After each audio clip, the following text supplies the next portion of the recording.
for our new show. It's a brand new show for us here at the LaVergne Public Library. We are so excited. We are gonna have so much fun with them. It's the Groove Club, and let's give them a loud, dream big read, as loud as we can on the count of 3. They'll know we're ready for them. Let's count 1, 2, 3. Dream big read. Oh, come on. Let's do it louder than that. Oh, come on. You all gotta wake up. They look like they're ready to dance and have some fun. Let's get going. 1, 2, 3.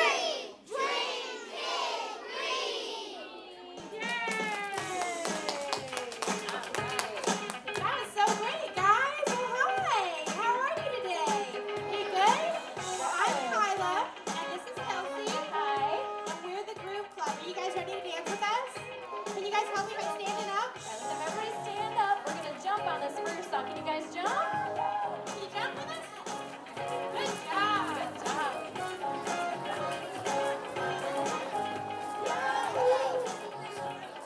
All right, now I want everybody to put their hands in the air and wave from side to side. Can you do that? Make sure you got enough room to move around. It is a bit crowded in here today. Make sure you got enough room next to your neighbor.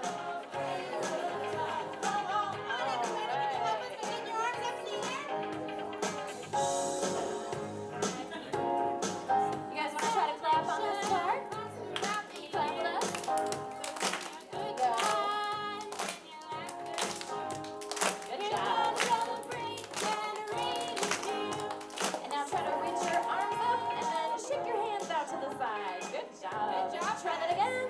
Reach up and stretch your arms out. We're going to get good and warmed up on this first song because we're going to do lots of moving and dancing today. Celebrate and read a good book. All right. It's time to come together. We're going to come together. Let's read a book. It's now or never. Everyone around the world. And now let's try to jump again. Jump it up.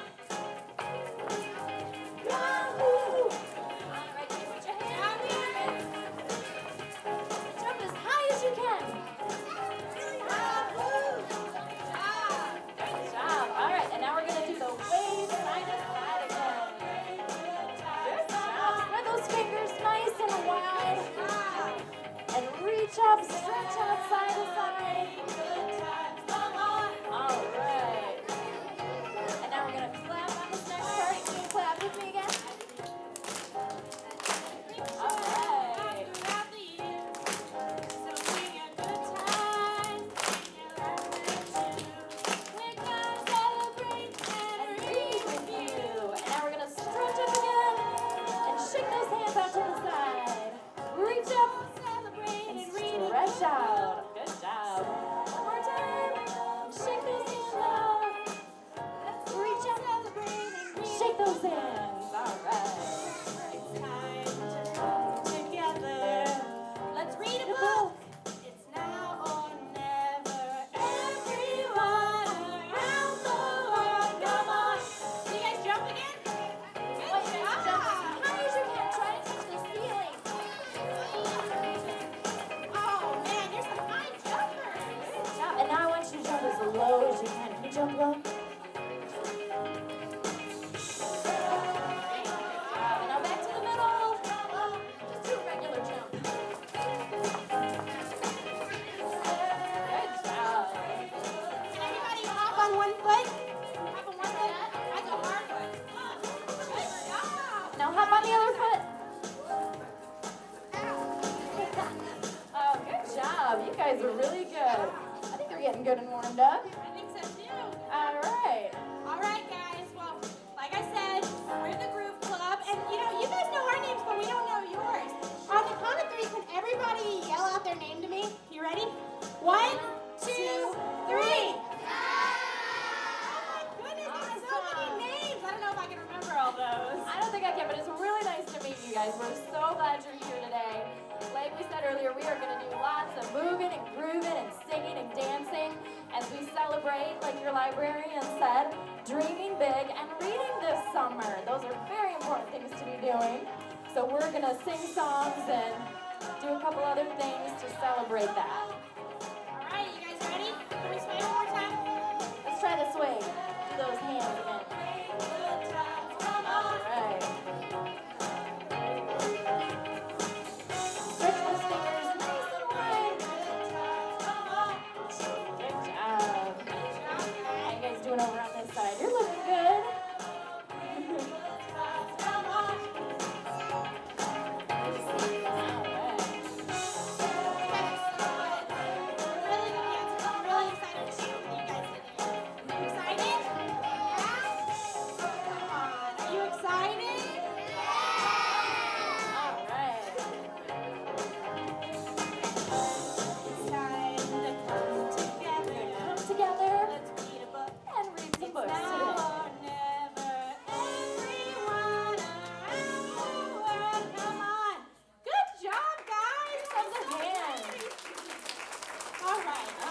have a special bear friend I at home? do.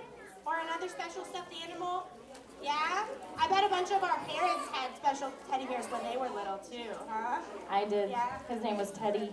I did. I still do. His name was Gray Gray. Yeah. Okay, well, do you guys ever sing your teddy bears to sleep? Yeah? Yeah, some of you. Well, I need you guys to help me sing our teddy bears to sleep right now. Can you guys help me do that? Okay, get your imaginary teddy bears. Get them. Can you get them? Oh. Pick them up. Hug them real tight. Put them in your Now arms. you guys are gonna help me sing them to sleep. Okay? You ready? Here we go. All right. You guys can stand up on this next one too. We're gonna do lots of moving today. All right, everybody stand up on this one. And I'll help you follow along. Ready?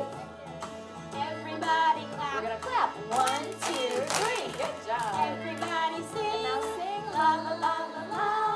Bow to And now take a your bow. A little curtsy. And you turn around. You turn in a circle. Hands Good in job. And do the that air. Rock-a-bye your bear. There's Now we're now gonna a rock our bears to sleep. There's now a Good job. Now some of you know this. That's Can you great. get your thumbs out? Do this little dance with me. Can you shake your thumbs? Oh yeah, that's great. Good job. All right, we're gonna do it again. See if you can pick it up. Everybody clap. 1, 2, 3. All right. Everybody sing. Ready? La la la la la. Bow to your partner. Take a bow. Beautiful. Then you turn around. Hands Wave those in hands in the the air. air. Rock-a-bye your bear. There's now a sleep. There's now a Rock by your bear. There's now a sleep. There's now a sleep. All right, now find a safe spot to tuck your bear in. We're gonna tuck him in. Give my kiss good night. We're gonna get those bears out later, so remember where you put them. Great job. You know, I have a special teddy bear, but I also have another special stuffed animal, and he's green, and he really likes to hop. Does anybody know what he might be? A frog! That's exactly what he is, and his name is Froggy, and he loves to go hopping. So this song is all about my frog. Are you guys gonna help me? I need you to stand back up and help me. All right, let's do lots of frog hopping. You ready? Can Hop everybody like a start frog? hopping? All right. We're gonna start with our hands on our hips on this next song. And just see if you can bounce. Can you bounce with me? Froggy went hopping on a summer day. Good job. Froggy went hopping on a summer day. All right. Froggy went hopping on a summer day. He met Miss Mousy on his way. And now do your hands side to side like that. Good job. She said, Miss Mousy, will you marry me? All right. She said, Miss Mousy, will you marry me? Together we'll start a family. And now we're gonna march. Can you march in place? Good job. The first to the wedding was Mr. Pig. All right. The first to the wedding was Mr. Pig. He played his banjo and he danced a jig. What does Pig say? Can you guys oink like a pig? Let me hear your best oink. Good job. Can you snort like a pig? Great job, Peter. What do you think they had for supper? What do you think they had for supper? What would a frog like to eat? Do frogs eat bugs and mosquitoes? Supper. Fried mosquitoes and bread and butter. Ew. Yum, yum. Yum, yum. Good job. Can we hop one more time? You guys ready? All right. Froggy went hopping on a summer day. Froggy went you guys hopping are on a such good summer hoppers. day. Froggy went hopping on a summer day. He met Miss Mousy on his way.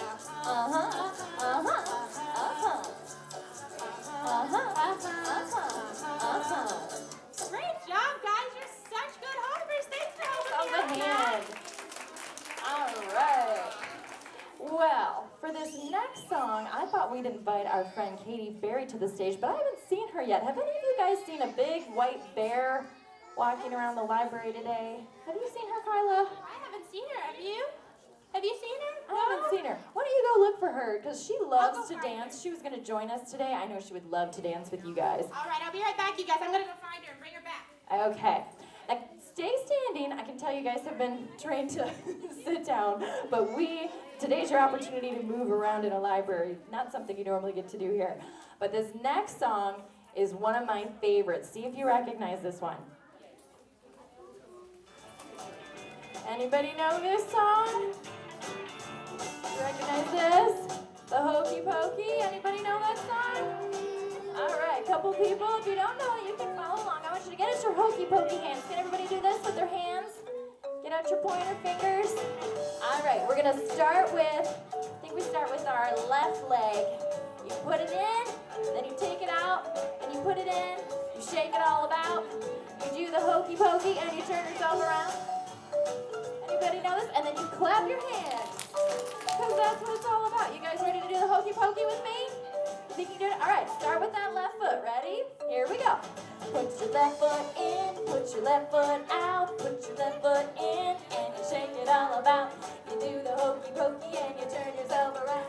And that's what it's all about. Good job. And now we're going to do the Hokey Pokey. Can you dance with me? Good job. And you can sing along too if you want. Hokey Pokey, and now clap. That's what it's all about. Now your right hand, put your right hand in, put your right hand out, put your right hand in, and you shake it all about. You do the Hokey Pokey, and you turn yourself around. It's all about. Good job. Hokey Pokey. Can you Hokey Pokey with me? Let's see your Hokey Pokey. You can lift your legs up. All right, that's what it's all about. Now your left hand, put your left hand in, put your left hand out, put your left hand in, and you shake it all about. You do the Hokey Pokey, and you turn yourself around. And it's all about. All right. Hokey Pokey, Hokey Pokey, Hokey Pokey. That's what it's all about. Now your head, put your head in, put your head out, put your head in, and you shake it all about. You do the Hokey Pokey, and you turn yourself around. That's what it's all about. Good job. Now we're going to do the Hokey Pokey, Hokey Pokey, Hokey Pokey, and clap. That's what it's all about. Now your whole body, put your whole body in, put your whole body out, put your whole body in, and you shake it all about. Good job, guys. Now we're going to do the Hokey Pokey and turn around. That's what it's all about. All right, last time. Hokey Pokey, Hokey Pokey, Hokey Pokey. Ready? That's what it's all about. Woo-hoo! Give yourself a round of applause for the Hokey Pokey. All right. Well, I wonder if Kyla found Katie. Anybody seen our bear friend yet? There she is. Come on out, Katie. Can everybody give Katie a big hand? Say, hi, Katie. All right, Katie's going to help us on these next few songs because she loves to dance, and we have some more dances for you guys today. Can I show you a couple new dances with Katie? All right. Thanks for coming on up here. This first dance is called the ham and cheese. I want everybody to get their hands out like this. Spread your fingers nice and wide, and then flip your hands to the side and bring them together like that. And then flip your hands the other way and bring them together like that. All right, and then you go back and forth, and back and forth, and back and forth, and back and forth, and back and forth, and back and forth, and back and forth, and back and forth, till you can't do it anymore. That's the ham and cheese. You guys got that one? All right, now I'm going to teach you a second crazy dance. This is called the chicken wing. I want you to get your hands out again, then make a fist. Put your fists on your shoulders and swing your elbows back and forth like you got little chicken wings. Oh, you guys look great. All right, we're going to do those next two dances a lot on this next song. I want you to follow Katie because she's going to do the dance moves, all right? You think you can do that? Okay, here we go. Okay, we're going to start with the ham and cheese, so get those hands out. Let's see those ham and cheese sandwiches. Oh, you guys are great. And now let's try that chicken wing. Make sure you got that one. Remember the chicken wing? Oh, there you go. You guys make great little chickens. All right, here we go. Come home in the morning like my mother says, when you gonna live your life right.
butterball sandwiches.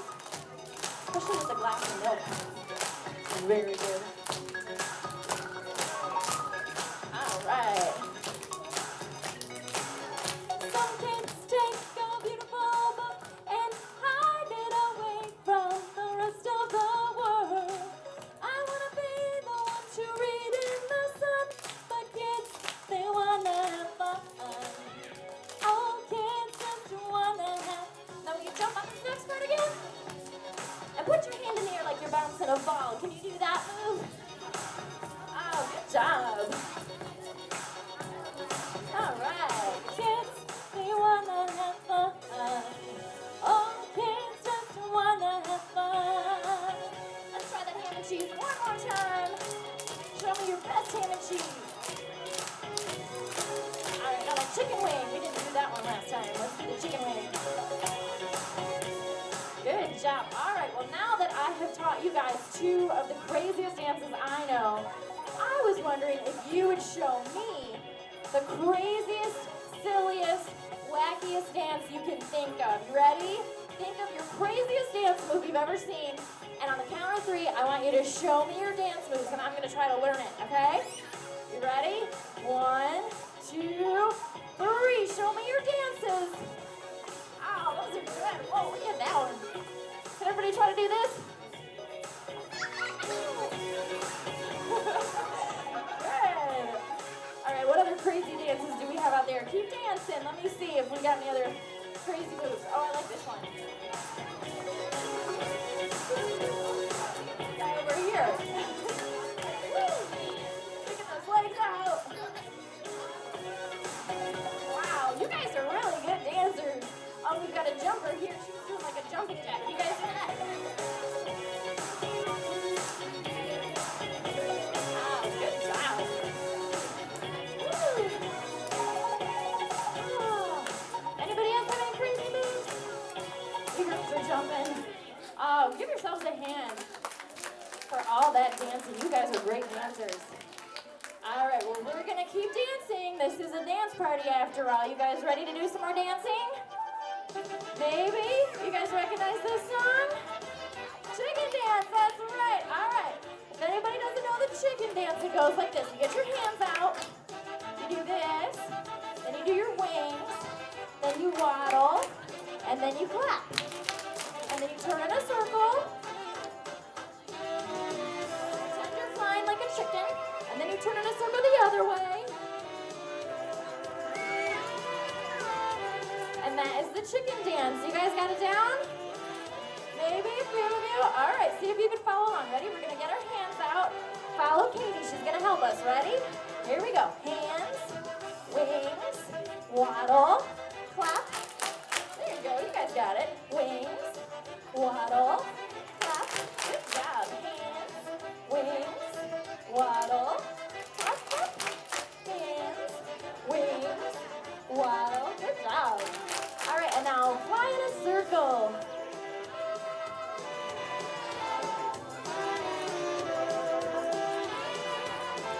You can turn twice if you have time. And then we're going to turn the other way in a circle.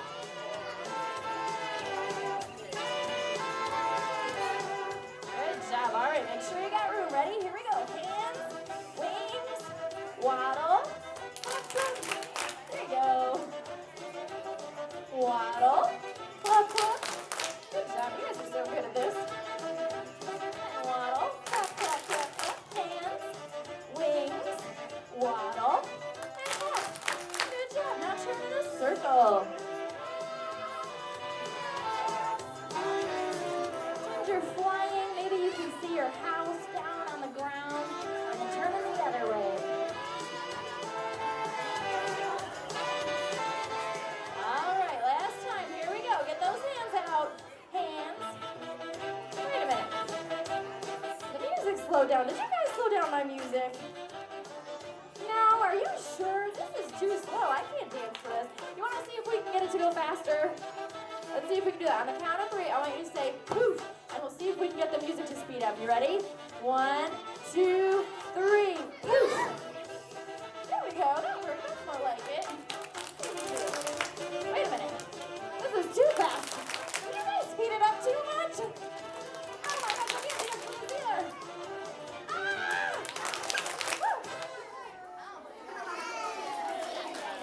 chicken dance. That was tough at the end there.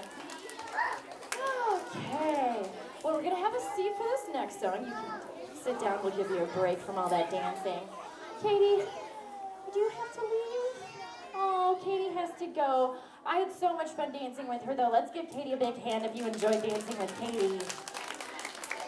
I'll see you next time, Katie. Thanks for coming. Say bye. Oh, I love dancing with Katie Berry. She's so much fun. She likes to come out and join us at the library. Wow. Remember how your librarian said today we have or for this summer actually, we have a theme about dreaming big and reading? We have a song that ties into that. See if you know this next song. This is a really famous song by a British singer. Does anybody recognize this song by any chance? You do? What's the song? Adele, that's right, it's by Adele. Who here loves Adele? I love Adele's music. We got a couple Adele fans in here. All right, great. Well, Adele had a dream when she was probably about your age that when she got bigger, she was going to be a singer. And she dreamed really big, just like the theme for this summer says, you got to let yourself dream big, right? So she dreamed really, really big. She didn't let anything get in her way. And when she grew up, she became a singer. And now she gets to sing all over the world for lots and lots of children like you guys. How about that? And all this talk of dreaming reminded me, I had a dream when I was sleeping last night. You know, you can have dreams when you sleep, kind of weird dreams. I had this weird dream last night that I had a coloring book, but it didn't have any pictures in it for me to color. Check this out, you guys. This is the coloring book I dreamt of. It looks colorful on the outside, but on the inside, it just had blank pages. Isn't that weird? So, I was wondering if you guys could help me out today. You look like you're a good group and you could probably fix my coloring book. I want you guys to reach into your ear and pull out a black magic marker. Can you do that? Whoop! Pull it out. And I'm going to hold my coloring book out in the air, and I want you to go like this and draw some pictures in my coloring book. Ready? Keep drawing. Draw your pictures into my coloring book. It could be a picture of a hat or flowers or a clown, whatever you can think of. All right, and now we're going to say a magic word to make those pictures stick. What's a good magic word? Oh, what was it? Abracadabra. I heard that one the loudest. Okay, we're going to do abracadabra. Ready? 1, 2, 3. Abracadabra. All right, let's see if we got some pictures in here now. We do. Look at that. Oh, that's great. Now we've got some pictures to color in. Okay, well, now that we have some pictures, let's add some color to them since it is a coloring book after all. I want you to think of your favorite color. What are some of your favorite colors?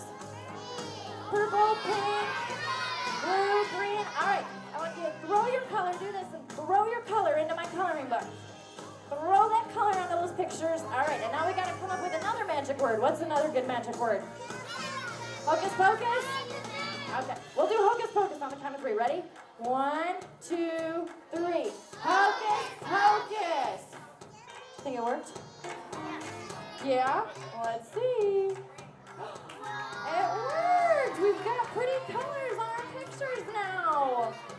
Oh, look at that. You guys are really good at coloring. Okay, well now I want you to see if you can take your color back. Do you remember what color you put in there? I want you to think of that same color and take it back. Now, can you go like this? Take your color back. Take it back off the coloring book. All right, we got to do another magic word. Make sure it worked. What's a good magic word? Want to do abracadabra again? Okay, that's a good one. Here we go. Ready? 1, 2, 3. Abracadabra! And let's see if we just have the drawings now. We do! You guys took your color back. That's great. Now I can color in these pictures when I go home today. You guys did such a great job with these drawings, though. Give yourselves a hand. Oh, you were great at that. All right. Well, again, our theme for this summer is dreaming. So remember to always dream big. And maybe you can come up with a coloring book like that yourself when you get home today. All right. There's Kyla. Hey, Kyla. How's it going? Did you guys see Katie Berry? I couldn't find her. You were the bear. You missed her.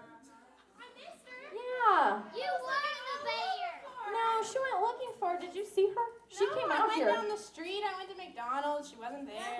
wasn't in the library anywhere, but she was here? She was here. She had a dance party with us, didn't she? Missed her. Man. Well, did you guys have fun with her? Oh, good. You had a good I time? saw you coming out of that door, and you came back in. I went that way to look for her. I don't know what you're talking about. I'm glad you guys had fun with her. Yeah? All right, well, we're going to get dancing again, so everybody stand up on this next song. We're going to do some more dancing. All right.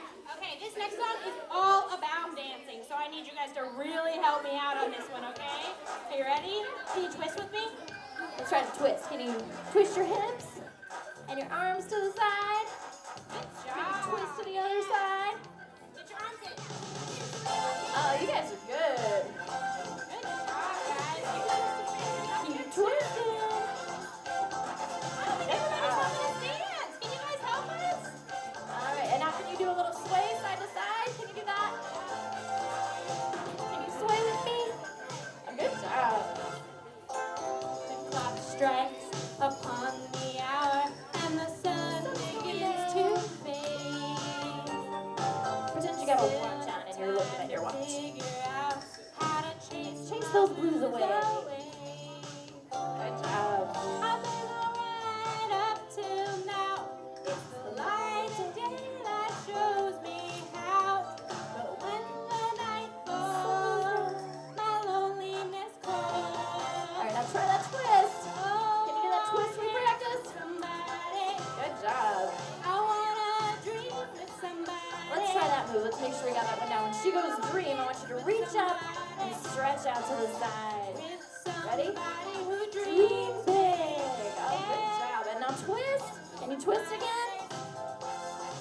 And then do the dreaming big. All right. And twist. And put your arms up for the dream big. Good job. All right, we're going to go back to that sway. Can you sway side to side with me? Lost my senses. There we go. Just a gentle sway that time. Sooner or later, the fever ends, and I wind up feeling down. I need the strength to Show us your take muscles. a chance. Oh, good job. We got some strong kids in here today. Enough to last. But when the night falls, my lonely heart calls. And now twist. Show us that twist. Oh, we got good twisters. And now we're going to do the dream jump. With somebody. Good job. Yeah, And do the twist. with Can you somebody. twist? Oh, good job. With somebody who dreams big. Yeah, Do a little more dance with somebody. I wanna dream with somebody. Oh, good job. Yeah, I wanna dance with somebody. Show us that twist. What's that twist you guys learned? Somebody who dreams big. Oh, good You job. guys are such good dancers. They are. Now we're gonna do something, and I need 2 helpers. So can you raise your I'm hand? going to pick out a boy and a girl from the audience. Let me see here.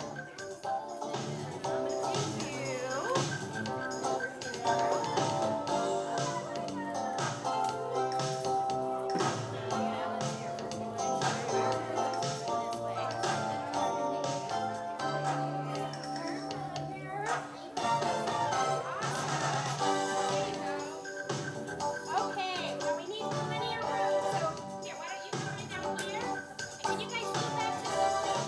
Okay? We are going to have a hula hoop contest between boys and girls, and we're going to see who is the better hula hooper. Do you think it's going to be the boy or the girl? Girl, boy? Oh, we'll have to see. All right. I want our volunteers to put their hula hoops over their hips. You guys ready to do some twisting with the hula hoop? All right, ready? On the count of 3. Here we go. 1, 2, 3. Let's hula hoop. Oh, you guys are good. Keep going! Keep going. Let's give them a hand and get them encouraged. Woo! Oh, we have really good hula hoopers today. I don't know. This could be a close one. This might be a tie. Oh, good job. All right. If you think the boy's doing a better job, give him a really big hand. And now if you think the girl's doing a better job, give her a big hand. Oh, pretty close. I don't know. We might have had a little more support for the girl. Let's do it one more time. If you thought the boy was doing a better job, give him a big hand. He thought the girl did a better job. Give her a hand. Oh, I think the girl won by just a small margin, but you guys were both so good. Let's give both our volunteers a big hand again. Thank you so much. You guys were great. All right. All right, so I know we're in the library today, so how many of you guys love to read? I love to read. What are some of your favorite books? Can you yell them out? Favorite book titles? Just shout them out. What's your favorite book?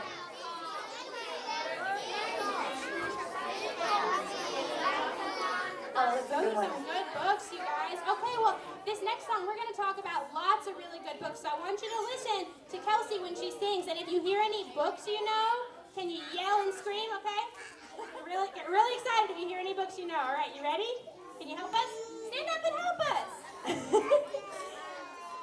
we're getting there, guys. I need your help. Oh, are you tired? A couple more songs to go. We're trying to wear you guys out today. Okay.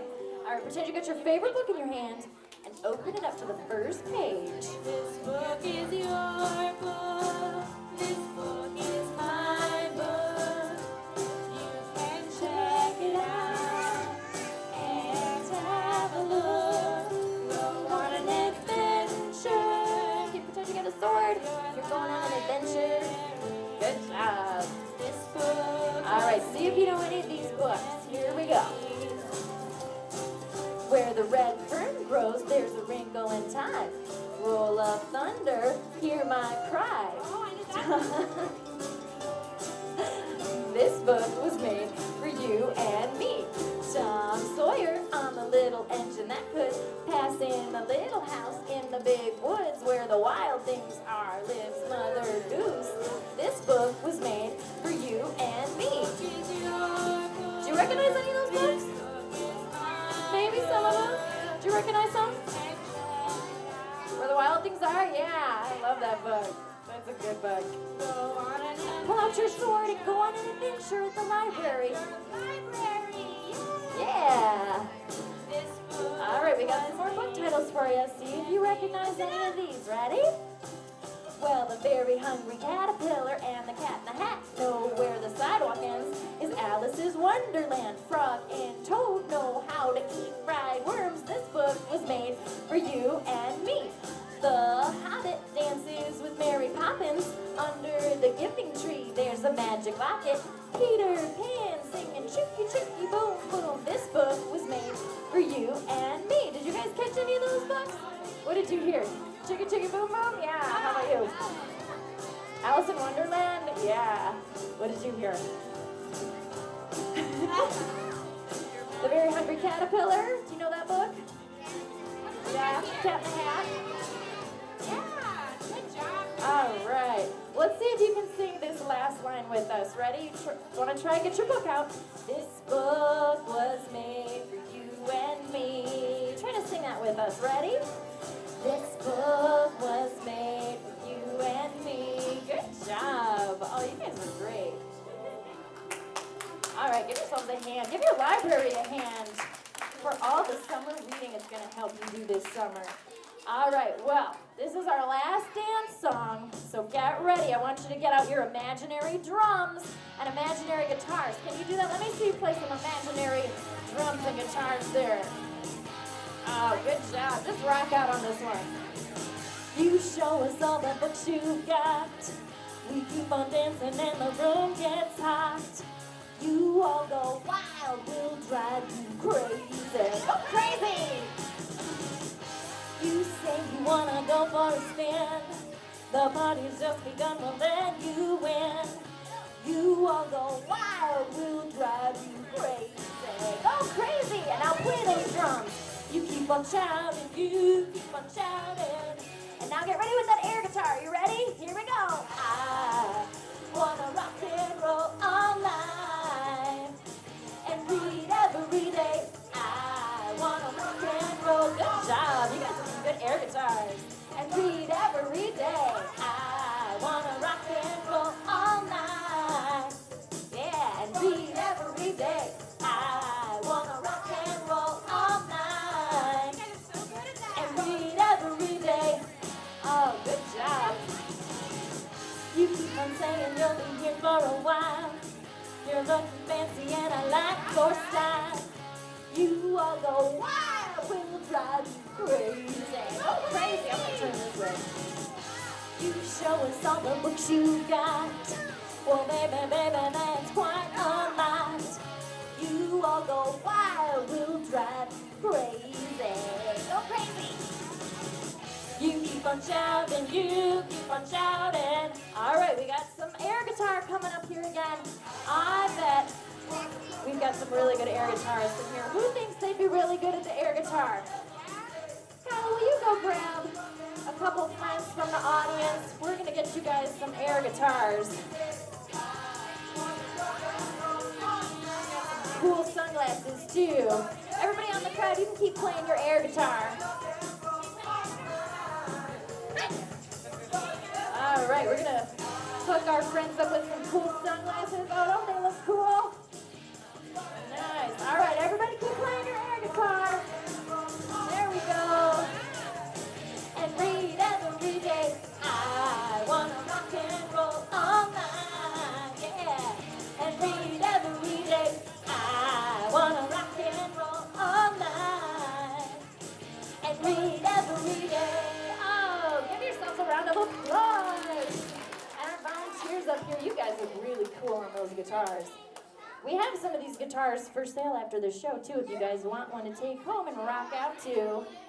Those are really fun to play. All right, well, have a seat for this last song. We're going to slow it down. I know you guys got tuckered out with all that dancing and singing and moving around. I did, too. I am ready for a nap. So we're going to slow it down on this last song. And get ready to get on the sleepy train. I want you guys to get your hands out like this and rest your head on your hands. And we're gonna get ready to take a little nap. Just gonna rock side to side. And now do a big stretch and maybe yawn. Oh, those were good stretches. And now rest your head on your hands again. You guys look tired. I can tell we wore you out. That's good. We did our job. It's time for all right. Now, do you remember where you put your bears earlier at the start of the show? Get your teddy bear out. And we're going to hold them really tight. And we're going to get ready to take a nap with our teddy bears. It's time to We're off into sleep again. All right. Then put your bear back down. Maybe put a little blanket over him. Tuck them in. And we're gonna rest again. Good job. You're going on And stretch. Oh gosh. Get on the sleepy train. All right. Well, you know how our theme for this summer reading is dreaming big. And you know, you can dream when you're asleep. Does anybody here have any dreams they want to share with us? Maybe any dreams you've had while you're sleeping? What was your dream? Shout it out. Oh, your dream's to be a teacher? Oh, that's great. That's a great dream. Very good. How about you?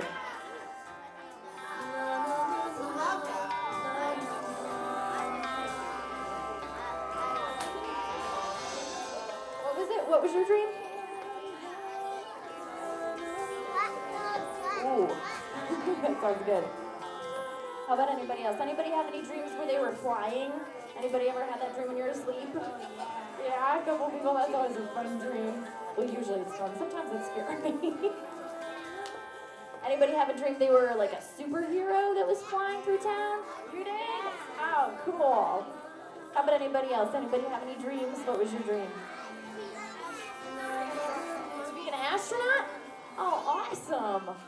Good luck with that dream. That would be so cool to go into outer space. All right, well, we're going to get on the sleepy train again. Rest your head on your hands. And do a big stretch. Stretch out. You guys were so great today with all that dancing and moving around. Oh, we're just going to kind of relax on this last And then get your teddy bear out again. If you remember where you put your teddy bear, or a different stuffed animal, whichever one's your favorite. We're going to hold them really tight. Oh, good job. And say night-night, teddy bear. Say goodnight to them. And then tuck them back in. All right. Well, once again, my name's Kelsey. This is Kyla. We are with the Groove Club. We want to thank you for having us today. You were such a good audience. We also want to thank the library in LaVergne here for hosting this event today. Give yourselves in the library a big hand. You guys did great. We are going to be around at the end of the show. We'd love to meet you guys if you've got time. We like to take pictures with our special friends and give them high fives, so you're welcome to do that.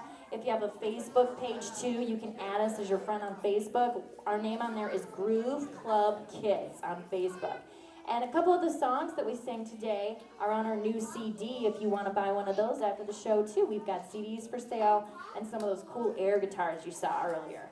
All right? So once again, give yourselves a big hand for coming out today. You guys were really great. Thank you so much. I hope you all have a really good summer. Read lots of books and dream big. Bye-bye. Thank you.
Sometimes it's better to look at space from space. And sometimes it's better to look at Earth from space. But can the same kind of technologies used to discover black holes and distant galaxies be used to teach us more about our own home in the universe? And can it help us explore new frontiers of space? You betcha. I'm Jennifer Pulley. And I'm Johnny Alonzo. On today's NASA 360, we're going to take space exploration full circle. From the amazing discoveries of deep space back down to Earth, where scientists are using those same optics to look at our home planet in ways we've never explored before. And to prove that there's always something new to discover, especially where you least expect it, I'm going behind the scenes at NASA's Jet Propulsion Lab to find out what's happening on Mars. But we can't talk about discoveries in space without talking about NASA's most prolific scientific tool to date, the Hubble Space Telescope. First of all, no self-respecting Earthling should ever go without knowing a little bit about the Hubble Space Telescope. Why? Well, the Hubble Space Telescope has revealed more to us about space in the past 10 years than we've ever known about the universe. Ever.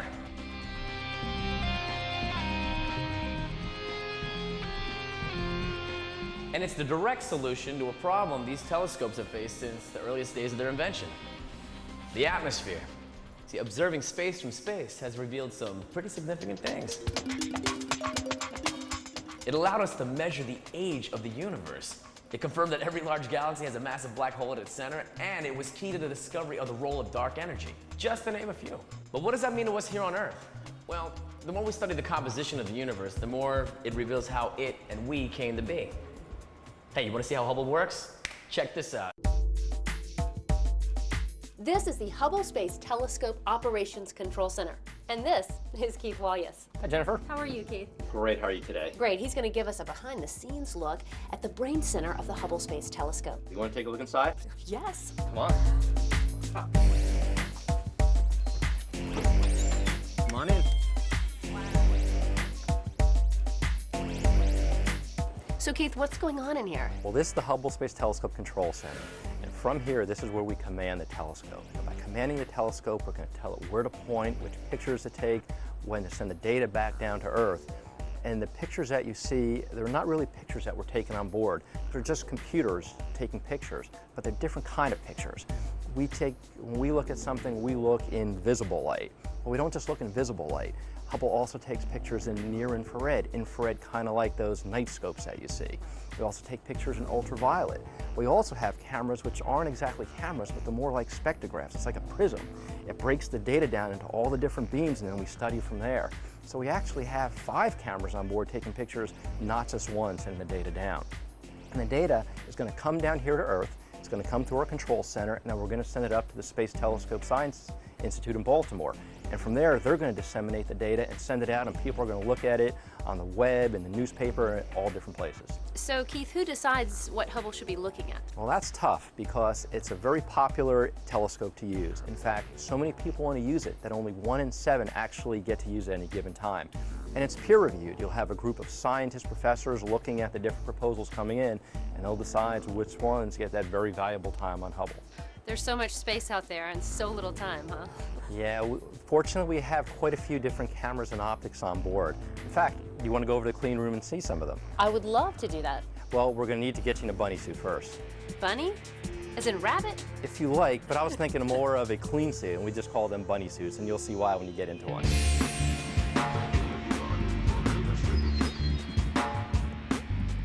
You know, without NASA, bunny suits wouldn't be what they are today.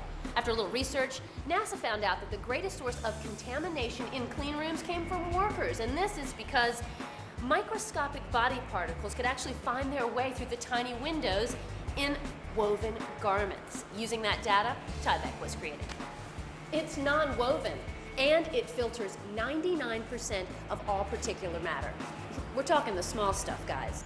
Today, bunny suits are used in hospitals. They're used in the clean rooms of computer companies, as well as in situations where we need to be protected. Gloves are next, I think. Oh, I'm ready. I'm clean.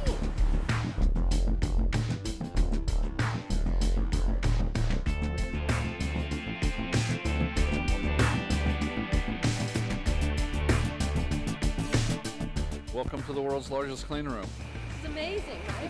And the reason we have this exact mechanical replication of it, we need something that looks just like Hubble, functions just like Hubble, so everybody can see what it really looks like when they get up there to work on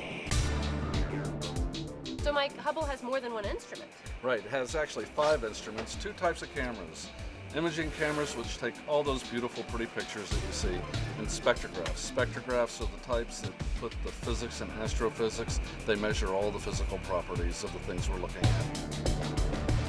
So what about those images? They are stunning, but what do astrophysicists know what they're looking at?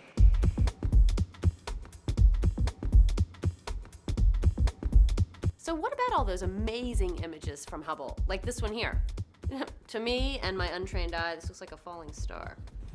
Jennifer, that's a very good guess, except for the fact that it's not just a tiny little point of light. It's actually got a lot of extension and fuzz around it.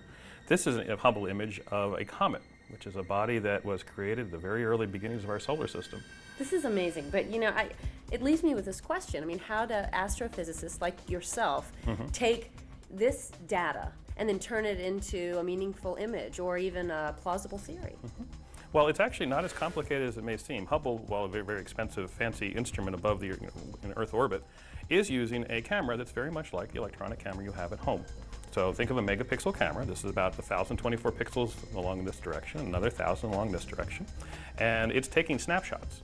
And if we know how far this object, how far away it is from us, and we can figure out how much light is in each little box, each little pixel of this image, we can figure out how big and how bright the thing is that we're looking at. So, Carrie, looking at space from space is truly the way to go. Oh, absolutely. When you're above the atmosphere, you have none of the blurring effects. Everything is crystal clear. The Hubble images of this comet, for example, we can see things as small as 10 meters across. Thank you so much, Dr. Liss. It's been a pleasure. Thank you. Well, as you can see, telescopes in space are finding the building blocks of life out there in the universe. But can they tell time? Can they predict tomorrow's forecast? Yeah, actually, they can. Stick around and you'll find out how. You're watching NASA 360.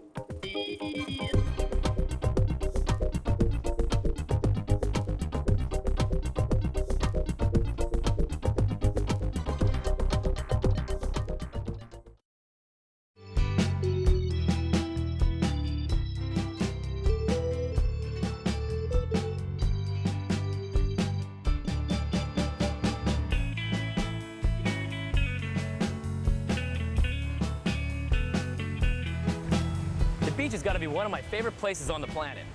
You know, this is where I can see 3 things I can't live without, or we can't live without: the sun, the sky, and the ocean. And I'm not just talking aesthetics here. See, the pure science of how these 3 things interact, it's huge. That's why NASA has made studying that dynamic a priority. And that's why right now, Jennifer Pulley is making it a priority. Jennifer. The Earth and the Sun, they have a beautiful relationship. Okay, I know that there are several other planets out there that also place the Sun in the center of their existence, but Earth and Sun have something pretty special going on. In fact, the only thing that comes in between the two is the Earth's atmosphere. And actually, that's a good thing. Because beyond the Earth's protective layers is the exotic outer atmosphere of the Sun, known as the heliosphere. Now, the heliosphere is full of ionized atoms, magnetic fields, and much more, all moving about in every direction at about 1,000,000 miles an hour. That's the stuff our Earth's atmosphere is constantly interacting with. And it's mostly unpredictable. More than ever, it's causing major problems with technology, like cell phones, GPS positioning, and satellites. To get a grasp on what's going on up there, NASA has sent a satellite to one of the least explored regions of the Earth's atmosphere. Think of it as the final frontier of the Earth, except in the sky.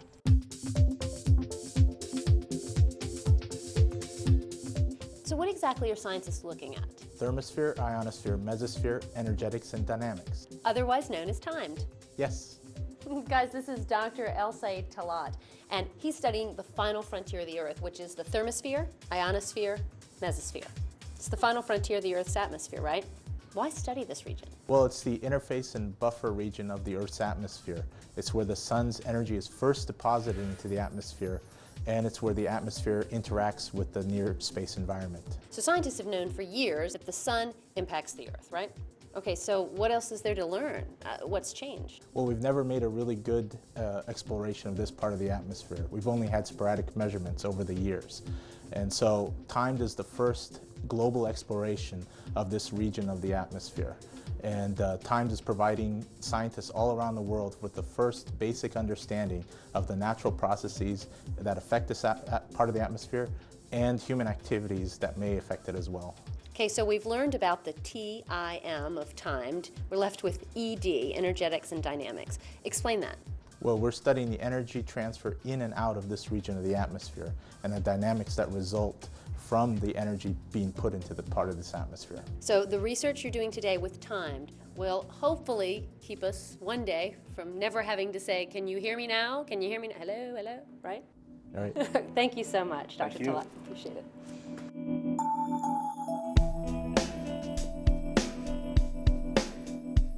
Before we jump into a discussion about the ocean, I want to talk to you about my sunglasses. They're probably no different than yours, but did you know that a lot of NASA know-how was taken by the sunglass industry to make these? Yeah, it's called a technology spin-off. First, polarized lenses. They filter out the harmful UV rays and prevent glare, especially when you're surfing and skating. And without the research NASA did on human optics, we'd be forever squinting. Ouch. Not good. Second, scratch-proof lenses. Now these days, all lenses are plastic, but they're stronger than ever because of a protective coating originally designed to protect spacecraft from the harsh environments of space. But can they resist the diamond-like strength of sand at the beach? We'll never find out in this episode. Not with my shades, at least. Okay, so yeah, it's true. Yes, I'm a surf fanatic. I love the beach. But I know that there's more to the beach than just a killer set of waves. Yeah, the ocean's it's a living organism, and when it changes, life on Earth changes. And no one knows more about that than this guy right here. What's going on, bro? Hey. How you doing? I'm good. How's it going? Good. This is Dr. Josh Willis, an oceanographer at NASA. Wait. Oceanographer at NASA. I didn't know that NASA studies the oceans. Yeah, that's right. NASA, of course, studies everything in the solar system, and it flies some really important satellites. And satellites are one of the best ways to look at the ocean. Really? It's really only from space that you can see the whole ocean all at once. So we have lots of really important satellites like Jason 2, that actually measure the height of the ocean from 800 miles in space. And they can measure it with the accuracy of about an inch. That's about the size of a quarter from 800 miles in space. So obviously this is one watery planet. Remember, 70% of the Earth is covered with ocean.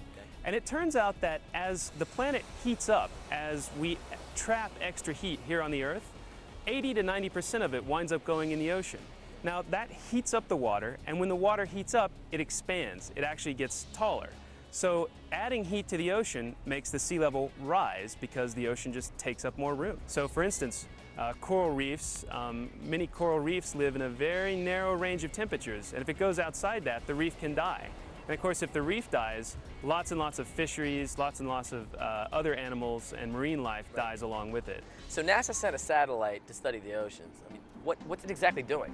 Well, I tell you, what you really need to do is go see my friend Bill at the Jet Propulsion Laboratory. Bill Patzer, he knows all about this stuff, and quite honestly, I gotta work on my tan, man. Look at the time, I gotta get out of here. I put this guy in the show and let's see what I get. Paisan, I'll talk to you soon, all right? Be good. Thank you, Doc. Yeah, right on.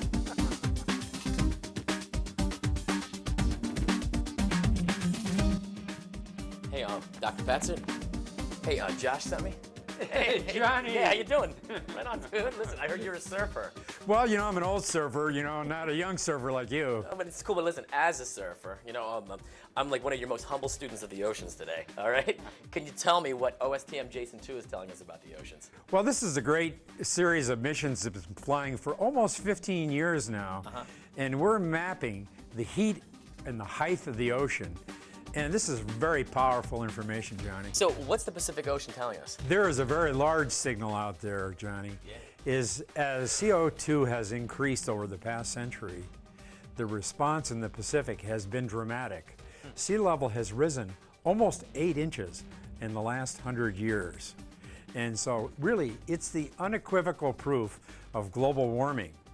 And so the question really for civilizations all across the planet is, what impact will this have on normal climate and weather systems? Because we're definitely living in a warmer world of higher sea levels, and it's more than just beaches disappearing. It's going to be a fundamental shift in climate systems and will have a powerful impact on civilizations, not only in the United States, but everywhere on the planet. Now, one way to study the importance of water to a planet is to study another planet that has water, or some form of it. Hey, stay tuned, because NASA 360 is taking everything you've learned full circle.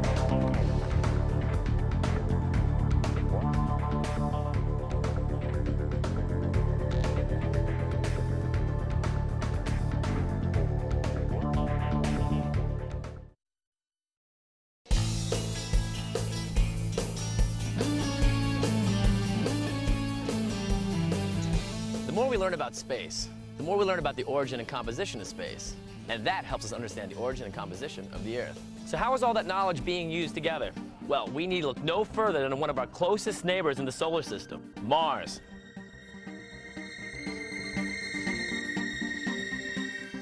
It's red, it's rocky, and apparently it's full of water. To understand how water could exist on a planet like Mars, scientists study the minerals that are left behind after it evaporates. It's kind of like doing investigative forensic work, but without being able to set foot on the scene of the crime. It requires some very special tools, not to mention a scientist with a very keen eye. And one of those is Dr. Deborah Buchkowski. Hi, Deborah. Hi, Jen. Okay, so let me make sure I have this straight. Your job is to analyze pictures of water that's evaporated. You know, to use your forensics analogy, it's like we're looking for the spectral fingerprint of minerals that might have formed in water. And we can then use that and look at these minerals to determine how long that water might have been there, where it might have come from, and even whether or not there might have been life there at one point. You mentioned spectral fingerprints. What does that mean? We've all seen rainbows. We've probably all in science class done something with a prism where we broke up sunlight into many different colors. Right. What most people don't know, though, is there's more than those 6 colors: red, orange, yellow, green, blue, violet. But our eyes can't necessarily see all these hundreds of colors. However, we can make instruments and machines that can pick out all these colors. And some of those colors are particularly indicative of certain minerals, especially minerals that formed in water. And all this investigative work, I mean, finding out about if water was on Mars, how long it's been there. What does this tell us, and why do we care? Well, it's not enough to know that there was once water flowing on the surface of Mars.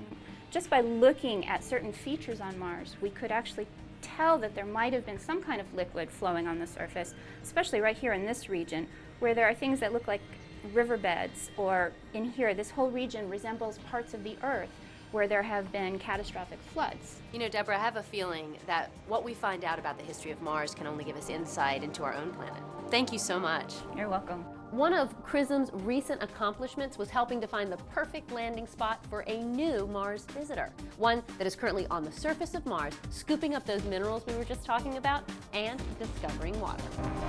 NASA's Phoenix mission to Mars definitely caught the world's attention. I mean, discovering water on Mars, man, it's incredible. But before the Phoenix mission, there were the Mars rovers, NASA's twin robot geologists. They have wheels to get around, cameras to see. They even have robotic arms to pick up samples. It's almost like having humans up there. So what does it take to build a rover like that? Follow me.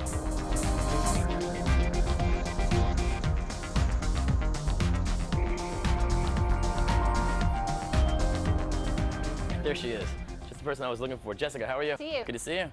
She worked as an engineer on the Mars rover project. All right, so building something like this, I mean, it's there's a lot of elements to consider. Right.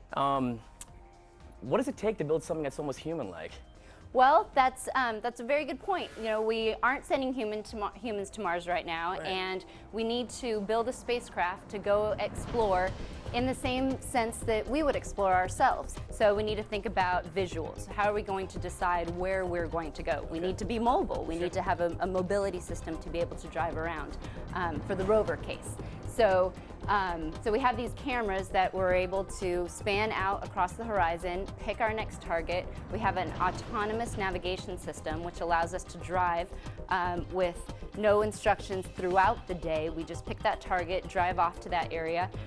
We have solar panels that allow us to keep charging every day so that we can run as long as the soil will allow us. You need to think about the way that you communicate back to Earth. So we have our antenna system, our telecom system, and then you need to think about, well, what's the science that you're doing? And so, you know, just like a geologist in their, you know, tool belt has all these different types of instruments, we pack them on our robotic arm on our rover. Sure. So if you can imagine the robotic arm, just like a human arm, shoulder joint, elbow, wrist, and then the hand is a collection of, in this case, 4 different types of devices. Jessica, what's next for Mars? Right, so we have the two of these rovers that are currently on Mars, the Phoenix landed mission, and what we're working on next is a rover that's probably about twice the size of this rover. And what we'll be able to do with that is, with a bigger mobility system, a bigger engineering mobile type package to get around Mars, we'll be able to go to those interesting places that are even further from where we land. Thanks a lot. Although the technology is mind-blowing, the star of the show, the reason the arm works so hard, it's all about the water.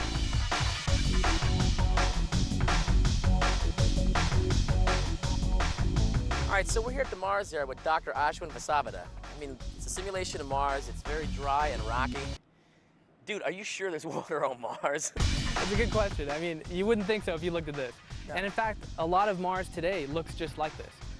But the key is that when we look at Mars from orbit with instruments like XRISM and other big high-resolution cameras that we have in orbit, we can tell that a few billion years ago, perhaps, in ancient, early Mars history, it looks like there's water all over the place. We see evidence for rivers that are now dry, see evidence for maybe shorelines of ancient oceans, lakes that are no longer there, and that's the kind of place we want to target with the Mars Science Laboratory.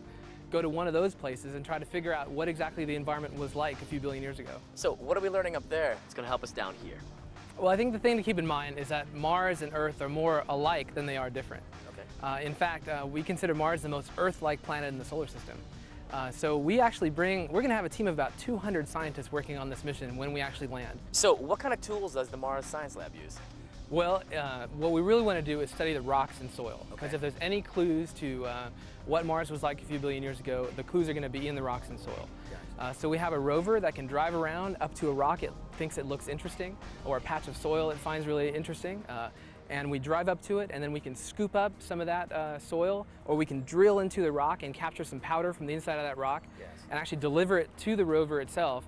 And we have some fairly big scientific instruments inside the rover that can study the chemistry of that sample and look for basically for clues of whether water was there in the past, or what the temperatures were like, or other hazards or things that are good for life. Thanks a lot, Doc. You bet. Right on. Hey, we've covered a lot of territory today, but you know what's cool and exciting? The process of how we're learning. And yeah, man, science is a process. But you know, now more than ever, the sciences are interdisciplinary. Meaning the astrophysicists are working with the geologists, who are working with the oceanographers, who are working with the astronomers. You see how it all comes full circle? That's it for this episode. For Jennifer Pulley, I'm Johnny Alonso. Catch you next time on NASA 360.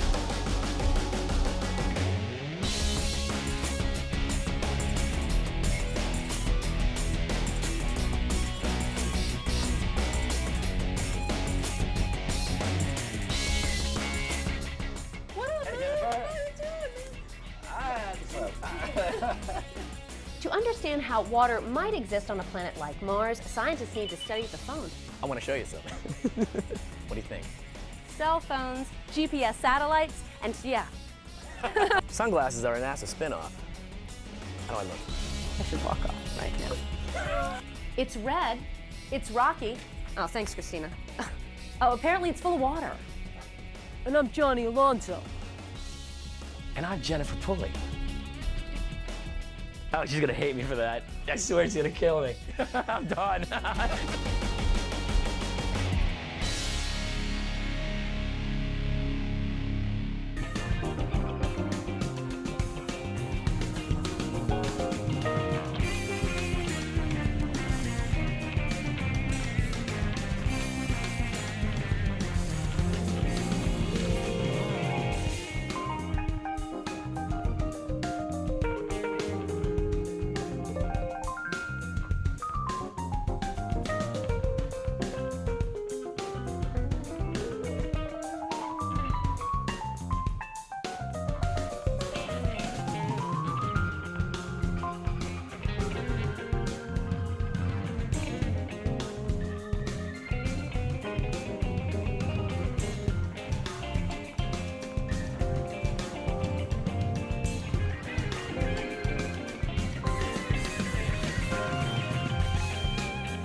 Ever since the very first moment that I've ever worked with orangutans as a zookeeper, I was fascinated by them. From that moment on, I have always had a wish and a dream to go to Borneo and see them in the wild.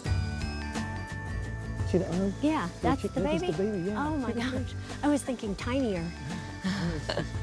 We are very careful that the message and conservation of the environment and the biodiversity here in Sabah goes to the children, to the future generations. I think the orangutan has a really good chance of survival if things keep progressing as they are.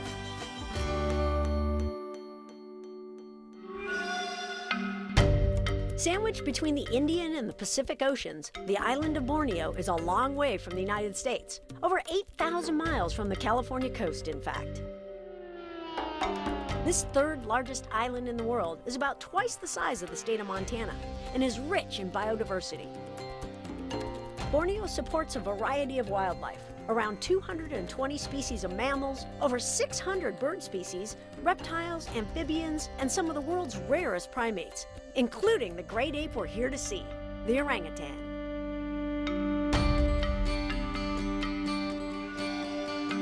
Borneo is an island in transition, made up of 3 different countries: Indonesia, Malaysia, and Brunei. Progress and advancement have historically clashed with nature, destroying forests, reducing lands and important habitat for wildlife. But here, the Malaysians are discovering that coexistence is possible. Thrilling as it is to be in Borneo, the drive to Danum Valley Conservation Area begins like any long drive, longer than expected. But neither the crew nor I mind, because on our journey to see orangutans, we pass a lot of other Bornean wildlife. Hornbills, snakes, and then an amazing surprise. Oh, you can hear some more coming down. Bornean pygmy elephants. Oh, their feet, you can see the trees moving, feeding, bathing, eating, messing around. Little baby over here. Smallest species of elephant that there is in the world. Females probably no bigger than 6 or 7 feet. Males no bigger than 8 feet. Listen to that. Listen to that. A little bit of trumpeting, a little bit of social stuff going on. There are estimated to be less than 1,500 Bornean pygmy elephants left in the wild. And to literally round a curve and come upon this endangered species like we did was beyond incredible. So we just heard some trumpeting. Yeah. Did they basically that's say warning. it's time to go? Yeah, it's time to go. Look at that. That is so cool. They can sense there's something wrong. The matriarch just probably trumpeted. We heard some trumpeting. And she said, time to go. We take that as our cue to roll too. Our 4.5-hour drive to the lodge is taking us twice as long. But to see this much wildlife before we even get to the lodge is so worth the time.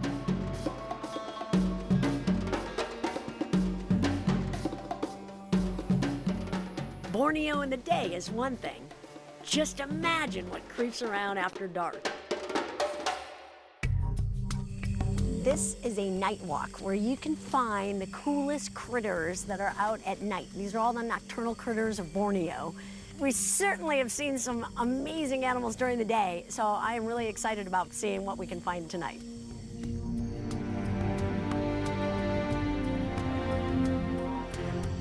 So cool.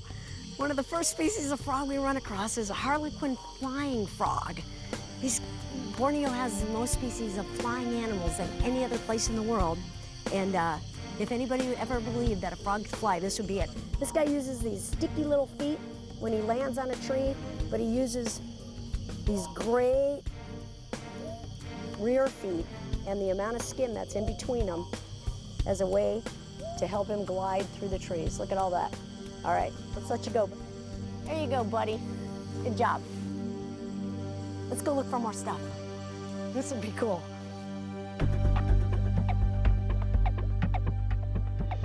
What'd you find? A mouse deer. I want to see. Yeah, what's it?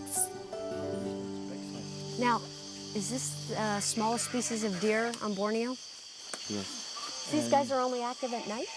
They're active at night. Because I certainly didn't see any during the day. No, they're active at night, yeah. So the larger species is the sambar, and this is the smaller. Oh, there he goes. Let's go find some more stuff.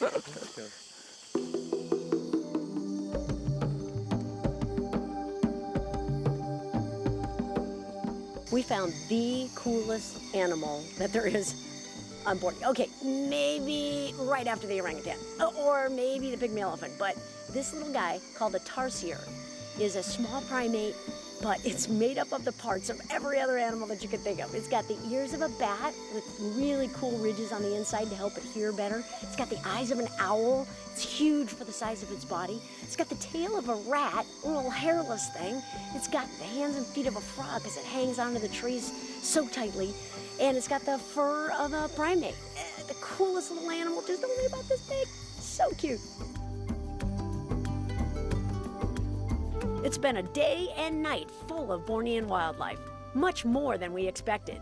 But it's time for us non-nocturnal animals to head off to bed. We have a full day ahead of us tomorrow. An exciting day in our search for orangutans.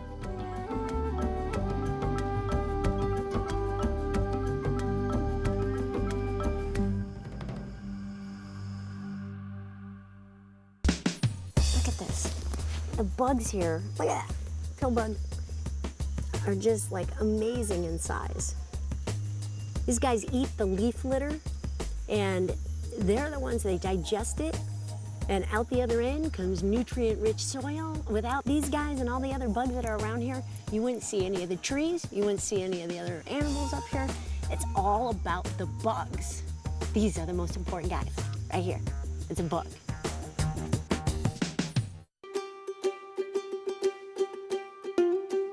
We've gotten word that the trackers have located one of the orangutans, and right now what we're hearing is that it's a mom with a baby. I'm hoping that it's an orangutan that they've been tracking for a while. They've been following some for the entire length of the project for about 10 years now, so I'm really excited to get out there and take a look at the mom and the baby. When translated, orangutan literally means person of the forest. And as we trek deeper into the woods, I feel like a true person of the forest myself. Here we go. The bridge over Borneo. This is so gorgeous. Oh my gosh. Look at those trees there. Yeah. On the left. Hey, don't swing the bridge. You gotta be quick because the elephants are coming. Not sure whether or not Ced's joking. I move off that bridge pretty quickly. But not too long after, we see them. So agile. And they know where to grab and they know when to... See, that's what's remarkable. They're making those decisions like before they leave. Yeah, and you know, I'm just like, no, I'm just gonna go there, and I'm gonna go here, now I'm gonna go here, and I happen to be 100 feet up in the air with no net. Their ability to climb, swing from branch to branch, and balance is really amazing. But orangutans are known for more than just their physical agility. I will bet that I could not find anybody who has worked with orangutans that would not tell you that they are thinking, reasoning, and scheming.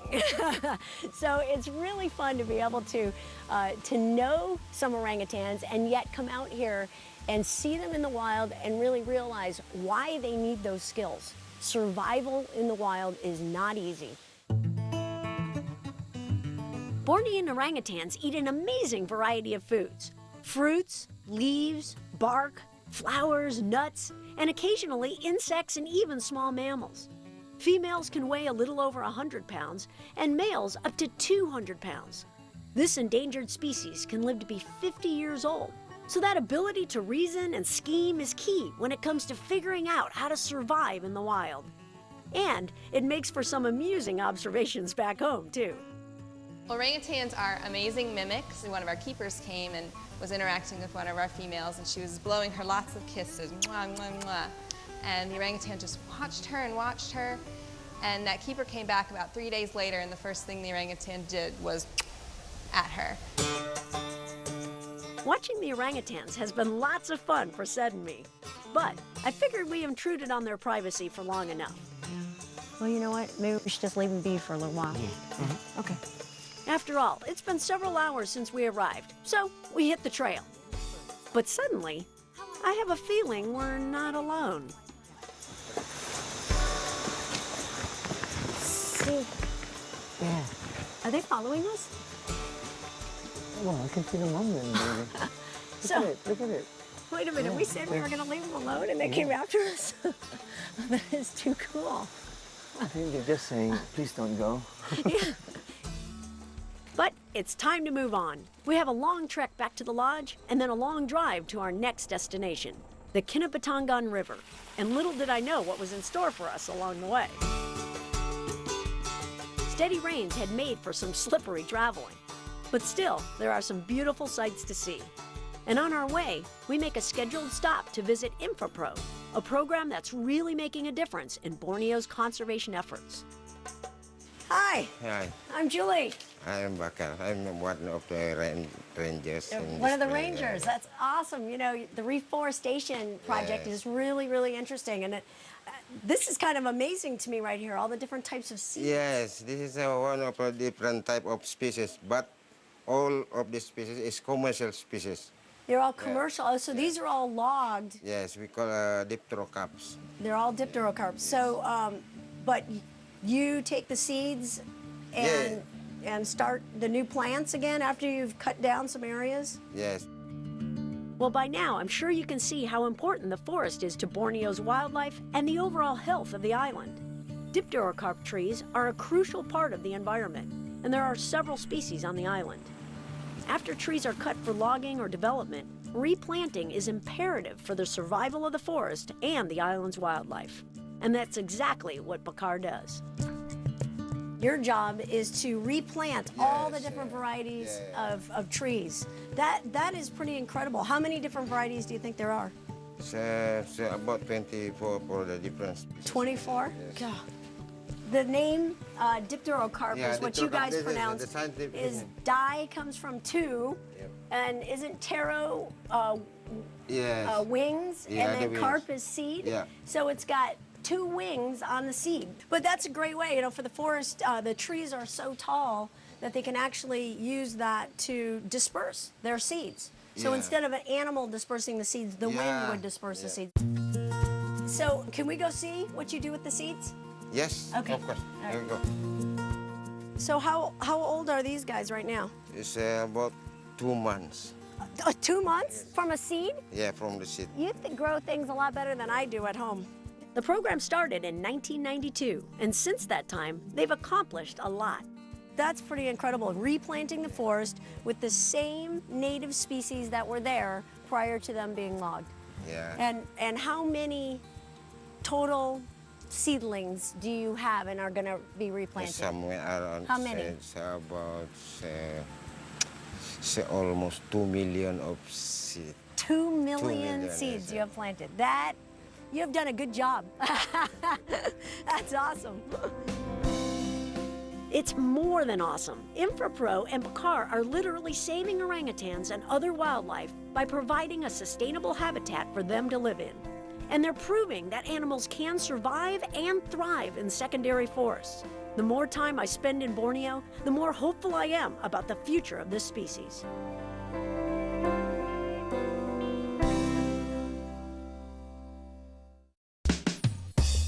Very cool, a rhinoceros beetle. This guy is one of the largest species of beetle in the world. And this is a male because his horns are so much larger than the females. This guy is incredible. They fight with other rhinoceros beetles, with the other males. They use those horns for that. It's amazing, amazing to find him right here.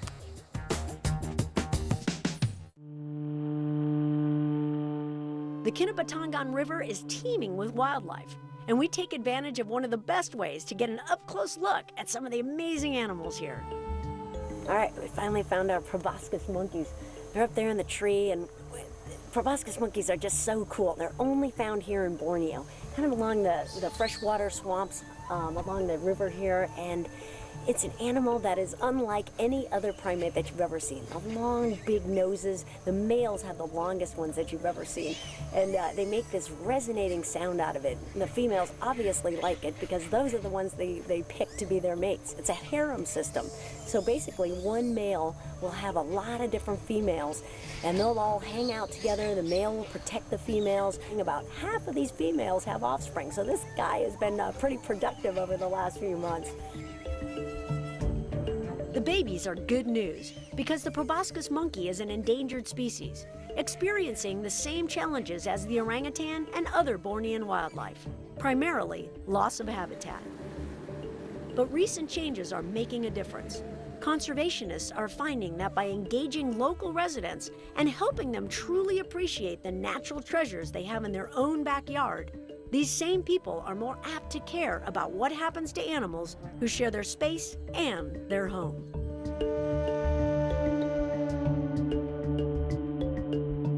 Local people are employed as field, what would you call that then if they're not a biologist? Field researchers. Field researcher. Because they have so much knowledge of the local, the forests and the animals in it along the Kinabatangan River here.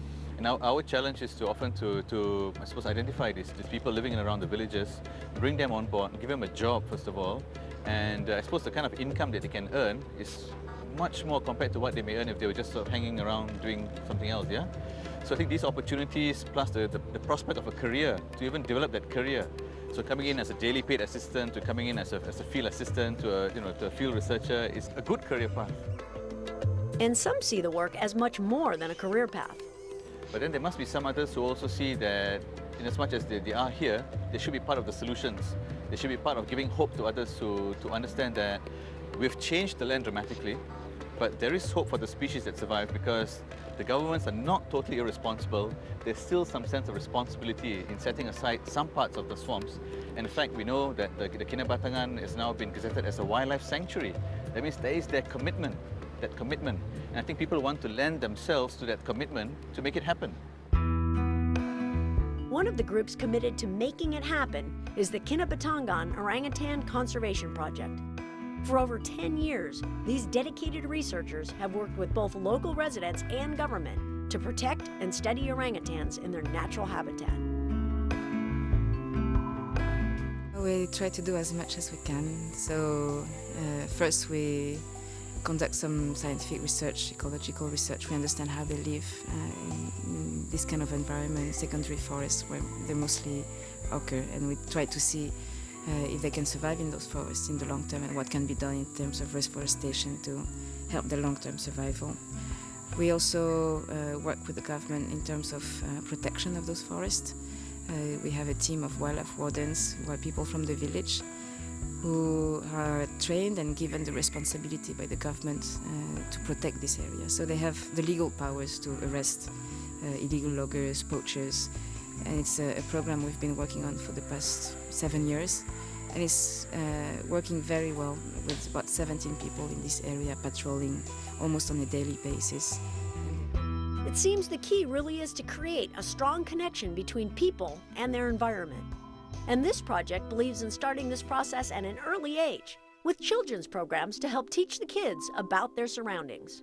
Jadi, maksud dia ada 2 kawasan, maksud dia kita ada berapa spesies orangutan di seluruh dunia. Ecotourism is playing a big part in orangutan conservation too. When people see these animals up close, it makes a difference, not only just for tourists. Even people that work with these animals every day feel a strong sense of connection here. I've been in the zoo business for a long time, 34 years or so, and to see a great ape in the wild for the first time, it was just incredible.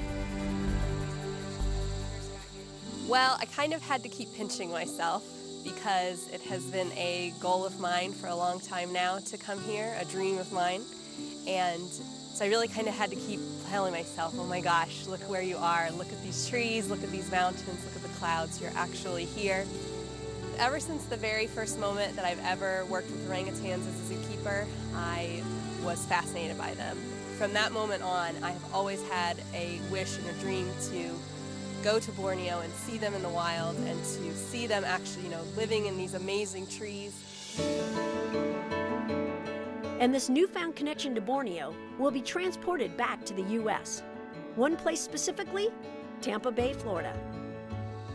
I'm not only going to take back just the amazing experience that I've had and use it to try to impart the experience and the just sheer amazingness of the rainforest and the animals to help our keeper staff, but also to spread that message to the guests that come to Busch Gardens so that we can make those choices and really help to save orangutans in the wild.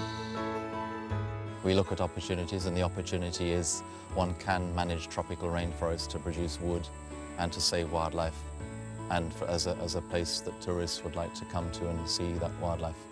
And if we think in that way and don't get bogged down with all the problems, I think we're onto a good thing in the future. The Kinabatangan Orangutan Conservation Project is doing a fantastic job in research, education, protection, and connecting people with orangutans and their habitat. It's definitely a project well worth supporting. Busch Gardens has funded KOCP over 10 years ago, and Seawolf Busch Gardens Conservation Fund has continued to do that. They've made dramatic progress. I think one of the takeaways I'll bring back from Borneo is that when I came here, it seemed that most of the publicity suggests that orangutans have a very grim chance of survival. But after being here and seeing the people that are really doing research on the animals, who are working with the government to try to manage forests better than they are, the involvement of the community in conservation, I think the orangutan has a really good chance of survival if things keep progressing as they are. I think so too. And our next stop will show you how adamantly the people here are working to help save the orangutan.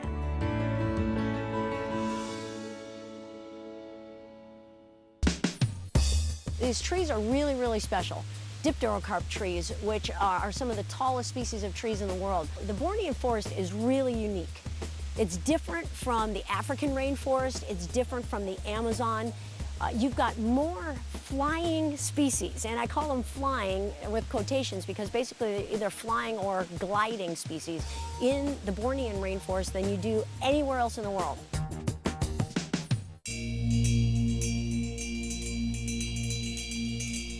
We've been in Borneo a little over a week, and one thing that really stands out to me, no matter where we visit, modern cities like Sandakan, smaller villages along the river, or more remote locations like Danum Valley. Jacuzzi pool, I think I found the right spot. I'm going for it. There is a growing sense of the benefits of balance, and nowhere is this more affirming than at the Sepalak Wildlife Rescue Center. We pull in just before 8 a.m., about the same time as the school bus.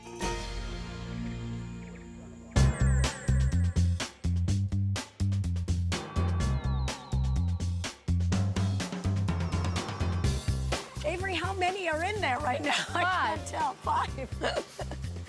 That is adorable. Every morning they get to go in the wheelbarrow. Do you call that something? Yeah, school bus. This is the school bus. How old are most of these animals? They're around 3 to 5 years look at the old. little one. Can you, do you call them names? Yes, they have their own names. Rubin. Swan Rubin. Ganang. Oh, the big guy. Look at that. So this is where they get their exercise for a little while, huh? Hi. Look at this. Right away they go at climbing. Each orangutan here at Sepalak has its own story of why they were abandoned or orphaned. And although being with their mother is certainly the best scenario, Sepalak is a great alternative when that's not possible. Orangutan offspring stay with their mom for between 6 and 8 years, and she devotes full-time attention to each one as they're learning how to survive in the forest. So as far as the food, we fed milk and banana. Is there other things that you feed when they're young, or does that sustain them? We also give them multivitamin supply because I think that's very, very important for them to have all these mineral supplies and some multivitamin because it builds their health. When they are put together in a very small space, as in this rehab center, they tend to catch diseases easily from each other. So these are the things that's very important. Another vital key to good health is exercise. And these guys have a great outdoor area to climb and play. This actually helps them develop the skills they'll need once they're released into the wild, which is the ultimate goal. So who designed the jungle gym? Who designed it? Of course, us at the center. But it's good for the orangutans because they can progress from the lower ones to the higher ones. And we can see their progress. And we design it in such a way that it's a circular system so they can do their rounds and then come back and we'll see. This is especially designed for the babies below 3 years, so they can get familiarized among themselves and also practice the grabbing. They do a lot for the orangutans at Sepulak. So while I'm here, I figure I can lend a hand too.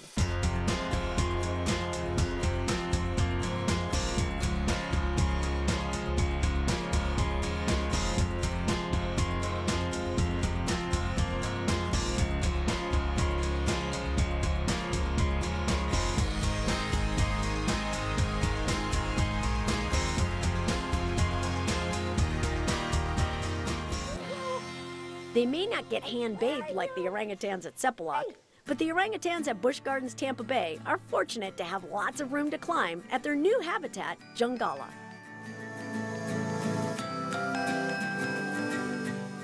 Well, Jungala has a lot of vertical space, which is exactly what orangutans need. They're arboreal animals, and so they've been using the vines to climb across and also use their hammocks to make nests like they would in the wild.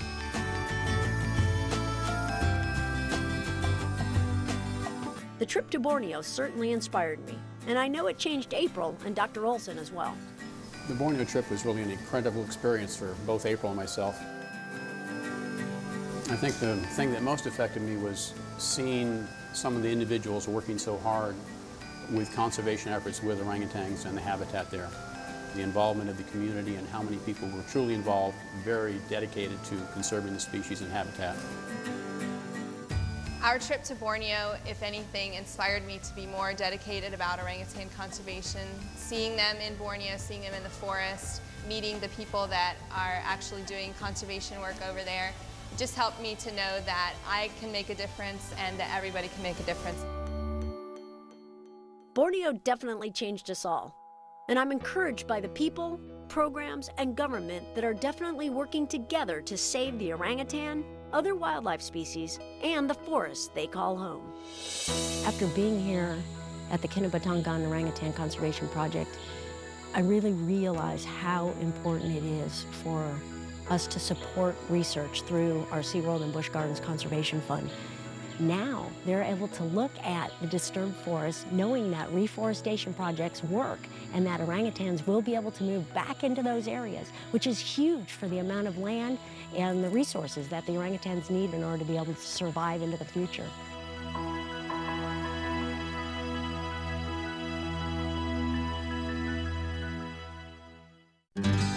Hi, I'm Jenny Bush, Conservation Ambassador for the Anheuser-Busch Adventure Parks. SeaWorld, Busch Gardens, and Discovery Cove are dedicated to the conservation and preservation of wildlife. And we believe the stories like the one you just experienced need to be told. The primates featured in this program are just a few of the many species that benefit from the SeaWorld and Busch Gardens Conservation Fund, a nonprofit charitable organization dedicated to habitat protection, wildlife research, animal rescue, and conservation education.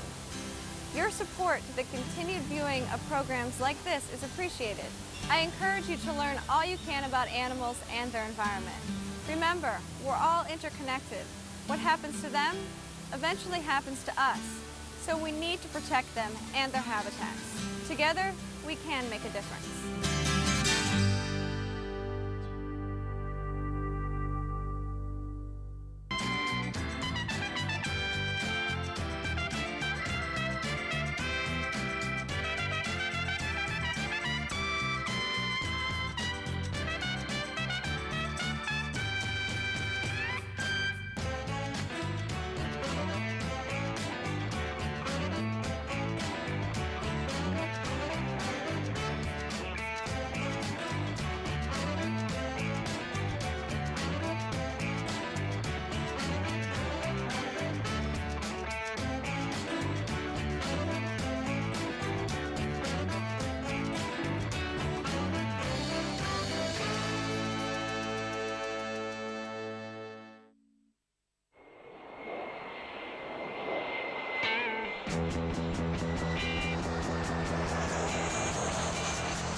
Good evening and welcome to the Board of Mayor and Alderman meeting. It is May 2nd, 2023. It is 7 p.m.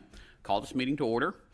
We do have a quorum. Tonight's prayer will be by Pastor Troy Powell, and the Pledge of Allegiance will be with Vice Mayor Steve Noe. If everyone would please rise for the prayer and the pledge.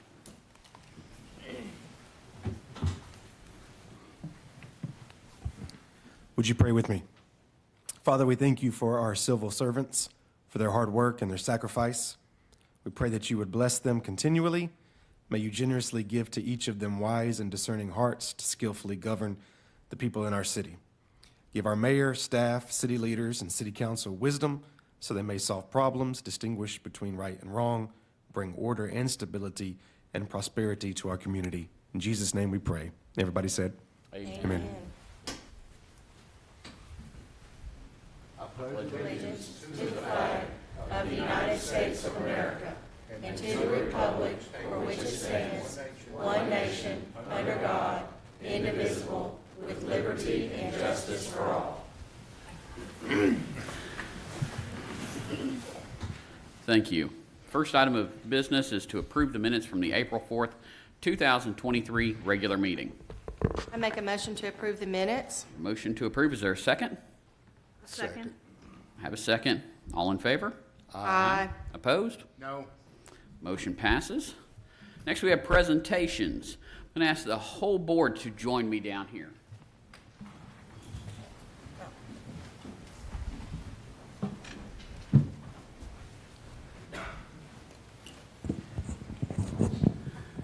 And can we get the Collazo family to come on up?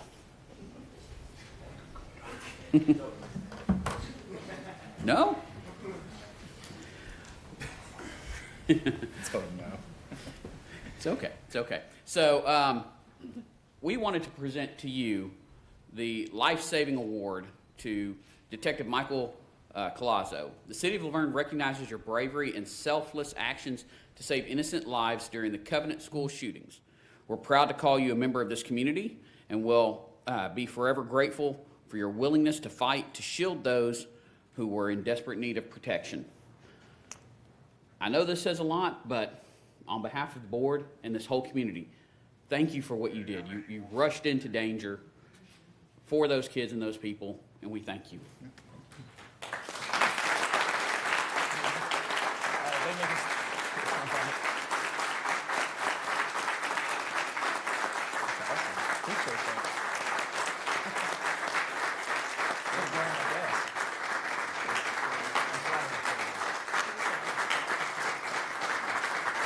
Would you like to say anything?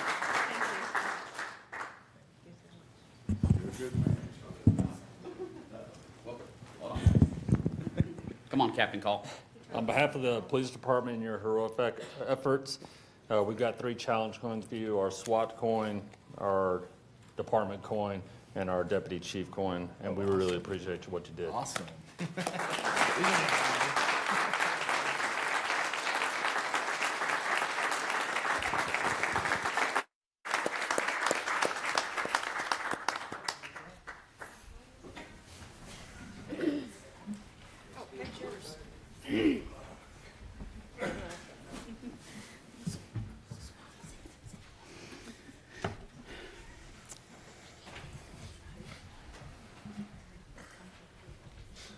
That was exciting. Yes, yes. So moving on to our department reports. Police Department, Captain Call. It's a great presentation. Go ahead. Yes, I trust that you guys have the copy of our report. It's a crime comparison analysis of quarter 1 of 2022 and 23. Couple of statistics of note: 50% decrease in residential and business burglaries and robberies, but we did have a 32% increase in our petty theft, shoplifting. We'd rather see the misdemeanors than felonies, that's for sure. Next page is motor vehicle theft. We had a bump in March compared to the same time last year, and the petty thefts obviously went up in February by 12 in Q1 of 2023.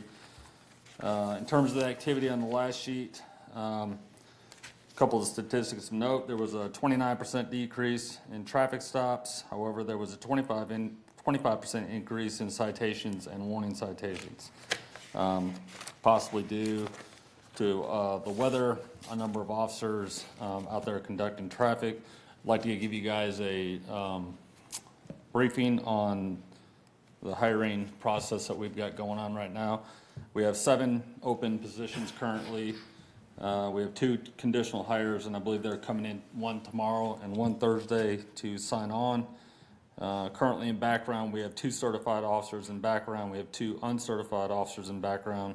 Tomorrow we have 6 interviews for new officers, 5 non-certified and 1 certified. You guys have any questions? Thank you, Captain.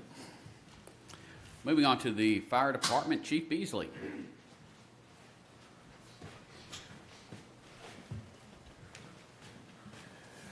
Good evening, Mayor, Vice Mayor, Alderman. I hope that you've had an opportunity to look at the reports from this last month. As you can see, we're right on track, 2 runs more than we were at this time last year. I think our runs stay right on track with the year before. I think you could probably still predict about a 10% increase by the end of the year, though. Nothing notable other than the amount of water that was used in the month of April. We have our annual hydrant testing or operational testing or flow testing this time of year, so we're flowing hydrants. And early this past month, we had a significant training exercise where we had Tennessee Fire Academy came in and we flowed a considerable amount of water, learning our best operations of our aerial apparatus. It took a lot of water, but I believe that we got a lot of bang for our buck out of that, and I think we have a real understanding of the capabilities of our equipment. Chief, just looking at the inspections and courtesy inspections, both of those dropped off significantly. Any reason for that? We had 1 employee that was out for that period of time. It kind of hit a down spell on that. Okay. Any other questions? I've seen some good activity over at 283. Absolutely. I think hopefully tomorrow you'll see some footings being dug, and we'll make some progress in pouring some footers. Obviously the weather. Thursday, did you say we're expecting rain, Mr. Waldron? Is that right? I think post-rain start raining Thursday. Yep. So try to get ahead of that. Hopefully the progress that we've made will allow us to get some work done, even in inclement weather, if it's not actively raining. Any other questions? Thank you, sir. Parks and Recreation, Mr. David McGowan.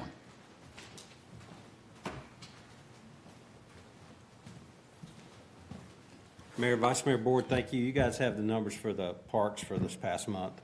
Help desk tickets, 65, 468 man hours devoted to those.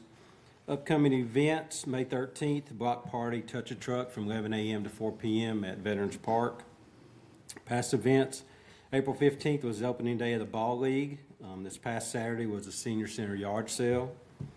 You can see the past events for the Senior Center. We hosted the GNRC conference this year.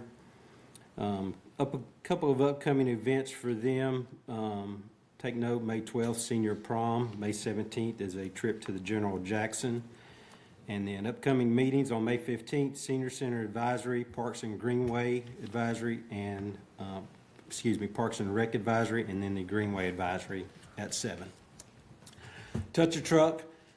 I'm gonna call Danny up if he doesn't mind. I know last year was our first year, and Danny was so gracious to be my model for what we were handing out. So I did hear Dwayne was interested in that. Well, we kind of customized these for Danny. I kind of felt bad last year because I didn't realize the vest that I brought was so small. So we had to grease him up, and he got into it anyway. So this year we kind of made a few adjustments. We are going to be giving out, we have 500 hats and vests that we'll be giving out to the kids. We customized this one for Danny with his own name on it. Yes!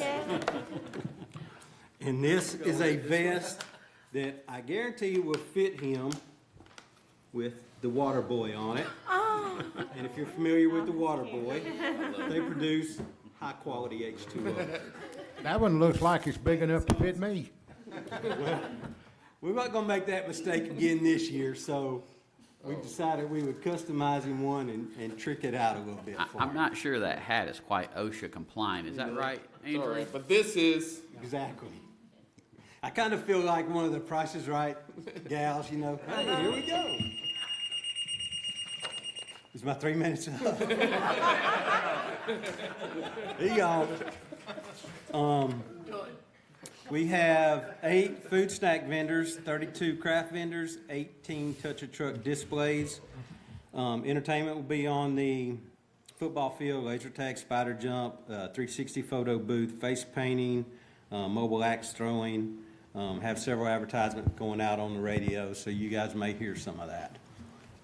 Any questions? That axe throwing is on ice, is that right? Yes, no doubt. Okay. Bruce wants to be the first one doing it, so. We didn't get the beer permit, so we're going to be outlaw that day. Any questions? Well, when is the farmer's market supposed to, first day it opened up? And I don't have that, so that's a stumper. I would say first week in June, possibly. Let me double check that. I knew it probably somewhere in June. Miss Carol's checking it. The first Tuesday in June would be June 6th. Yes, it is on Tuesday. would We moved be- it back during the week this year. Yeah, you're doing on Tuesdays, June Yes, ma'am. 6th, and I think the times are what, 3? 3 to 7, 3 to 6. 3 to 7. Yeah. 3 to 7. David, just for folks that are watching, and there's been some questions, but why did we move farmer's market back to Tuesday? Well, we originally moved it to Saturday because that was at our biggest vendor's request. Since then, we have lost that vendor, and now more of the vendors would prefer to do it during the week. There's so much stuff going on Saturday that we figured let's give it a shot back during the week and see what the turnout's going to be. You know, the first couple of Saturdays are good. After that, it drops off drastically. So by 10:30, 11 o'clock in the morning, it's dead over there. So we're just going to try it in the afternoon and see what we can come up with. I would think you'd get more vendors during the week than you would have been on Saturday, because it seemed like everybody has theirs on Saturday. Well, and that's kind of that's why it's hard to have a farmer's market if you don't offer fresh vegetables.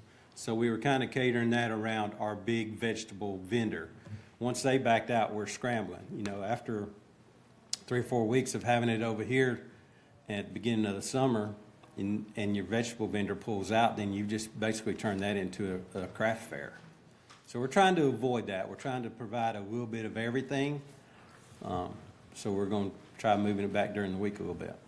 And Kathy was just provided Monday with about 30 more vendors that could possibly come in, so she's working on reaching out to each one of them. Yep. Thank you, Danny. I appreciate your help. Anytime.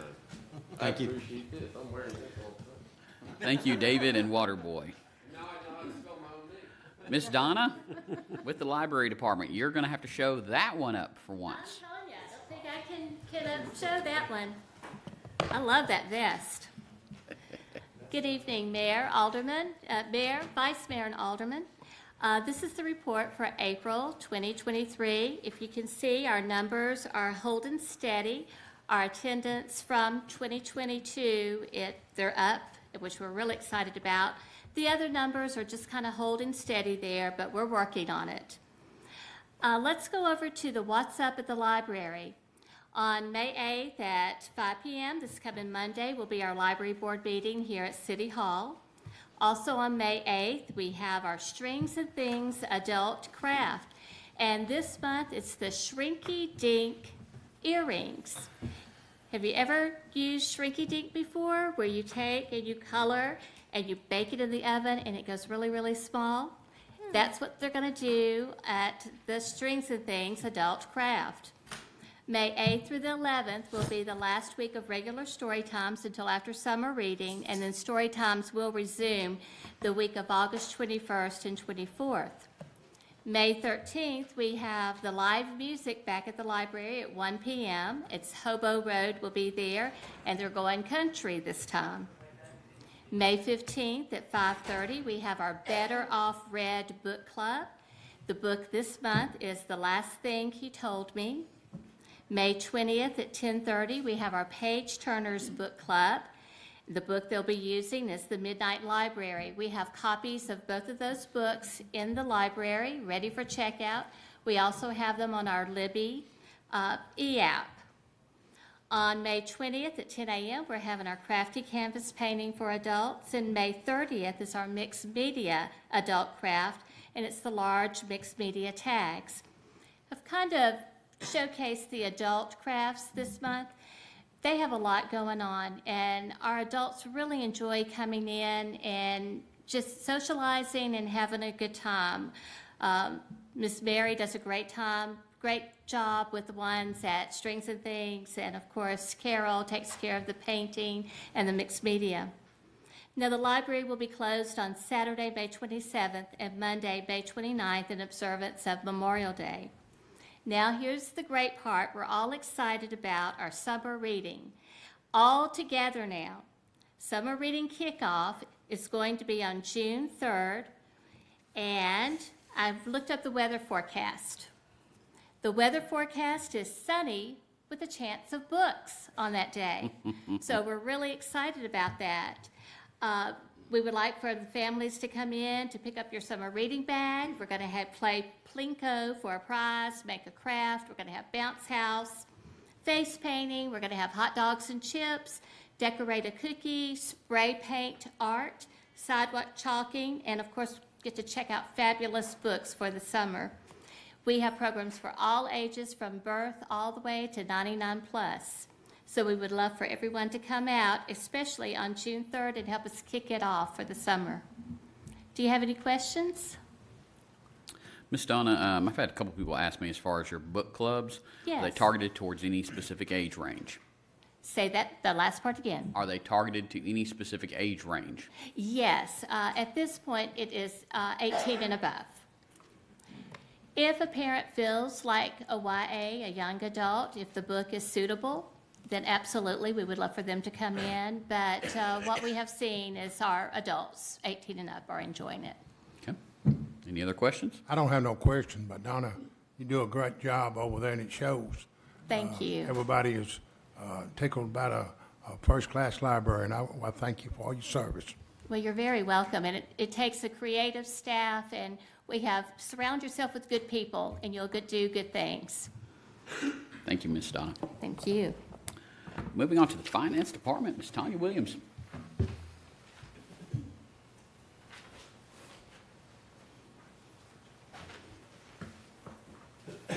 Good evening, Mayor, Vice Mayor, Alderman. Going to hit the highlights for you of our financial summary. In our general fund, our revenue exceeded expenses by $1.8 million. In our local sales tax, it was $3 million above budget and 1.3 above our prior year. In our state street aid, our revenue exceeded expenses by $281,000. In our stormwater fund, our expenses exceeded revenue by $97,000. In our water and sewer fund, our revenue exceeded expenses by $8.1. The next page is just our bank balances. In our third page is our comparison to our prior year. In our general fund, revenue was up $1.4 million, and our expenses were up $6.4 million. In our water and sewer fund, revenue was up $7.5 million, and our expenses were up $792,000. And then our tap fees were down $126,000. Any questions? I don't, I'd once thought about maybe when we was doing the budget, maybe put on the agenda about the upcoming lawsuits, but my record of putting things on the agenda just hadn't been good, so I just kind of let it kind of slide on, but that was one of the things I liked to put in the budget, but I just didn't do it. Thank you, ma'am. Then moving on, water treatment plant, Mr. Danny Campbell. Don't forget your helmet. Yes, sir. Safety first.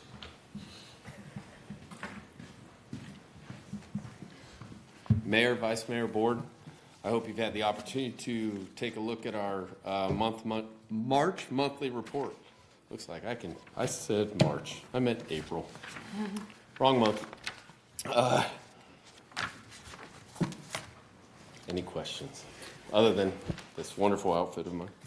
Danny, was the high service valve number 2 repaired today? It was actually installed. They're missing lugs for the wiring of the motor that have to be ordered. They had the wrong ones or the wrong size ones. They want to make sure that they are the correct ones so that they don't burn up like what happened previously. So those are on order, and as soon as they come in, they will be able to wire that back up, and it'll be good to go. They give you any kind of ETA with it? I did not get an ETA today, so I'm not sure with that, but I can get that and get that back to you. Okay. And then we had a couple of customer complaints? Yes, sir. So we had 2 customer complaints this month. One was from a monthly bacteriological sample that we take at this location. The gentleman asked us to take a water sample at his home. We did take that sample. We analyzed it back at the lab. All the results from those samples came back within range, and we did produce that report to the customer. Advised him that if he had any questions on those results, he could contact us at the water treatment plant. We did not get a call back, so I'm assuming he was happy with what we gave him. And the other is a high pressure complaint. So we advise the customer to contact a plumber to adjust or replace their pressure reducing valve. And then this question I'm going to ask you, but I'm also going to ask Michael Dietz if you can come up for it. Either one of y'all, can y'all speak in regards to the sanitary survey that was done and the results for the board and the public? Sanitary. Do you know anything about sanitary? What's a sanitary survey? No idea. Next question. No. Go ahead.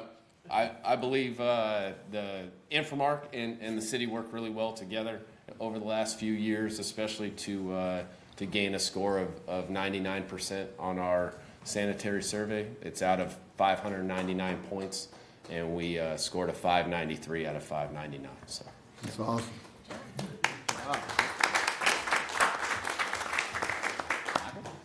I think Danny said it all. We're very pleased with the results. I think Bruce sent out an email. He was excited. That's the highest score he could remember in many years. So our goal is to continue to, achieve scores like that and keep building on the progress we've made. Absolutely. Good job to you guys and your teams. Yes, sir. Thank you. Thank you very much. Moving on to old business. Second reading ordinance 2023-06, an ordinance to amend Article 4, Section 5.055 of the City of LaVergne zoning ordinance regarding the floodway and fringe districts. This received a favorable recommendation, and I'm going to make a motion to defer because we've got a special meeting next Monday for that. Is there a second? A second. Second from Vice Mayor No. Alderman Waldron. Alderwoman Haas. Aye. Alderwoman Hobbs. Aye. Vice Mayor No. Aye. I vote aye. Motion passes. Second reading ordinance 2023-07, an ordinance to amend the fiscal year 2022-2023 general fund budget. Need a motion to approve or deny? I make a motion to approve. Have a motion to approve from Alderwoman Haas. Our second. Alderman Waldron. Abstain. Alderwoman Hobbs. Aye. Alderwoman Haas. Aye. Vice Mayor No. Aye. I vote aye. Motion passes. Second reading ordinance 2023-08, an ordinance to amend the fiscal year 2022-2023 senior citizens fund budget. Need a motion to approve or deny? Motion to approve. I have a motion to approve from Vice Mayor No. Our second. Alderman Waldron. Aye. Alderwoman Hobbs. Aye. Alderwoman Haas. Aye. Vice Mayor No. Aye. I vote aye. Motion passes. Second reading ordinance 2023-09, an ordinance to amend the fiscal year 2022-2023 stormwater fund budget. Need a motion to approve or deny? I make a motion to approve. Have a motion to approve from Alderwoman Haas. Is there a second? A second. Second from Alderwoman Hobbs. Alderman Waldron. Aye. Alderwoman Hobbs. Aye. Alderwoman Haas. Aye. Vice Mayor No. Aye. I vote aye. Motion passes. Next, we have the consent agenda. Need a motion to approve or deny. Motion to approve. Have a motion to approve from Vice Mayor No, our second. All in favor? Aye. Opposed? Motion passes. Moving on to new business, first reading ordinance 2023-10, an ordinance to amend the City of LaVergne zoning ordinance by changing the official zoning map for tax map 14 parcels 23.2 consisting of approximately 5 acres located at 252 Hollandale Road from a R1 low density zoning district to an R2 medium density zoning district. This received an unfavorable recommendation from the Planning Commission on March 28th, 2023. Make a motion to defer. Is there a second? I second. Second from Alderwoman Haas. Second for discussion. Discussion. Yes, sir. Sorry. So you want to defer this? Yes. Bruce. For what reason? Bruce had, and we discussed it at workshop where an advertisement was placed with the local newspaper. I remember. And for a public hearing. I remember. They didn't get it out in time. Unfortunately, while we got it to them on time, they did not publish it. So as a result, that public hearing is not taking place. So this defers it 1 month so that we can do it because we like to have those on first reading versus second. I remember now. Any other discussion? Alderman Waldron? Aye. Alderwoman Hobbs? Aye. Alderwoman Haas? Aye. Vice Mayor No. Aye. And I vote aye. Motion passes. First reading ordinance 2023-11, an ordinance of the City of LaVergne, Tennessee, adopting the annual budget and tax rate for the fiscal year beginning July 1st, 2023 through June 30th, 2024. Need a motion to approve or deny. Motion to approve. Second on discussion. Have a motion to approve from Vice Mayor No. Have a second from Alderman Waldron. Yes, sir. I asked Ms. Hope Oliver to come in case the board members had any question to ask the county, because there's a lot of talk about the school scoreboard, the band, stuff like that, and I thought it'd be good to have her here if we had any questions.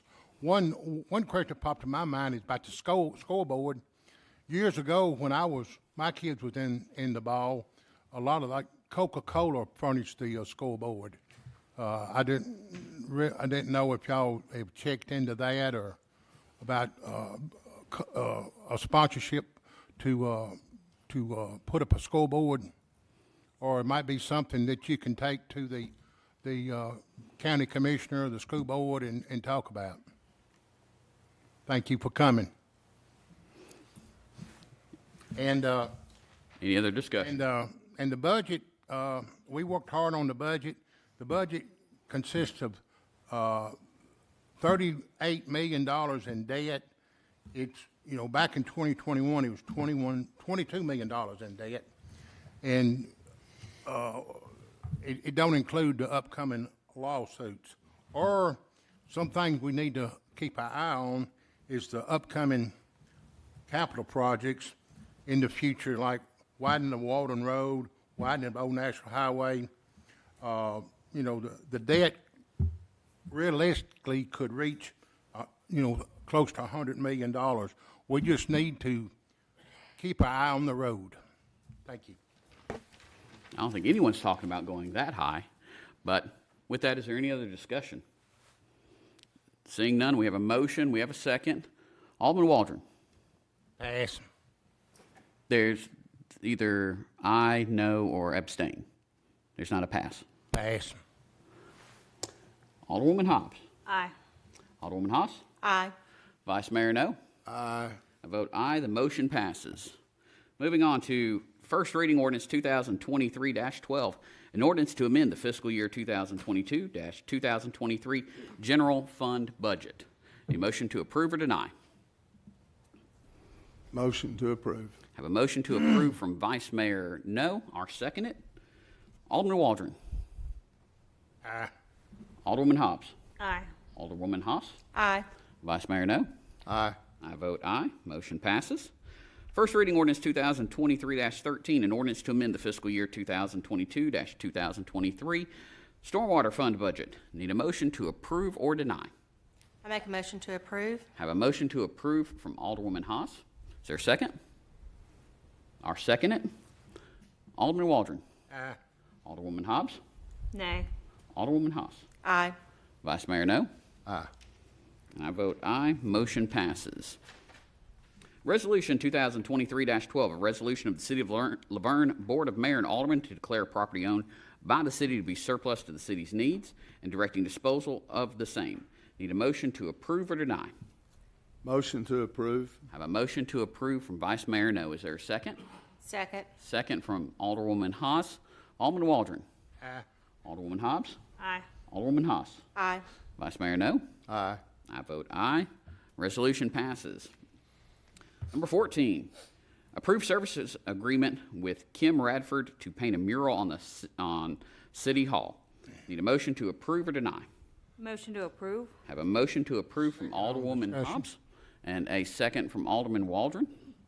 On the mural on the wall, we got a 50-50 grant. Our part would be $3,200.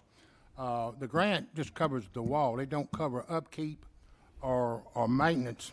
And my feelings on that, if we start painting stuff on walls, I'm kind of afraid it might entice a lot of graffiti people coming, and if it's had to be maintained or replaced, the grant don't come in. The city is on our own on that. And the $3,200 don't seem like very much, but I've had a lot of people call me, why don't we put a pavilion at the dog park?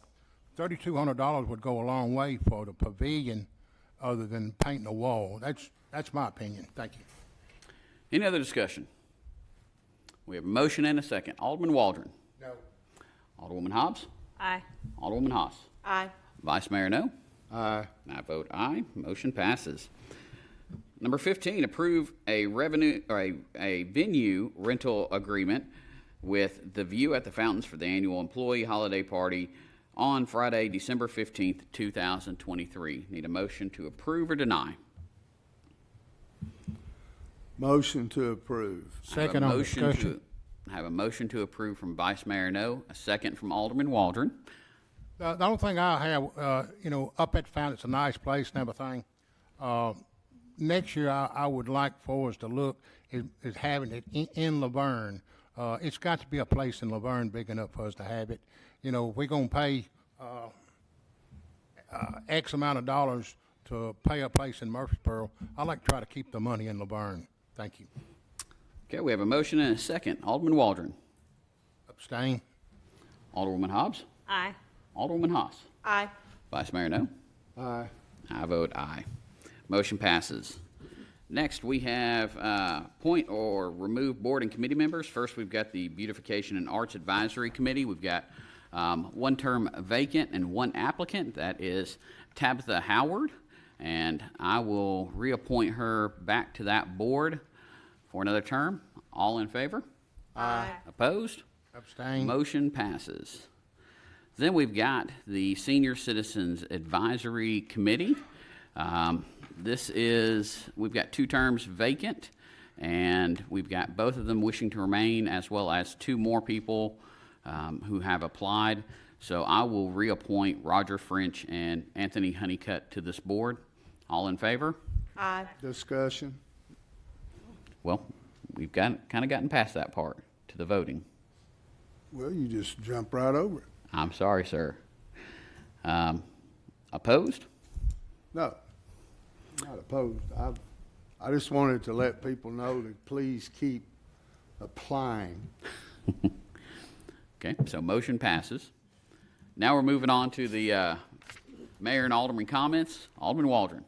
I like to spend the time to bring Bo up and let him explain this rezoning signs out. I know it's probably in the packet, but I get a lot of people want to know about the rezoning signs. And everybody says, Bo's the man. I cannot confirm or deny that last part, but So the signs that have been put up all around town are for the project that the city's undertaken for the last couple of years, it's basically an overhaul of the entire zoning ordinance. And so there's several purposes for that. One of the purposes is there's just a lot of older language from decades past. Like for instance, in the C2 zone, they talk about watch repair and places for TV repair, and nobody does that stuff anymore. So it's just, it really need to be modernized and brought up to 2023, language and uses. The other part is there's some expanded architectural overlays, like Old Nashville Highway will be added to that. It's never been included in architectural overlay. So that'll help with the aesthetics of that road. There's a community meeting start Monday, May 22nd, and that'll be at the library. In those meetings, there's it's all 5 days, but there's like a 2-hour session in the AM, and then I think 1:30 to 3:30 is the PM session at the library. So there'll be city staff there. I'll be there that week. And then there's night meetings are, I believe, Tuesday the 23rd and Thursday the 25th from 6 p.m. to 8 p.m. And that's all at the library. And then, of course, later in the summer, it'll come back to the Board of Mayor and Alderman for the voting. Thank you, Bo. It makes it clear in mud for me. All right, thank you. So, Bo, there's no shoe cobblers anymore? I hadn't seen any in a long time. Shoe cobblers. That's good. And again, I want to thank Hope Oliver for coming. I know you got a busy schedule, and I thought it would be a good idea if you be here, because there's a lot of questions come up about the schools, the scoreboard, and if any of the other members want to ask you a question. But I appreciate, and a member of the school board was here earlier, and she was going to stay, but I said, well. So she left, but yeah, she was here. I appreciate her coming. And getting to the mural on the wall, I have nothing really against the mural on the wall. I just really worried about the graffiti. I know about 10 or 12 years ago, graffiti was I could see graffiti a lot around LaVergne, but here in the last 5 or 6 years, I hadn't seen a whole lot of it. I just hope this don't entice it. And the budget, it's a big budget, but I just want to be able to make aware of everybody, keep an eye on the road, because Nashville Davidson County debt is more than the whole state of Tennessee. So they let the budget deficit get out of control. We just need to keep an eye on the ball. And again, check your elderly, make sure they're all right. We got a lot of elderly people in LaVergne, and make sure your pets has got ample shade and water. And thank you. Thank you, sir. Alderwoman Hobbs. Yeah, I just wanted to encourage our citizens to attend the community meetings for the new citywide zoning ordinances. I have the dates here. It's May 22nd through the 26th from 9 a.m. to 11 a.m. and from 1:30 to 3:30 p.m. May 23rd and May 25th from 6 p.m. to 8 p.m. at the LaVergne Library. There are rezoning of individual properties being proposed through this. So, like I said, I do encourage all of our citizens to attend and be involved in this process.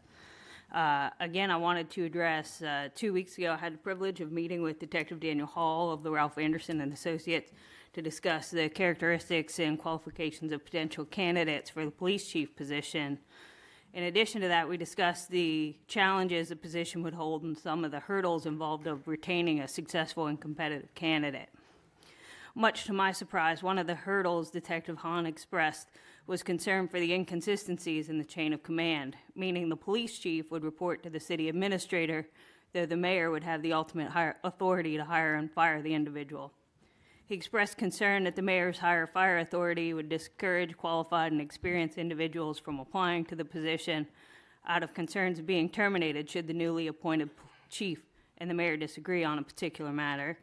He also revealed to me that in his many years of service and working with many local governments, the mayor having the higher fire authority is an anomaly here. And in his words, I'm able to count on one hand the number of times I've dealt with this particular arrangement.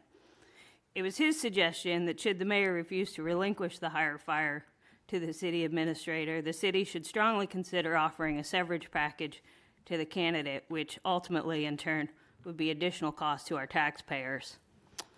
The mayor's higher fire authority is not just about our police chief, but all of our city employees who are out there every day assuring operations and the safety of our city.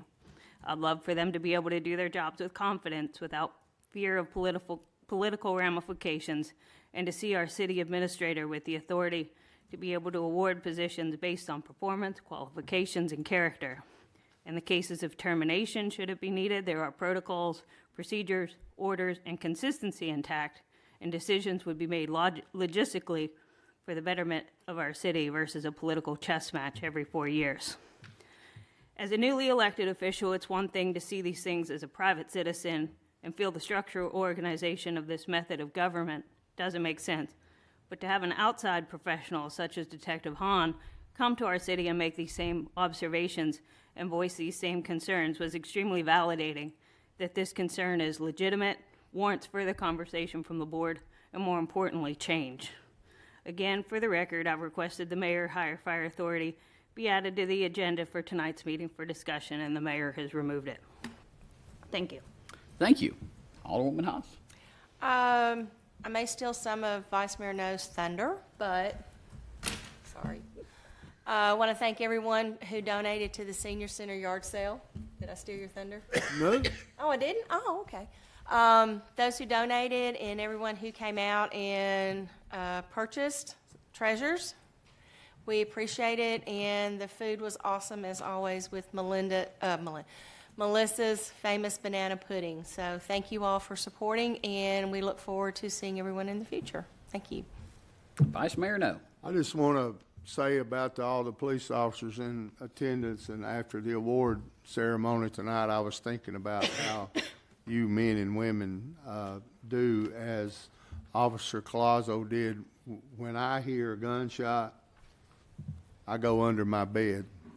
When you guys hear it, you go towards it. And that's, I hear a lot of people talking about police officers and putting them down and badmouth them, and I can say it here in a public forum that those people have no guts. It's easy to talk about it, but it's hard to get out there and do it. So I want to thank you. And Michael was definitely stole the show tonight. That's all I got, sir. Well, first I want to remind the board and the public about the special meeting on May 8th at 6 p.m. to discuss the floodway and flood fringe districts. We will have a public hearing for that. So please make sure to either tune in or come out to that. First, I want to thank the community for the outpouring of support for our police department. We lost Lieutenant Bob Hayes, and very good man, been with our department for many years. So thank you to everybody who has lifted up his family and this department through that whole situation. Do want to remind people we've got the zoning ordinance meetings, like Alderwoman Hobbs mentioned. This is very important. Planning Commission spent a number of years working on it, and this modernizes a 30-year-old plus document for the city. So let's absolutely show up and look at the recommendations and see if there needs to be any tweaks to it. This is just to let everybody know, starting this summer, you will start to see the special census kicking up for the city. We are doing a special census because the national census really didn't have boots on the ground here, and so we want to make sure that an accurate reflection is done of our city population. So they will be coming to your door. There'll be some mailers. There'll be all kinds of information, so please be sure to check towards that. We've got the block party on the 13th, as David McGowan mentioned. It's going to have vendors, activities, food trucks, all types of vehicles will be on display. David, do we have a helicopter coming in this year? We do have a helicopter coming in, so Steve, you may need to duck down a little bit, that way it doesn't take a little off the top, but we will have a wonderful time with that on the 13th. It's 11 to 4 p.m. at Veterans Memorial Park. Last I want to say is, in our society nowadays, you see at the movie theaters and on TV, movies, television shows that are about superheroes that wear capes, fly around, fight bad guys. Who you saw today, Mr. Colazo, Detective Colazo, is a true hero. He is someone who, mind you, he didn't have a cape, but he was running in there to save lives and to fight the bad guys. So that's what we need to remember as heroes, is that man there. With that, I call this meeting adjourned.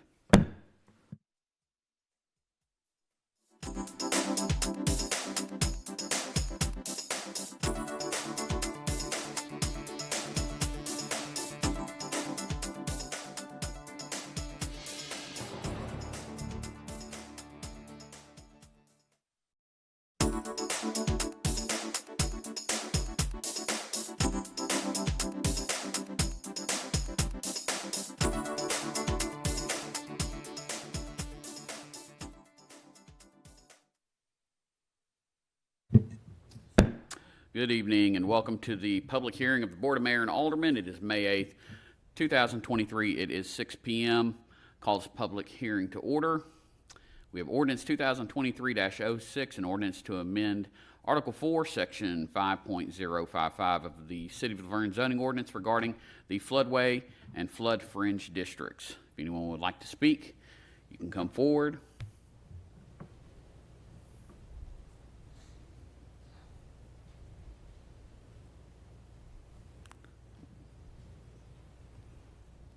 Seeing no one, we will go ahead and close out the public hearing, and we will go straight into the Board of Mayor and Aldermen special meeting. Call this meeting to order. We have a quorum.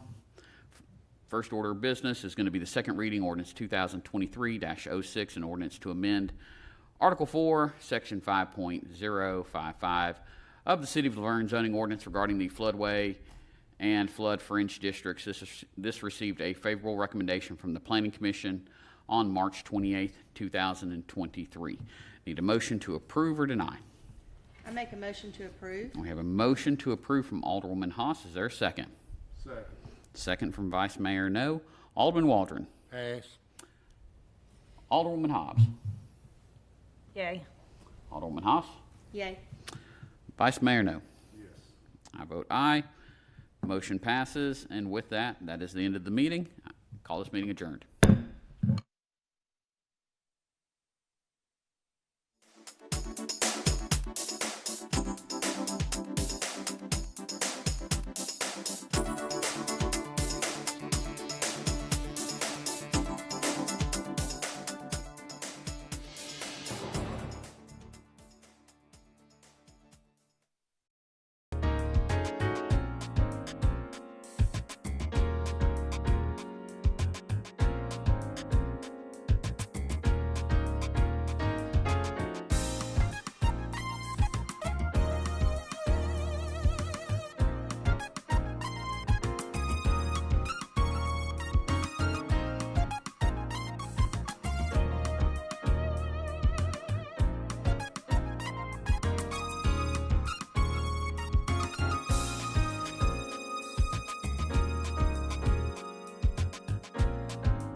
I'd like to call the meeting to order and welcome everyone to the LaVergne Planning Commission April 25th, 2023 meeting at 6 p.m. We do have a quorum. Our first item is to approve the meeting minutes for the March 28th, 2023 public hearing and the March 28th, 2023 regular meeting. We'll entertain a motion. Make a motion to approve. Motion to approve. Do we have a second? Second. We have a second. All in favor say aye. Aye. All opposed? Motion passes. Item number 2, site plan, Seventh-day Adventist Church requested by Asmitech Inc., property located at 271 Jefferson Pike, tax map 18N, parcel 18.01, R2 Medium Density Residential Zoning District, property owned by Kentucky Tennessee Conference of Seventh-day Adventist Inc. Mr. Logan. This is a request for site plan approval for the Seventh-day Adventist Church on Jefferson Pike. And this site is 1.5 acres. And the existing church is 2,900 square feet. And then this addition would add 1,600 approximately additional square feet. And a large area, roughly ½ acre of new pavement to the site. The church has been here several times, and they are requesting a deferral tonight. They've had 3, but I know that they've run into some hardships and whatnot, and I know the outstanding items are all engineering items, and Mr. Lyde has been working with them, so I'm going to turn it over to Mr. Lyde. Thanks. Okay, there's been no game playing on their part, no belligerence. We have been working steadily back and forth. It's been a continuous effort, a good relationship. It's just been kind of difficult getting through all the technical issues of this site. We are very close, and engineering recommends that y'all give them one more deferral to give us 1 more month to work this out. Thank you, sir. Any questions or comments? I'll make a motion to defer to next month. We have a motion to defer. I'll second. We have a Second. We have a second. All in favor say aye. Aye. All opposed? Motion passes. Next item. Item number 3 is deferred, correct, Mr. Logan? That is correct. Very good. Item number 4, site plan, Dick Buchanan Trailer Storage. Trailer storage in 2 new buildings of 9,112,000 square feet on 15.47 acres, requested by 615 Design Group. Property located on Dick Buchanan Street, tax map 14, parcel 50, I-2 Heavy Industrial Zoning District, property owned by CSJ and Associates, LLC. Mr. Logan. So this is another site plan request approval for Dick Buchanan Street. This is an industrial site. You can see on the screen. This property is on the east side of Dick Buchanan Street. I know it's been here many times over the last 2 years or 3. So if you have any questions, just let me know. It is zoned I-2, you can see here on the map. And there's a photo of the property. This site's about 15.47 acres, and the flat site, it's been ready for development for some time. So they, as you know, they finished all of their comments, I think a month or month and a half ago, except they had an issue with some pavement that they weren't showing, but they rectified all of that, resubmitted, and there's no outstanding technical comments on this project. So I'll be glad to answer any questions. Thanks. Perfect. Thank you, sir. Do we have any questions or comments for Mr. Logan or the applicant? Mr. Chairman, it's been with us for several months now, and I think now that they have answered all our questions and getting the blacktop where it needs to be, so with that, I'll make a motion to accept as submitted. We have a motion to accept. We have a second. A second. We have a second. All in favor say aye. Aye. All opposed? Motion passes. On to the next item. Item number 5, site plan, 5450 Murfreesboro Road, new retail building totaling 11,550 square feet on 1.53 acres. Requested by Huddleston Steel, Inc., property located at 5450 Murfreesboro Road, tax map 18B, Group E, Parcel 3, C2 Highway Service Commercial Zoning District, property owned by FHMY Realty Investors, LLC. Mr. Logan. If this is 5, this is the deferral. Okay, thank you. My apologies. For Scott Equipment. I needed the practice. Item number 6, site plan, Scott Equipment Parts Building, new building totaling 20,000 square feet and building addition of 1,060 square feet requested by Fulmer Lucas. Property located at 140 Waldron Road, tax map 29, parcel 5.12, I-2 Heavy Industrial Zoning District. Property owned by Scott Equipment LLC. Mr. Logan. Thank you. So this request is for site plan approval at Scott Equipment Company. This is located on Waldron Road. And this applicant originally was proposing some parking additions and a new parts building. And that was in February. And since that time, they have decided to not build the detached building and only do a small addition to their building and the parking lot addition. So this site's about 15.7 acres. You can see there on the screen. The existing building was finished in 2019, so it's not very old.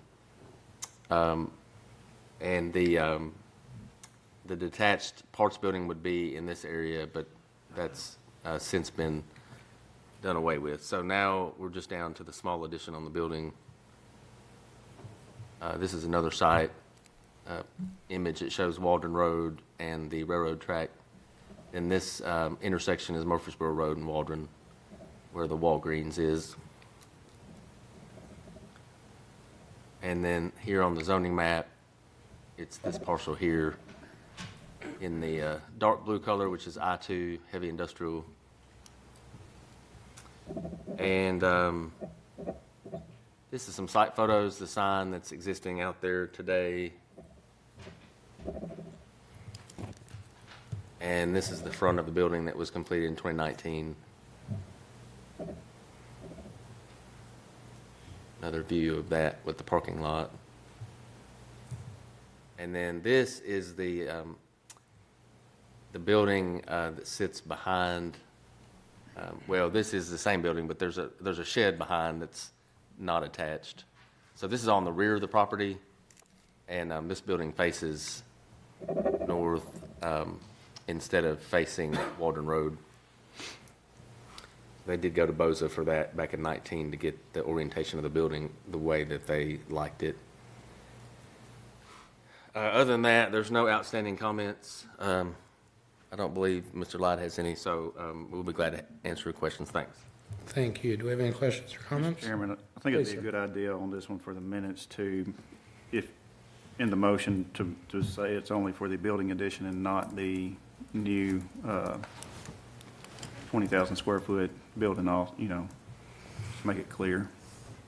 So whatever the motion is stated, it needs to say that the motion is for the addition Only. only. Okay, thank you. What about the parking? That needs to be included? Yeah, the addition and associated parking or something like that. So with that, Just want to be clear that it's not for the parts. yes, sir. I do have a question. Mr. Logan, does the addition materials that matches the existing buildings materials? Yes, sir. Flash? It does. They match. Okay. Any other questions or comments? We'll entertain a motion. I'll make a motion to accept the building addition of 1,060 square feet and related parking. We have a motion on the table. Do we have a second? Second. We have a second. All in favor say aye. Aye. All opposed? Motion passes. Item number 7, site plan Carruthers Crossing Commercial, 10 mixed-use buildings on 1.61 acres requested by SEC. Property located on Carruthers Road, tax map 29, parcel 29. PDR Planned Density Residential Zoning District, property owned by Burkett Hills Investment Group, LLC. Mr. Logan. This is the Carruthers Crossing commercial site plan. They're proposing 10 buildings on 1.61 acres. And this property is zoned planned density residential, or PDR. So you can see on this image, this is Carruthers Road. and the south side is where Carruthers Crossing has been under construction. You can see some of the homes here that have been completed that are near the entrance. So it's these parcels either side of this road that are under review tonight. So this is where they're proposing the 10 buildings. Zooming out, you can see more of the site. So again, we're talking about these 2 lots on either side of the road. So this is a large development. At build out, I believe the unit count's about 374 total, so it is a large development. Here's the zoning map. So again, these 2 parcels next to Carruthers Road. And then I know that they have completed all their technical comments. Mr. Lyde and I talked about that before the meeting. So we'll be happy to answer any questions. Thanks. Thank you, sir. Do we have any questions or comments? Yes, sir, Mr. Chair. Please, sir. Is the applicant here this evening? Who would state your name and address for the record, sir? Richard Howes with SEC, 850 Middle Tennessee Boulevard, Murfreesboro. Thank you, sir. This is a question for staff, either Kyle, Bo, or Gary, but this does match to the PDR that was approved well before everybody but Graham was on the board. Is that correct? Yes, I think they actually came back after I started working here in 17 and submitted a new PDR book. Okay. But it does conform to that, yes. Okay, and then with these 10 stores, 10 basically units, are tenants just going to be locked into each one, or can they do, I know we're going to have residential on top, but will you have somebody, decides that as a tenant they want 8, 9 and have a larger footprint? On the commercial side, we have reduced down to only 8 units, so we're going to have 1 unit that's 2 combined to make it a little bit bigger. So we've got 8 units to accommodate the parking. After the workshop, we went back and modified that to address the parking issue. But they will be able to, if they want to purchase or rent more than 1 unit, they will be able to do that, yes. Okay.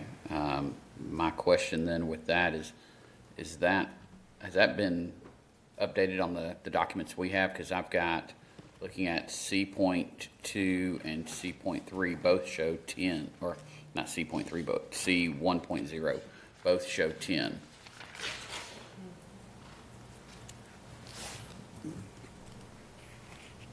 Showing 10.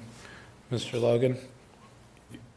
It's got 10 units because there will be 10 as far as residential units, but they can, on the commercial side, they will be able to, they're going to reduce down to 8, and they will be able to go and make them, if they so desire, somebody wants to rent more than the 1 unit, they will be able to do that.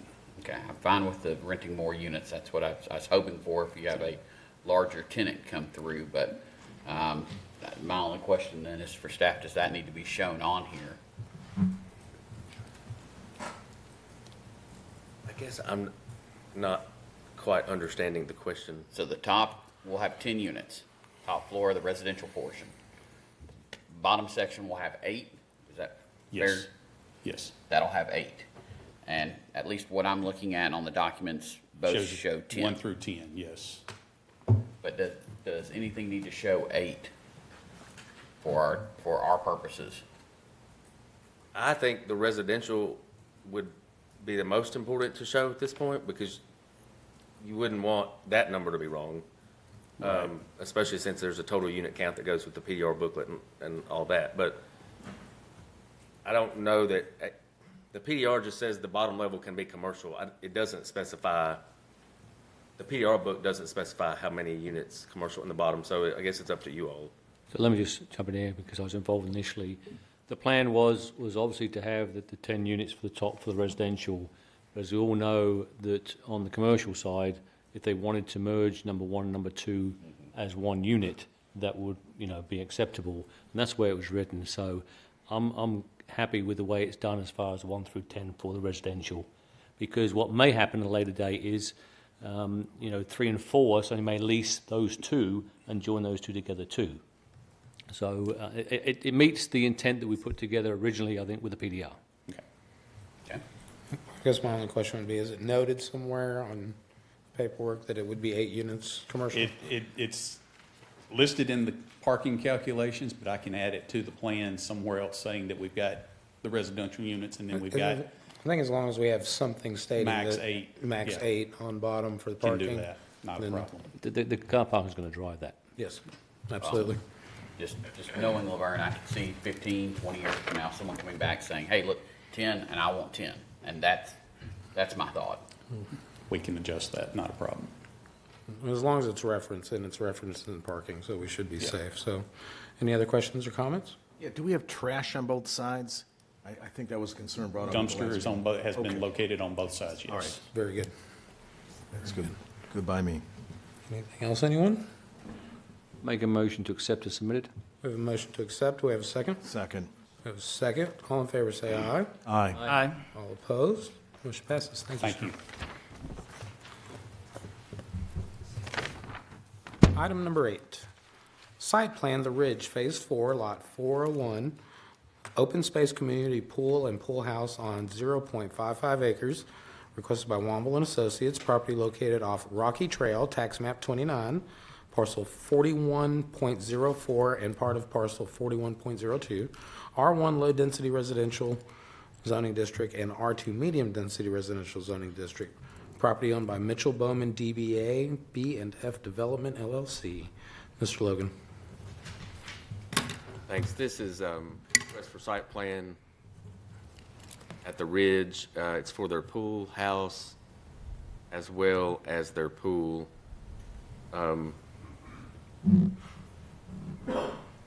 Navigate to the right item here. Okay, so this is also referred to as Lot 401 in the plans. So this one too, of course, was here last May of 2022.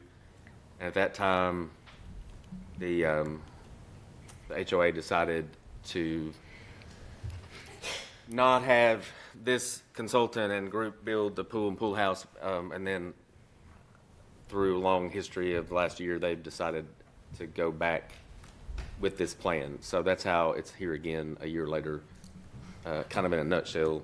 So you can see on the screen here, this is the Ridge, Phase 4, Lot 401, and it's at the corner of Smoky Ridge Drive and Rocky Trail. And then scrolling to the next photo. So this is a much larger view, zoomed out, but this is the lot here in relation to Carruthers Crossing, which we just covered in the previous item. And then, of course, you can see the lot arrangement for the rest of the ridge going south. So it's actually not very far from Carruthers Crossing. And here it is on the zoning map. Again, PDR is to the northwest here at Carruthers Crossing. Orange is R1, and then the darker brick color is R2.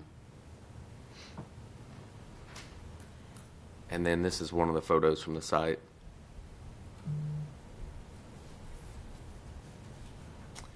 And I know this is Can you go to past all the plans? Okay. Okay, we have no technical comments. They have addressed them all. However, their engineer did something that as someone who looks at old videotapes of old planning commission meetings a lot lately, really appreciated.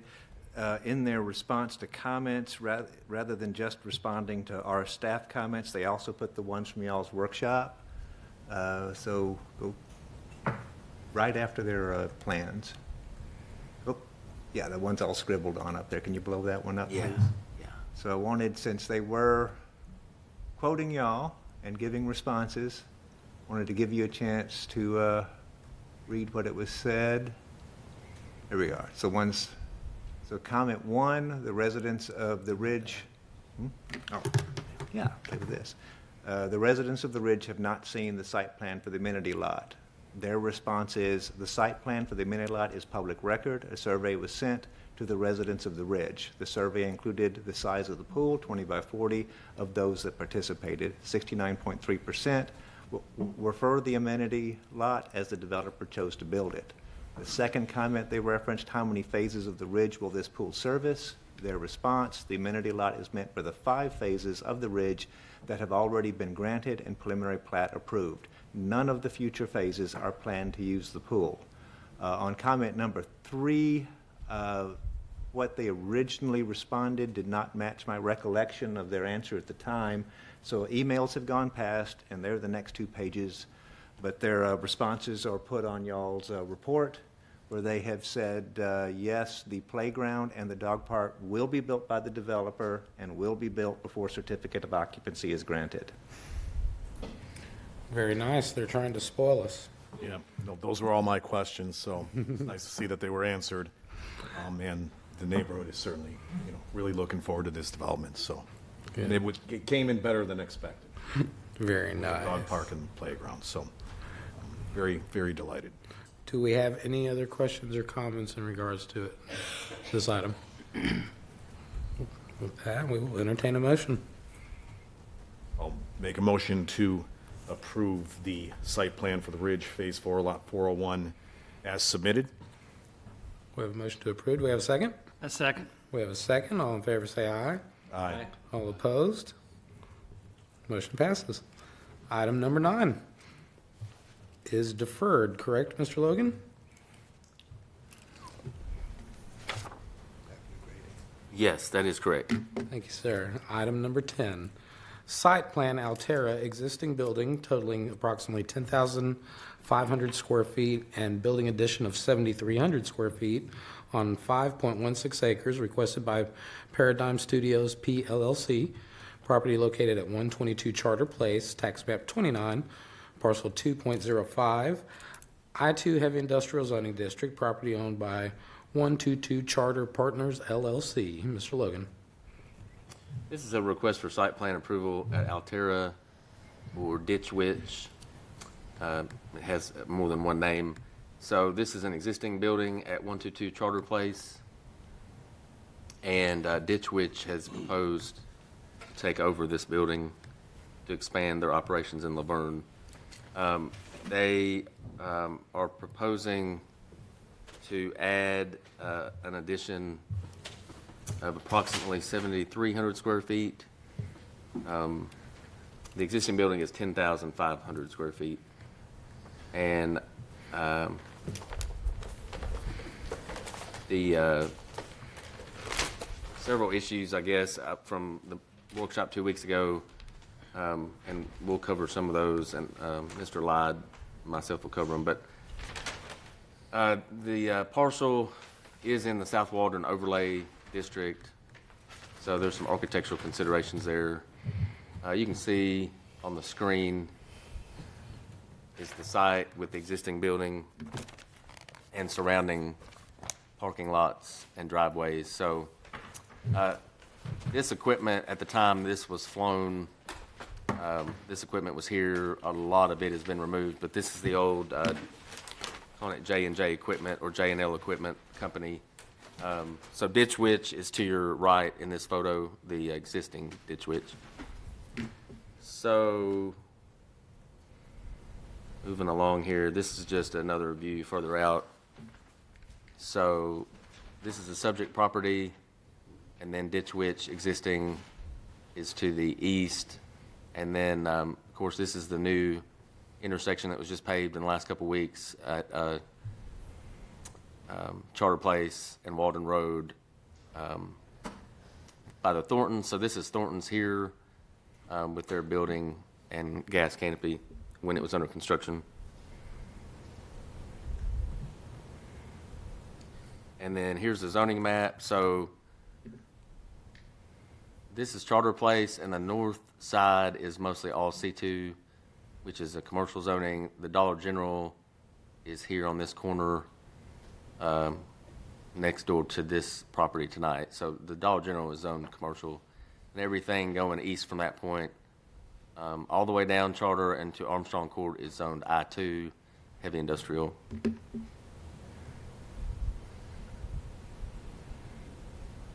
And then this is a photo of the existing building. Of course, it's been vacated for a few months. This is the front of the building. You can see there is some existing brick on this building.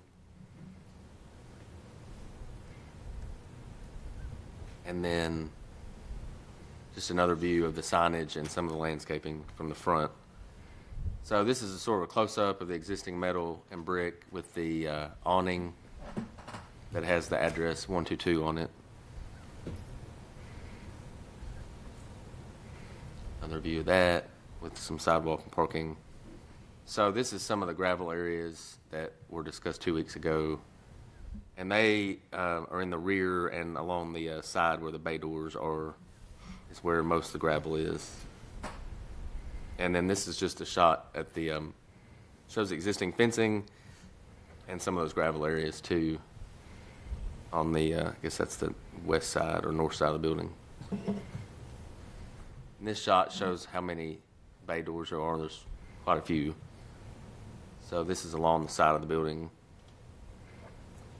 That finishes the pictures, and then this is the site plan. But I'll go back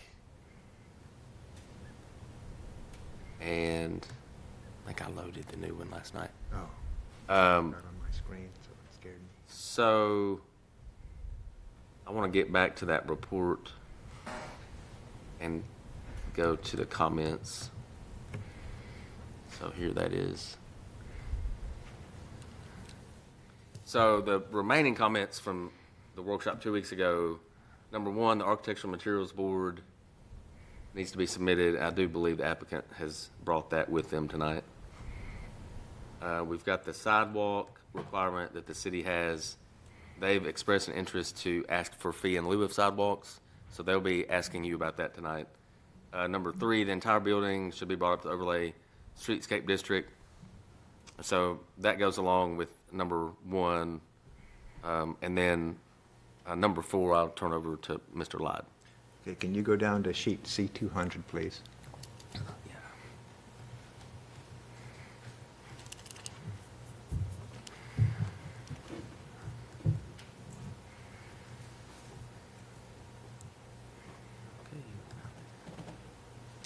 Okay. Okay, that's not the one they submitted. Okay, apologies from the staff. This is not what they submitted after the workshop. What they are proposing, in terms of y'all's concern about a concrete apron, they are proposing one, and I have it in paper here, once they actually did submit, about 20-foot heavy-duty concrete apron that runs from here to here along the sides of their new building, and from here to here along the sides of their new building.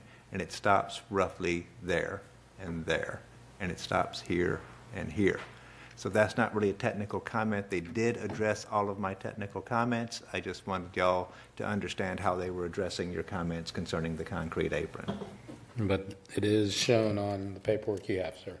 Yes, sir, and I'll be glad to show it to you. Good enough. Is there an applicant here this evening? Name and address for the record, kind sir. You might want to go back there. I knew that something was not quite right. Is this not the latest? This is the latest. We have the latest, and I knew that we did. For whatever reason, the site plan from 2 weeks ago is still loaded. Okay, so they're both on here. This dark gray area is the proposed concrete apron that they are adding. Very good. Thank you. My name is Alex Dickerson, Thompson Burton, 1801 West End Avenue, on behalf of the applicant.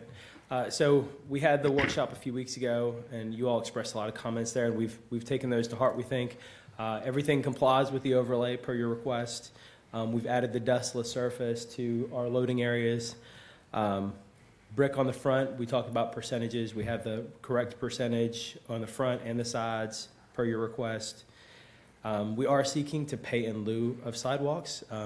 in the area, and I think staff can confirm this, but everything on the south side of Charter, there are no sidewalks on the south side of Charter. So if we are required to put a sidewalk there, it'll essentially be just one section of sidewalk. So we're requesting to pay in lieu so the city can use that money wherever it sees fit. But happy to answer any questions you have. And I have the materials board down here. I don't know if you all want to see that or. Let's start with the materials board. Please raise it so everyone can see it.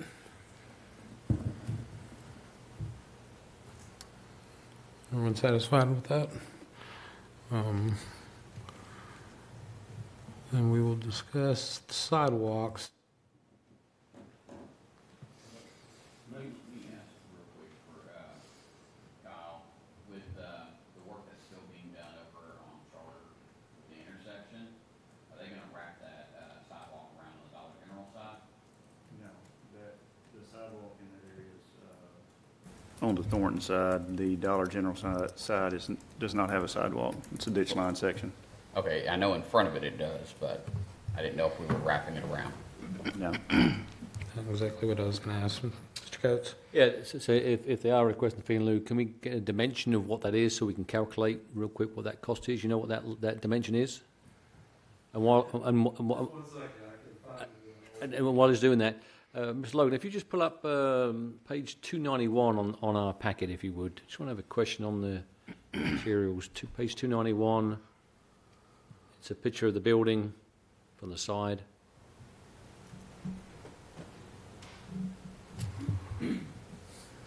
Sorry, 251. Let me clarify. 251.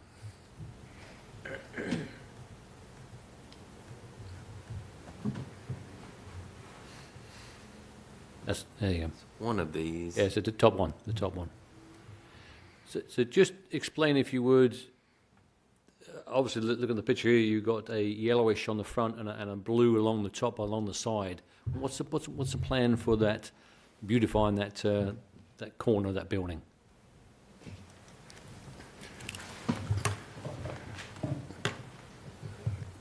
Good evening, Stephen Reuter, Paradigm Studio, 761 Old Hickory Boulevard, Brentwood, Tennessee. I'm the architect. So obviously, we're going to clean up the greenery, clean that off, clean the brickwork, and we would be adding brick on top of the existing brick to get to the 80%. So last time when we were here at the workshop, I thought it was at 70%. We went back and checked, it's 50-something%, so we're not even close. So we're going to add brick to get to the 80%. So the drawings that are in the packet that show the color elevations show the calculations that will get that to the 80%. So we'll wrap brick around the front edge there that matches that existing brick. I think it's approximately 2 to 3 feet more brick up on that facade to get to the 80%. The remaining metal panel will remain. We'll either pressure wash it and clean it or paint it to freshen it up. So it'll be the same colors. On the color board here, this picture represents existing brick with the proposed new brick, so we're trying to show that we're matching the brick. And then this picture shows the color swatches at the Sherwin-Williams Reed Villa, matching the existing metal panel, and this is an actual swatch of that. So the intent is to match the brick, to match the metal on the addition to the existing. But if you look at the picture there up on the board, on the front, which is the yellow goldish, along the left side, it looks like blue run along the top. Obviously, that's going to be color coordinated, so it's more correct. I don't know that we captured that detail. I think our intent would be to paint that to match the metal, so you wouldn't have an accent color there. Kind of more defined there. Yes. So our intent would not to be introduce that accent color, if that makes sense. No blue? Exactly. Correct. Thank you. With that, do we have a calculation of the length of the sidewalk? I have a fee. Okay, a fee's fine. We just want to make sure, but in the motion that we're encompassing the length or the cost involved, so we know we're agreeing up front of what that number is.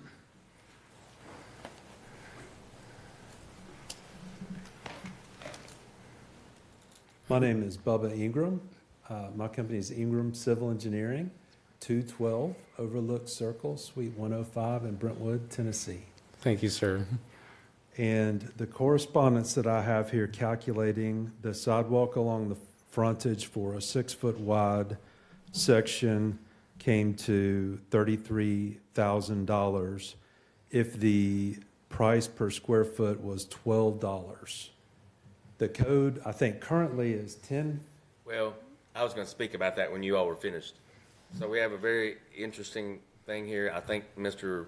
Philip Dodd may end up Touching on it. deliberating. Their submittal date was Monday, Monday, March 27th.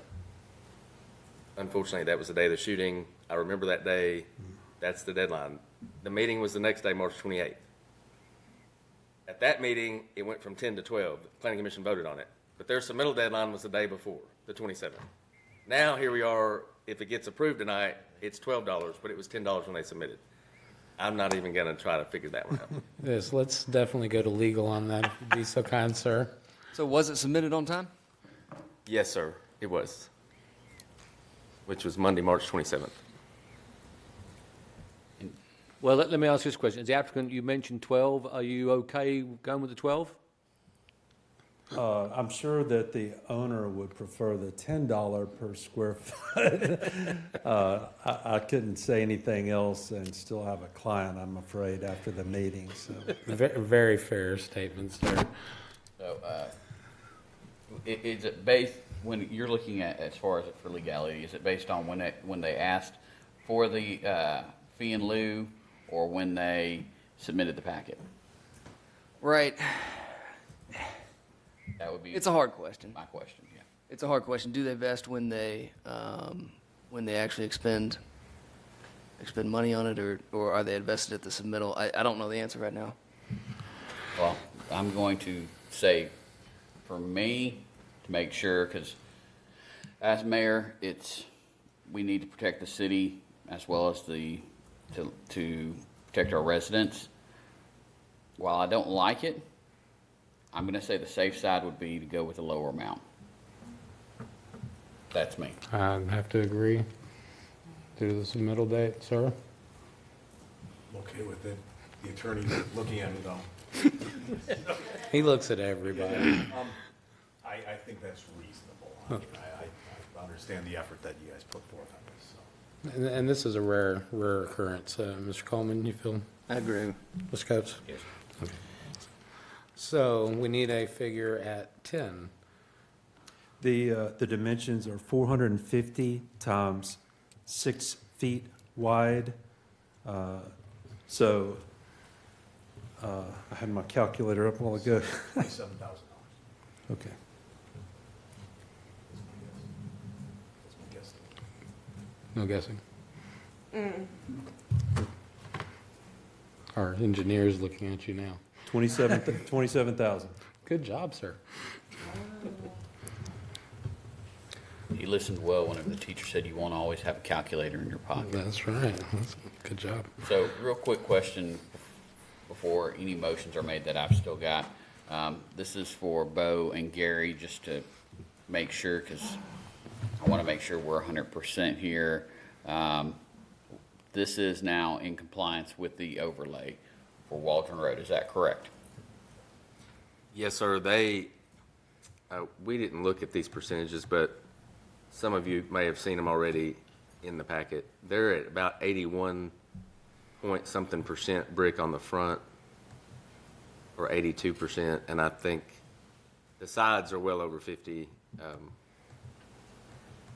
So that then puts them in compliance. And does the side go all the way down, or is it just to the existing building?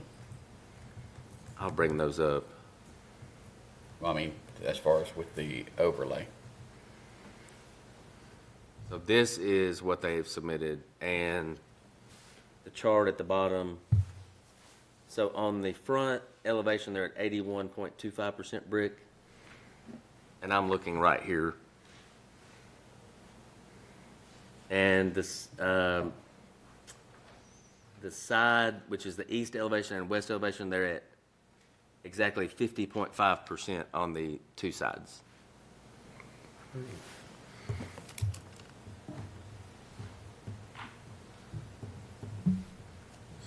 Any other questions?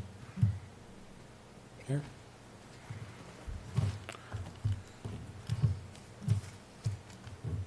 So the motion must include a fee in lieu amount of $27,000 So I'll make a motion to accept with the fee in lieu of $27,000. We have a motion to accept. Second? We have a second. All in favor say aye. Aye. All opposed? Motion passes. Thank you. Next item, item number 11. Correct. Yes, item number 11.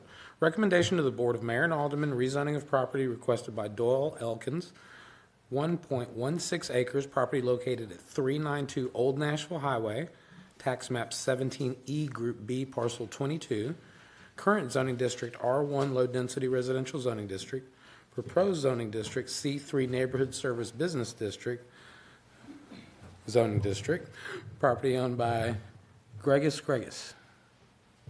Mr. Logan. Thanks. This is request to rezone property at 392 Old Nashville Highway. And current zoning of this property is R1, and the applicant is proposing to go to C3 zoning, which is neighborhood service. And you remember they were here a couple weeks ago, the applicant, and I believe his, maybe a real estate broker or agent. They were here. You all saw the exhibit, and I'll show it in just a moment, but that was drawn by land surveyor, Mr. Elkins, Doyle Elkins, and at any rate, this is about 1.16 acres, so I'll show the maps here. This is it, 392 Old Nashville. It's a very long parcel, not very wide, and of course that discussion came up at the workshop that what would they build if they could get C3, because with the width, there's not a lot they could build. They'd have to add properties maybe on either side or one of the sides. And then this is just zoomed out. So property here again outlined in blue. This is just north of Jefferson. This is Jefferson Pike here with the traffic signal. So existing zoning map. You can see all this orange is R1 low density residential. Then you've got R2 medium density that touches it on basically two sides. And then this existing C3 is all here at the intersection, includes the pharmacy and the gas station and those parcels. Oh, we discussed the lot to right next to it. We were unsure if that was C or... It is C3. Okay. It is C3, yes. So the GIS is still changing that. Gotcha. But that's C3, and then here's a photo of the existing building, and then everything else that's on the lot you can see there.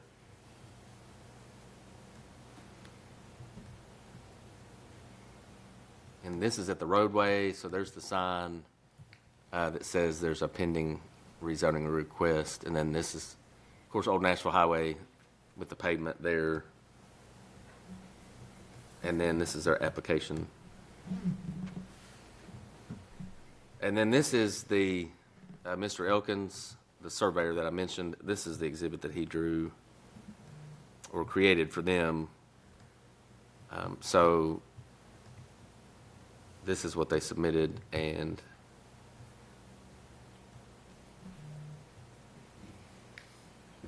this survey just shows the dimensions of the lot and lays out the lot boundaries, then shows all the surrounding properties.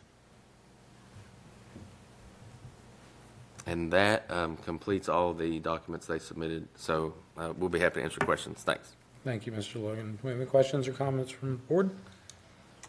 Just want to make sure, I don't have my book in front of me, I left it in my office. At least the use that's written in here on the application of food market is appropriate under this zoning, is that right? There are a few food uses related to a small grocery or market, and also bakery is listed. Well, I mean, for the purposes of this, though, the applicant is proposing they've written in food market. So that would be as far as appropriate with this zone. C3 allows up to a certain size. It doesn't allow, like, obviously an Aldi or a Kroger, but it allows a small neighborhood grocery or bakery. And it's hard to know on these types of rezonings. It's hard to know exactly what the applicant intends, and sometimes they don't know exactly. But I kind of feel like it bleeds back into that conversation of, could they do anything with just the width that they have? I don't see that they can fit a commercial building with parking and driveways.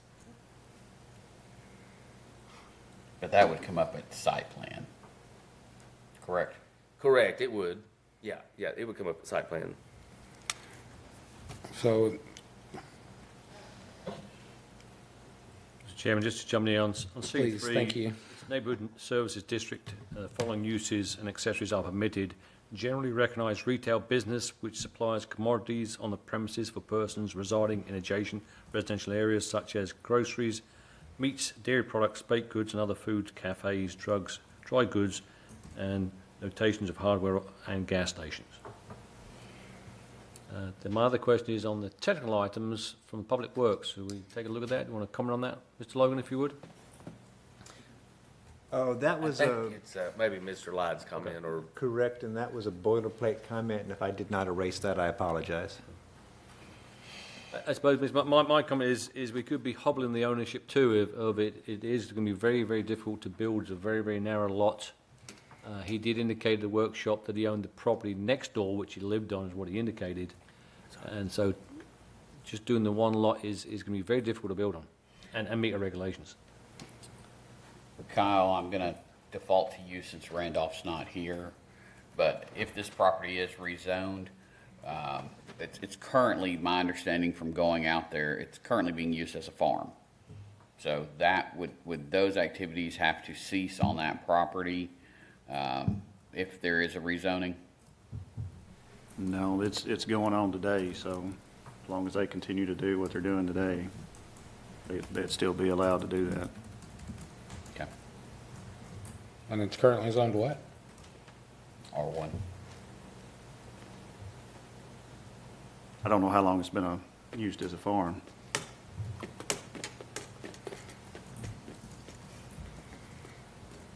Questions or comments? So on this item, we will be making a favorable or non-favorable recommendation to the Board of Mayor and Aldermen. Entertain a motion.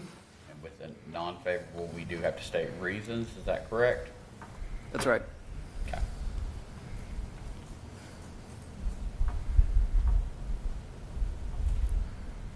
Several reasons have been stated already, in my opinion. Thank you, sir.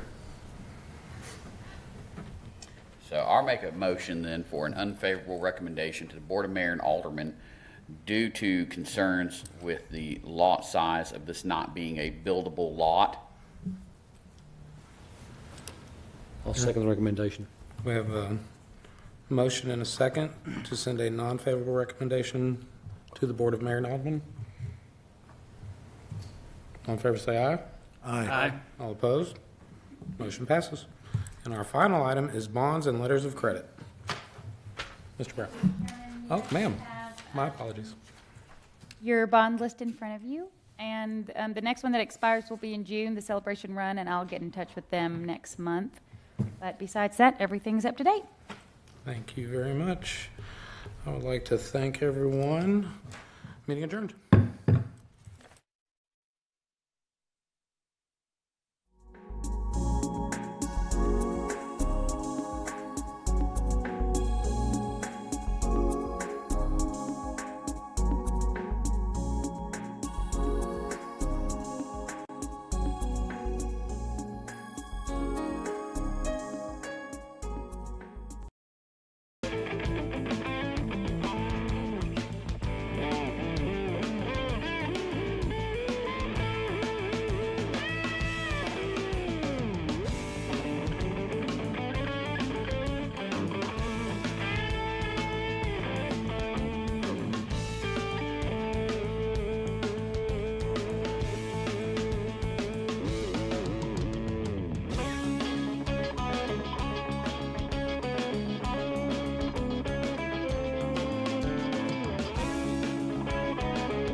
Good evening, everyone, and welcome to the Parks and Recreation Advisory Committee meeting. Today is May 15th, 2023.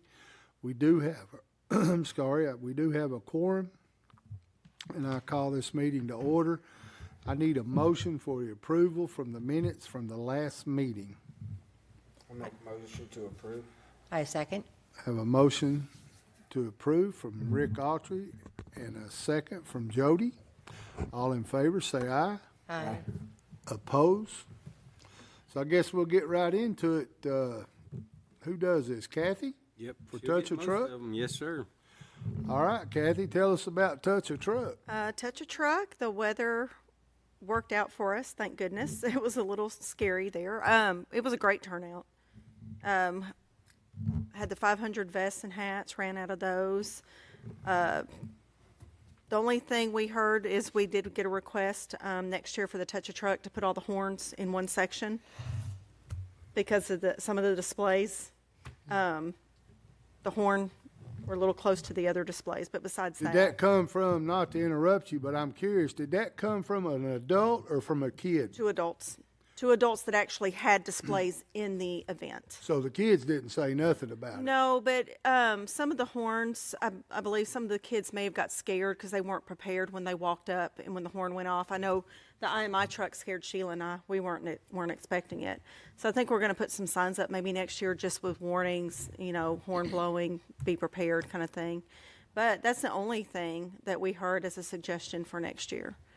So everything else is positive. I think the horns are very startling. Every time somebody that cement truck and just pull the horn, everybody's Yeah. like, And I think last year when we had it, it was in the front parking lot, so everything was spread apart. And that's, yeah. And so, because the horns were honked last year, I think it's just because of how close they were. So we'll make sure to take that into consideration when we map out the displays next year. So. When I used to drive a truck, my oldest son at that time was 5. And I'd bring it home sometimes, lived in the same house. He would hang on that thing until it ran completely out of air. Yep.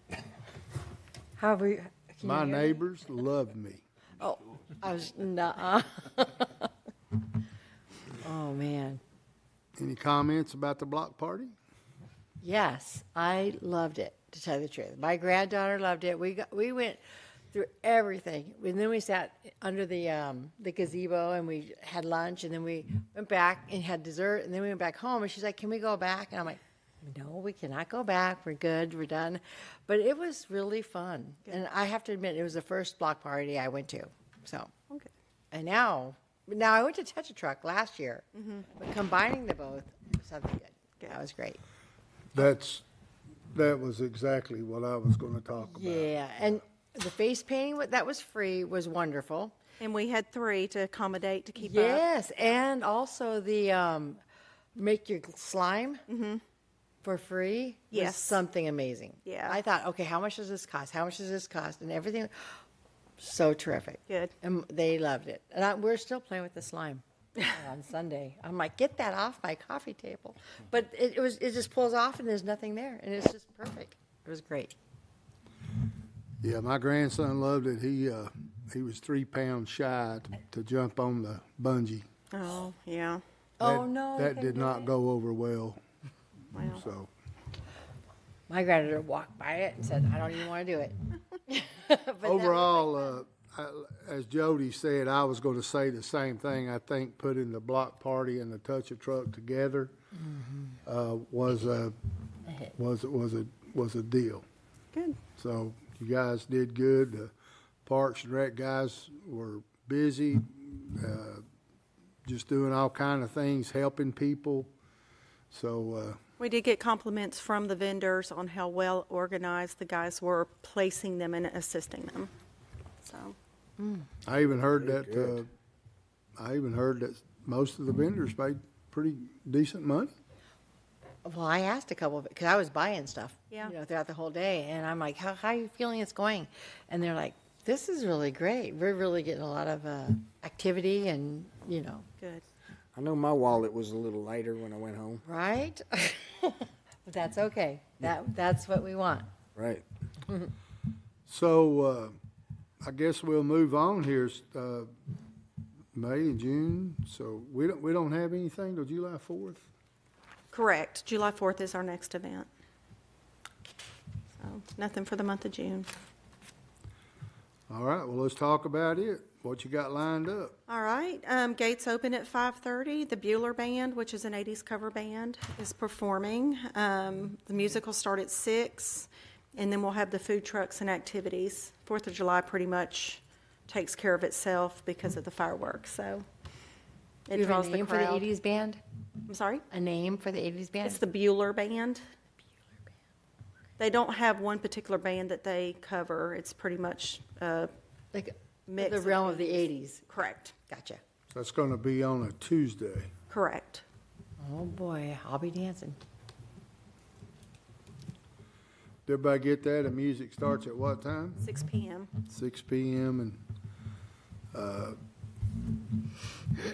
you're going to have vendors.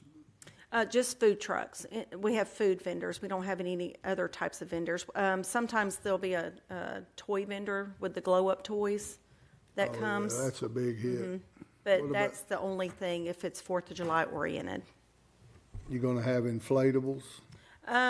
We're going to have the spider jump come back, and I've requested the obstacle course, and I've not got confirmation on that yet. All right. Any questions? All right, we'll jump on to my favorite so I can get out there and run is Howl at the Moon. All right, this year it is Friday, August 11th. We've already opened registrations, so they are now open online. We've got 4 registered so far. Check-ins at 6:30, race starts at 8 at the back pavilion at Veterans Memorial. And we are currently looking for sponsors for that event. Can the sponsors, do they need to call or log on We anywhere have in the particular? sponsor form online on the LaVergne37086.gov, or they could call. We've got paper forms we can send out as well. Call, email, any of the above. So on the website, does that give you the company's incentives of why they want to? Yes, there's a package that's attached on the website, and it shows what they get in return for their sponsorship. Okay. So it'll go from the back pavilion to City Hall. Correct. And then back to the back pavilion. How far is that? Is that a 5K? Is that a true 5K or? Yes, sir. Yeah, it's certified. It is certified.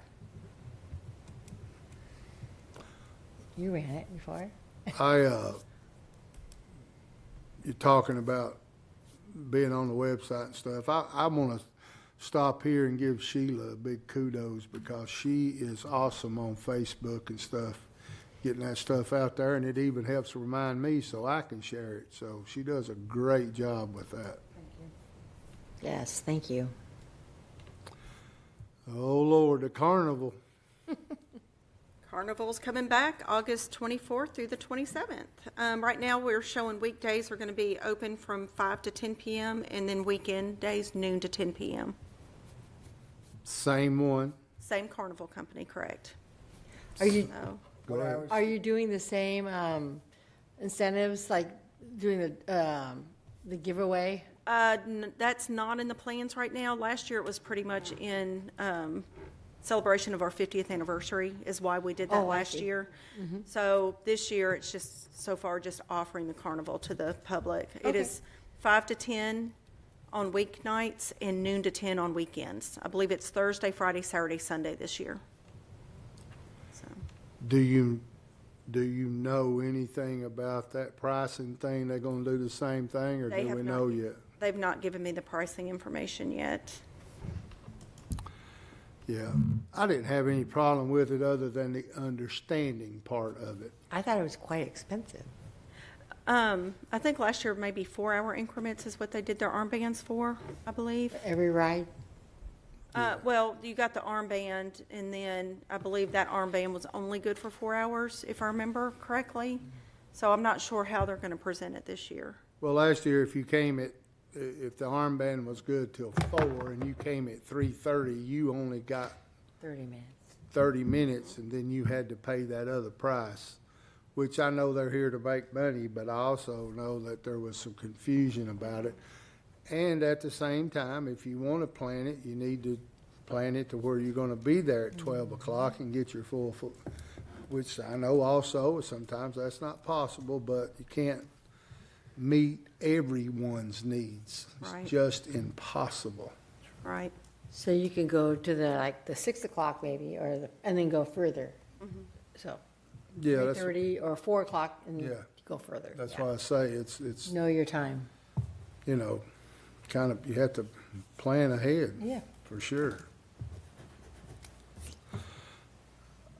All right, that's next. Fall Festival. All right. Fall Festival is September 15th and 16th. 15th, we are still working on the Prince Band contract, so we've not got that finalized yet. And then just the traditional parade ending in the park, 10 o'clock parade, and then the festival itself will end at 3:30. We're not going to be doing a Saturday night concert this year.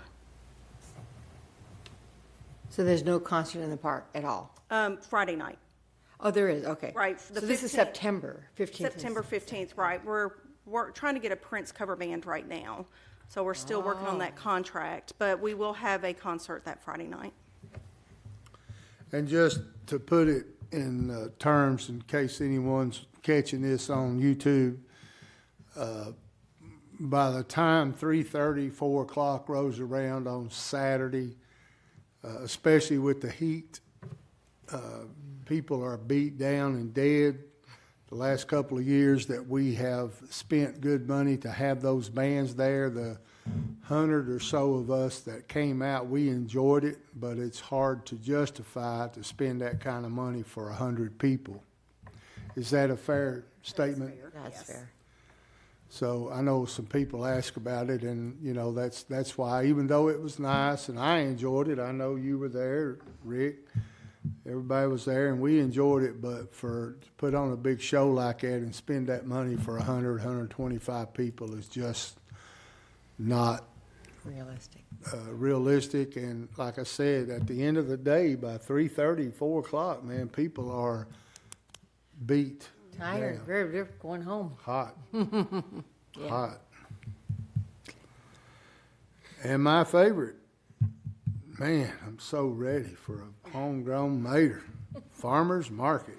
All right, Farmers Market, we've moved it to Tuesdays, 3 p.m. to 7 p.m. The market runs from June 6th to August 29th. We are still receiving registrations. We've got a couple in the last few weeks as well. I believe we got one of the signs out today advertising the farmers market as well. And we have put it on Facebook and we'll share it again. So registrations are trickling in. It's starting June what? June 6th, the first Tuesday in June. And it'll Right go after- through the last Tuesday in August. So right after Memorial Day. Correct. Yep.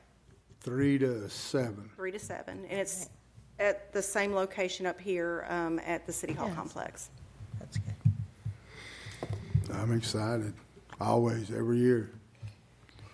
You're always taking live videos. Hey, when it comes to food, I get excited. Yes, you do. Any comments about Farmers Market? All right, we will move on to, well, our next meeting will be June the 26th. Is that right? Because of Juneteenth, Oh, that is right. we had to move it to next weekend. Can we talk about that? Juneteenth? How's that going? She is getting the Bicentennial Pavilion here because we already had a tournament scheduled in the park by the time they locked in their date. Okay. So they're going to do it on the 17th, which is that Saturday instead of the 19th. They're going to get the Bicentennial area down here from 10 a.m. to 4 p.m. is when they're planning their event. So when you say planning their event, what event is it? I haven't. It's a Juneteenth celebration. Okay. Shermille Balbalosa, did I say that right? Correct. She has done it a couple of years. I think she missed last year, maybe the year before. It's 2 years, once for COVID and then once because she had to move and she's trying to get back. And I know that her and Hope Oliver are working together. So we need to, that is a city-sponsored event, correct? Not this year, but we're working on it. We are working on it. We're not officially sponsors, but we're gonna do what we can to help them out. So We're gonna do some advertising and stuff. I'm not 100% sure we can do that. I think we told her we were pretty much gonna be hands off that since it wasn't a city-sponsored event. We were kind of limited at what we could do. And she knew that when we met with her at the office because it was so late in the game. We weren't even sure they were gonna do anything until probably 2 months ago. And by that time, we already had the schedule made for the summer at the park. So we couldn't see putting them in a pavilion on a ball tournament weekend because there's just too much traffic up there for that. So they opted for this down here, which was a better option for them. All right. Mr. Rick, got any comments, sir? No, I think we covered everything. All right.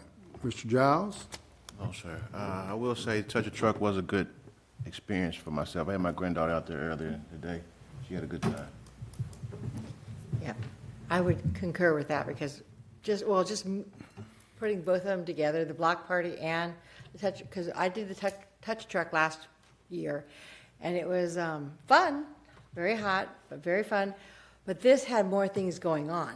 I mean, there was a lot there. I could hear the music. There was all these vendors.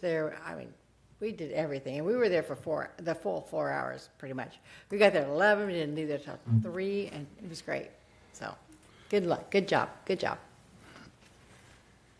Well, I didn't get no smoked bologna sandwich from Biggins, Oh, so you're now not happy. so I wasn't happy about that.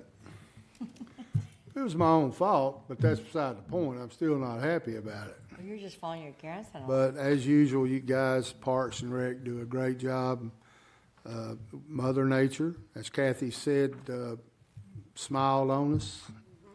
It got kind of sticky and humid, but, it's that time of year. So I want to say that I'm really glad to see the board members coming out to these events. That's always a big plus. So hopefully by July 4th, we will have another big event. So until then, I will see you all on June 26th right here in the boardroom at 6 p.m. I call this meeting adjourned.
right, it's a little after 6 o'clock on April 20th, 2023. We will call the Beer Board meeting for the City of LaVergne to order. We do have a quorum. The first order of business is to approve the meetings from the November 17th, 2022 meeting. It's been a while since we've been in here. Well, thank you. Yeah. So I'll open it up for a motion to approve or deny those minutes. Make motion to approve. All right, we have a motion to approve. Do we have a second? I'll second. And we got a couple of seconds. All in favor? Aye. Aye. Motion carries. All right, first order of new business is an off-premise beer permit application for BJL's Wholesale Club number 394, located at 543 Industrial Boulevard here in LaVergne. And we have an applicant here representing BJ's. If you'll just approach the podium and just state your name for us, please. Good evening, all. My name's Chris Kelly. I'm the club manager for the new club here in LaVergne. Oh, okay. All right, excellent. Congratulations. If I may, if you don't mind, if I can just say one thing. First of all, Sure. I'd just like to, I appreciate you taking your time today from the board, but more importantly, I'd just like to take a moment to, offer my condolences for y'all's loss that you've had in your police department. So keep everyone in our thoughts and prayers on that. We appreciate that. The city thanks you. We appreciate it. All right, we've got the application and everything here in front of us. I'll open up the floor for any questions for our applicant here. I have one question, and it's always my go-to question, is your training. Do you have training on serving, selling beer, or? Yeah, absolutely. Great question. Yes, obviously, one of the key processes is every year. A lot of companies call it, whether it's online training, CBLs, we call it Player Link. So we have a Player Link training that's for any cashier that's going to be getting on board it. One thing, that's a repeat yearly, but they have to actually complete that training prior to actually running a register.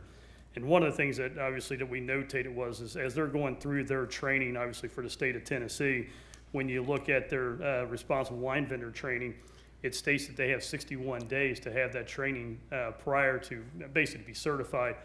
If I'm correct on that, one of the things, of course, what we're going to do is everyone's going to be trained, and they're actually going to do that course prior to actually running a register. Oh, okay. I like Yeah, that. again, the thing is that you don't want to have someone representing the company and out selling alcohol that's not properly trained or can't guarantee to be compliant. So we have our own training, but if the state of Tennessee has that training, that was my question, was there seems to be a disconnect, is why would we give 61 days? That's here or there. But what we're going to institute is they're going to have all that training and that certification prior to actually running a register. Good. And all that, obviously, all that documentation is going to be digital. We'll keep a running total of all the people that are actually certified and licensed. That will be updated quarterly to our corporate office, which therefore they'll be forwarded over to the state of Tennessee on a quarterly basis. Okay, so all your managers and cashiers are taking the responsible wine Every single vendor one. and- Instead of having one designated manager also, we Right. actually already have 3 managers certified. Myself as a club manager, assistant club manager, and the front-end club manager. Okay. So we ensure there's more than enough coverage Yeah. at that club Familiar at all with that. times. Yes. Yep, I like the depth. yep.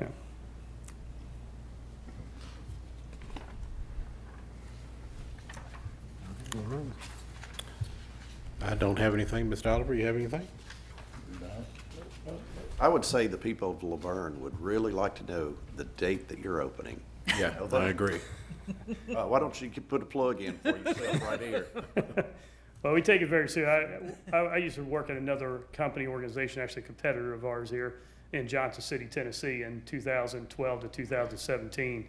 So when Tennessee instituted this new program process where they started allowing the retailers to actually sell liquor, alcohol, and that, it was something I just started going through the training. And once we implemented it, I actually left 2 months after so I was very familiar with the program and the process. Right. So it's been easy to kind of institute within our organization here, because this is obviously the first club here in Tennessee, but as I'm sure you're aware, we're going to be opening up another one at the end of the year in Mount Juliet, and then probably in 18 months in North Nashville.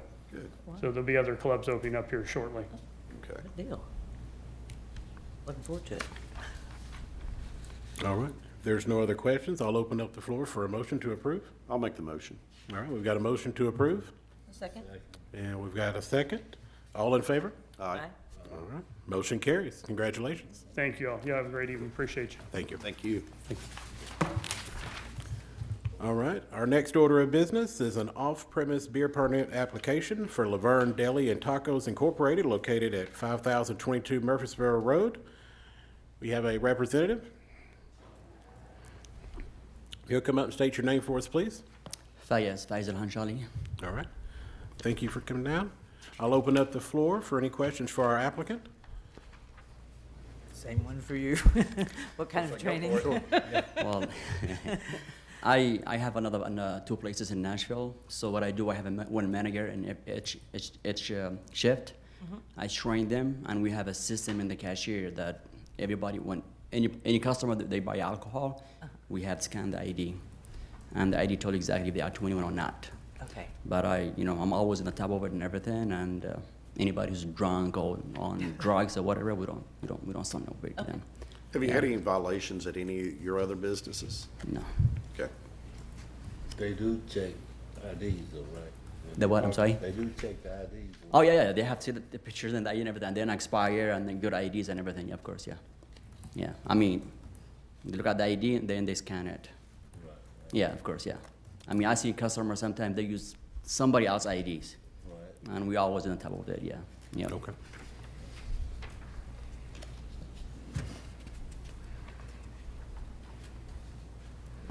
And I guess my only question is, we had a correction on the application in the beginning. It originally said on premise as like a restaurant, but this is off premise, just a store. Yeah, Right, yeah, so yeah. that's not gonna be, okay. No. Yeah. Well, that was my only question. Are there any more questions for this applicant? No, it's just beer only, right? Beer only? Yeah, be only, yeah. No, yeah, not a wine. All right, there are no more questions. We'll open up the floor for a motion to approve or deny this applicant. Motion to approve? All right, we have a motion to approve, and we have a second by Mr. Oliver. All in favor? Aye. Aye. Motion passes. Congratulations. Thank you, guys. Thank you. Well, we're gonna open a deli, and we have one guy specially coming from New York, just working the sandwiches, and I'd like to invite everybody. Can I do that? Like, I think it won't come. Yeah. I'll bring it over here. Do you have a projected opening date? Probably in let's say in 3 weeks. About 3 weeks. But we have Okay. one guy special come from New York just with the sandwiches. All right, And good deal. hopefully, I'll call and make some sandwiches and bring it to you guys. Thank you. All right. Congratulations. All right, Thank thank you. you, guys. All right, I'll make a motion to adjourn. I'll say. Yeah, and we've got a second by Mr. Oliver. All in favor? Aye. All right. We are adjourned.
award-winning Tennessee Wildcast is on the air with the latest on hunting, fishing, boating, wildlife watching, and all things outdoors. Make welcome your host, drummer and outdoor expert novice, Jason Harmon. Hello, everybody, and welcome to this edition of Tennessee Wildcast. We're glad you're tuning in. Thanks for watching, for listening. We got a great show lined up for you today. Mr. Don King. Yes, sir, Jason. Thanks for the invitation, and I'm glad to be co-hosting with you today. Yeah. We're going to talk some boating since the weather's changing, people getting ready for Memorial Day, all that kind of stuff. Yeah, for sure.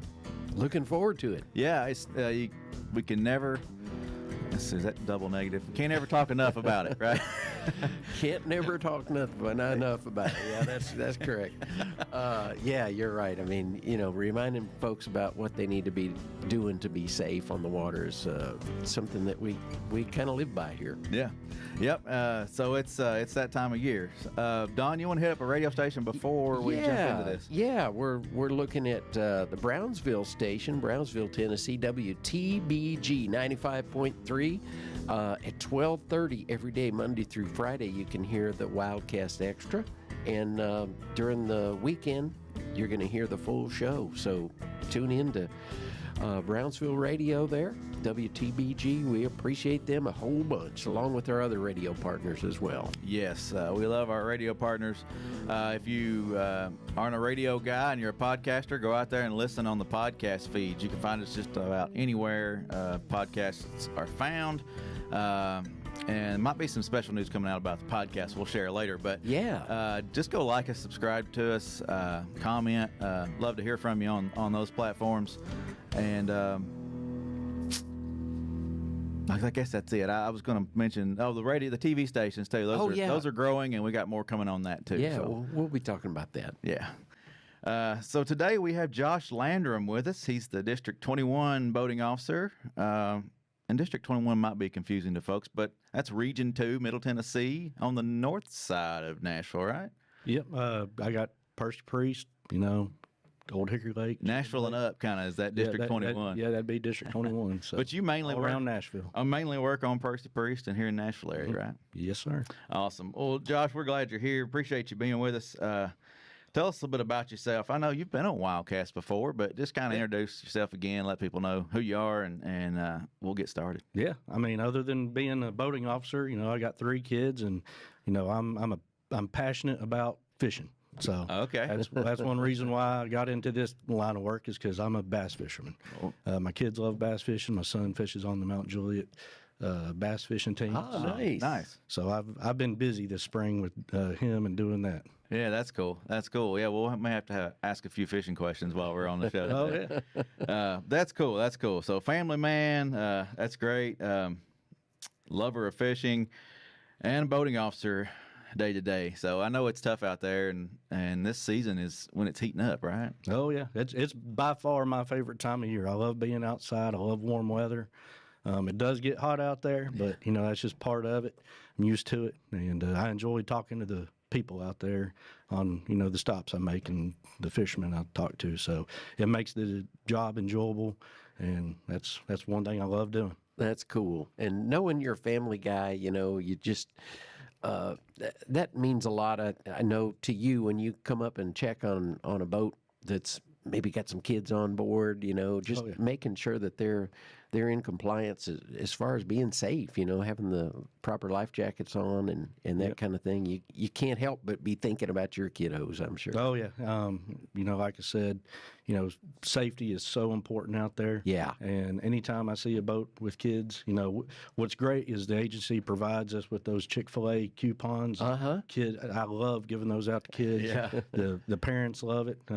Because they usually get one too, but I'm always, that's what I think about, is my kids, and I enjoy keeping people safe, and that's what we're out there for. That's good deal. Well, and you spoke about the bass fishing team too. That's important. I know those guys out there, they don't stress that enough. I mean, that's wearing your life jacket while you're on that bass boat, fishing with that team and things, that's important too. Yeah, the high school bass fishing trail here in Tennessee is ran really great and professionally. They had one of their last tournaments on Cheatham Lake, and me and Sergeant Brad Bagwell were out there on the boat, and I was extremely impressed about how the tournament trail was ran and the safety that all the captains and the kids that are fishing it were showing. So it was really impressive, and I love it that my son's a part of it. Yeah. Hey, some parents do travel baseball, some do travel soccer, basketball, that kind of thing. So that's neat to see the fishing is kicking in like that as well. And as much as I've been around the state, I'd never been to Normandy Lake until this year. Oh wow! And so it was fun to see it, and I was really surprised how small of a body of water it is. So anyway, I've gotten to see some new places myself just through him. All right, That's neat. cool. Yeah, well, I'm going to jump ahead since you mentioned not being on Normandy before. I mean, as an officer, you may get assigned to a certain county and work a county for a little while and then move to another county that you kind of want to be in when that spot opens, if you can get that transfer. But and you may end up working a certain body of water and never seeing another one. So talk about how an officer's position works and the role works, and how they kind of move around or can move around. Yeah, so I started out in Houston County. So being in Houston County, it's right up against Kentucky Lake, so I got to work Kentucky Lake. And then, just whenever openings, when an officer retires or transfers into a different position, other counties will come open. And I was in Houston County for 1 year, and Davidson County came open. And so, I transferred. Not many people have ever transferred into Davidson County. Usually people transfer out of Davidson County, but I'm one of the few that's transferred into Davidson County, and I was the Davidson County Wildlife Officer for about 2 years before the District 21 boating position came open. And like I said, boating is my passion. That's that's why I chose this career path, is because I love boating. Gotcha. Yeah. And so when that position came open, I transferred right into it, and so here I am. All right. Speaking of career paths, Jason, have you got an update on when they'll be looking at recruiting new folks for the next class? Yeah, the application dates for the next class is September 28th through October 18th. So that's when you can get your name in the hat. To become an officer and go through the process of interviews and things like that. So yeah, that's when it comes up, and I think there'll be close to 15 slots available. And I know we're also talking to kids that like Josh's son's age, that is looking down the road. What do I need to be studying in college or even high school to kind of prepare myself for this, if that's what I want to do? Tell us a little bit about that, Josh. Yeah. So part of our jobs, which a lot of people might not realize, is we go to schools, on ag days when they might have their ag day. 4-H stuff. Yeah, 4-H stuff. So we get a chance to talk to a lot of kids in school, a lot of high school seniors, freshmen, even smaller kids. But if the best way to get one of these positions is go to college, and that's what we tell them. You got to go to college and get a degree in some type of natural resource management. I went to UT Knoxville, the best school in the world. Go Big Orange. There you go. Highly recommend it to anybody. But get that degree, and then just watch for these application dates. It's very competitive. So, while you're in college, I always tell students also, make sure you're doing some internships that matter. Do some type I did an internship with the NRCS, and I worked with the wildlife biologist over in Knoxville. And, that went a long way on my resume. Oh, yeah. So that's one of the best things that once you get into college that you can do is, those internships are highly important. Make the most of those summer breaks. Yeah. Yep. Yeah. And go in with an open mind and the openness to move around and that kind of thing, because you really got to jump in there when you can. You may end up in a county or you don't want to be in, or an area of the state you don't want to be in, but you can work your way out, kind of like what you did. So I went to UT Knoxville and I graduated, and I wanted to be a game warden, so I put in for multiple states around us, and I got hired on in Alabama as a conservation enforcement officer in 2008. So I stayed there, got experience. I loved the job down there. It's basically the same type work. So I was a conservation enforcement officer down there from 2008 to 2011, and got the chance to come back here and went through the application process with TWRA and got hired on here in 2011. So you got to be open. Got to be open to go anywhere. I mean, it's competitive. So. Yeah. And you kind of fell into your love. I mean, the boating and the water side, but an officer could be in the field, in the truck rather than the boat, right? Yep, there's there's only a handful of full-time boating positions in the state. I believe there's 9 total across the state. So, there's only a handful of them. So most of the time, if you hire on, you're going to be a county wildlife officer, which we all do the same thing. It's just kind of how you code your time and what you are supposed to be spending the majority of your time doing. Right. So. But because I still get out there and work, opening weekends of deer season and turkey season, Yeah, so I'm still out there helping out, the county guys. But my main job responsibility is boating enforcement. And then wildlife officers, if they've got a body of water close by, I mean, they're tasked with working the water as well, aren't they? Yep, that's correct. Yeah, and especially once summertime hits, all the officers and across the state, if they've got water in their district, they're expected to go work it. So, but it's fun. I mean, that's why we're all on the job, because it's literally, in my opinion, the best job in the world. Yeah. Well, let's jump into some of the boating specifics here, so folks that are listening and watching will know what they need when they get out there on Memorial Day weekend or even sooner. I mean, it's warming up. It's time to get out there. What's some of the obvious things that you need? I know we touched on those kids wearing the life jackets and life jackets in general, but what's some other things that make sure you got it when you head out? Yeah, and by far we can't stress, life jackets enough. So definitely, as much as we mention it, that the reason why we mention it so much is because that is the most important piece of equipment that you can have if you're wearing it, and you should be wearing it, that you need to have in order to go home safely. Yeah. But other than that, like you said, Memorial Day weekend's coming up. This usually is the kickoff weekend for most families that own boats. So their boat might have been stored for the past, 7 months or so. Yeah. So it's always important, check your fire extinguishers.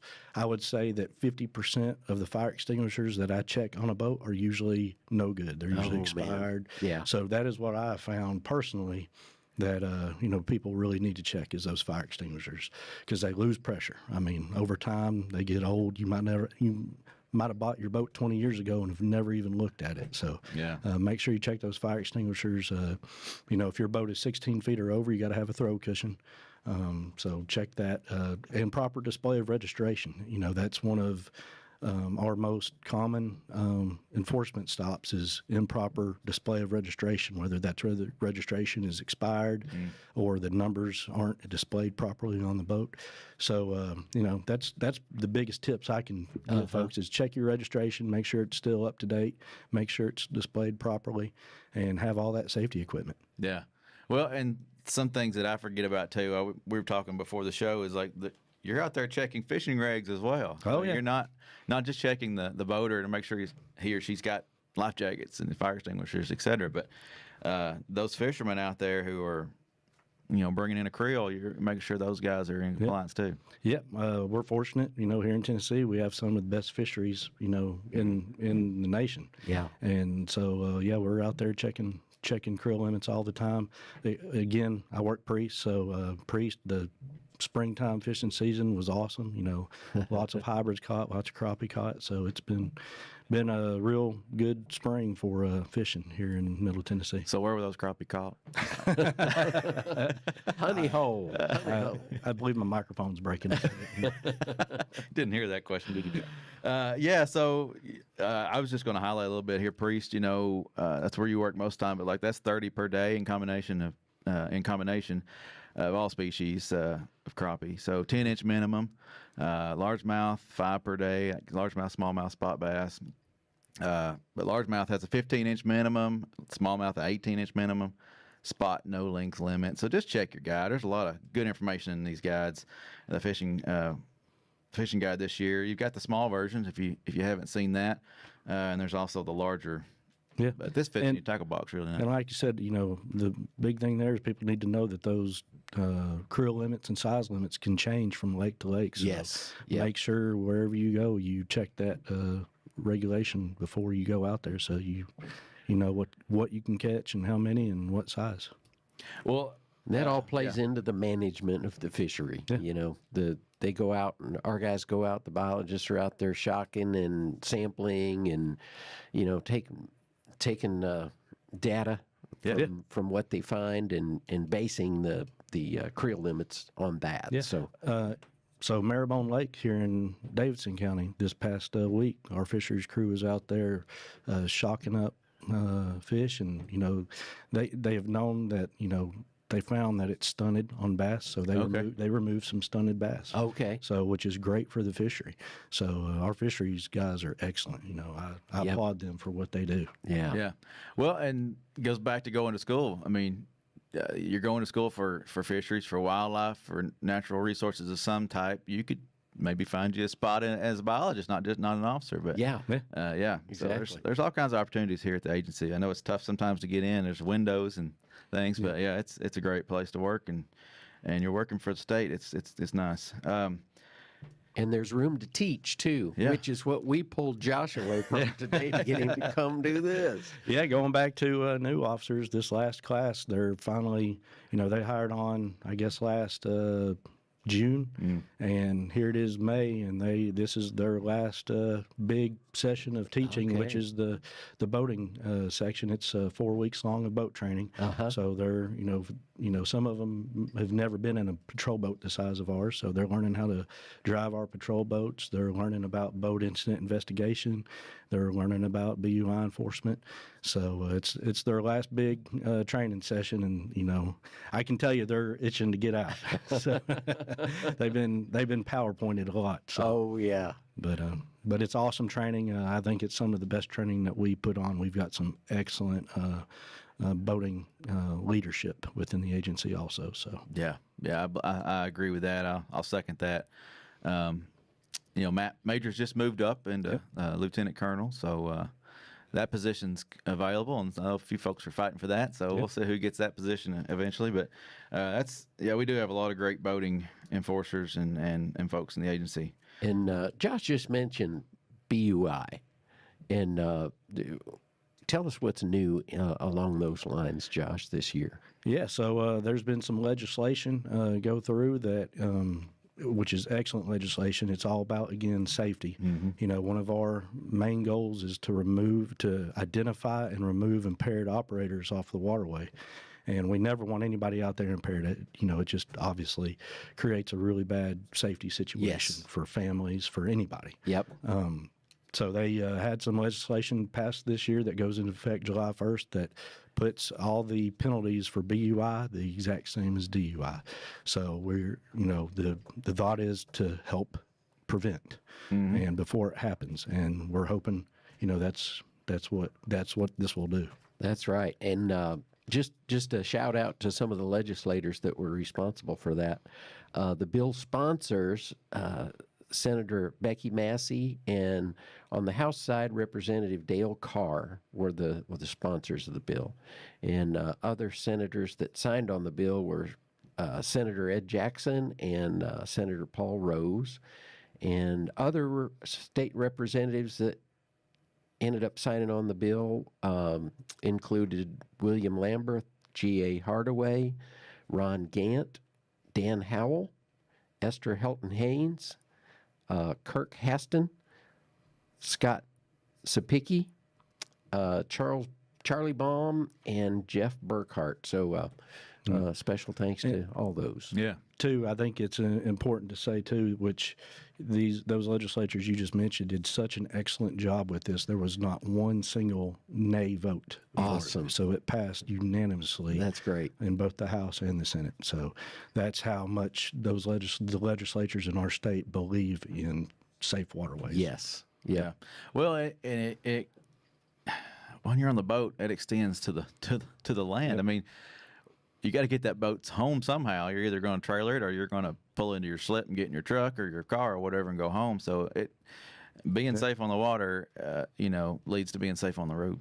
Yep, that's correct. So, like Don said, BUI equals DUI, and that's very true. There is no difference. There's no difference on other than when you're on the water, you're on the roadway, just as dangerous. Yep. Well, and it's not always the highlight of the job, but and it's not always BUI focused, or drinking doesn't always cause these. But we had 7 fatalities this year so far? Yeah, unfortunately, we've already had 7 fatalities across the state on our waterways. So that's we want that number to be 0, obviously. Obviously, yeah. Yep. So That's the tough side of the job. That's the toughest part of y'all's job, I'd say. Yep. And out of those 7, 4 of them were paddle sport related. So that shows the importance of wearing that life jacket, at all times, but especially if you're in a canoe or kayak. They sit lower to the water. They're harder to see. They're easy to fall out of. If it's windy, I've personally seen it myself where somebody fell out of their kayak and the wind blew the kayak away from them and they didn't have a life jacket on. And so, but yeah, wearing that life jacket is extremely important. On a canoe or kayak. Yeah. There was a storm that blew in a few years ago. Were you part of that rescue that happened? Yep.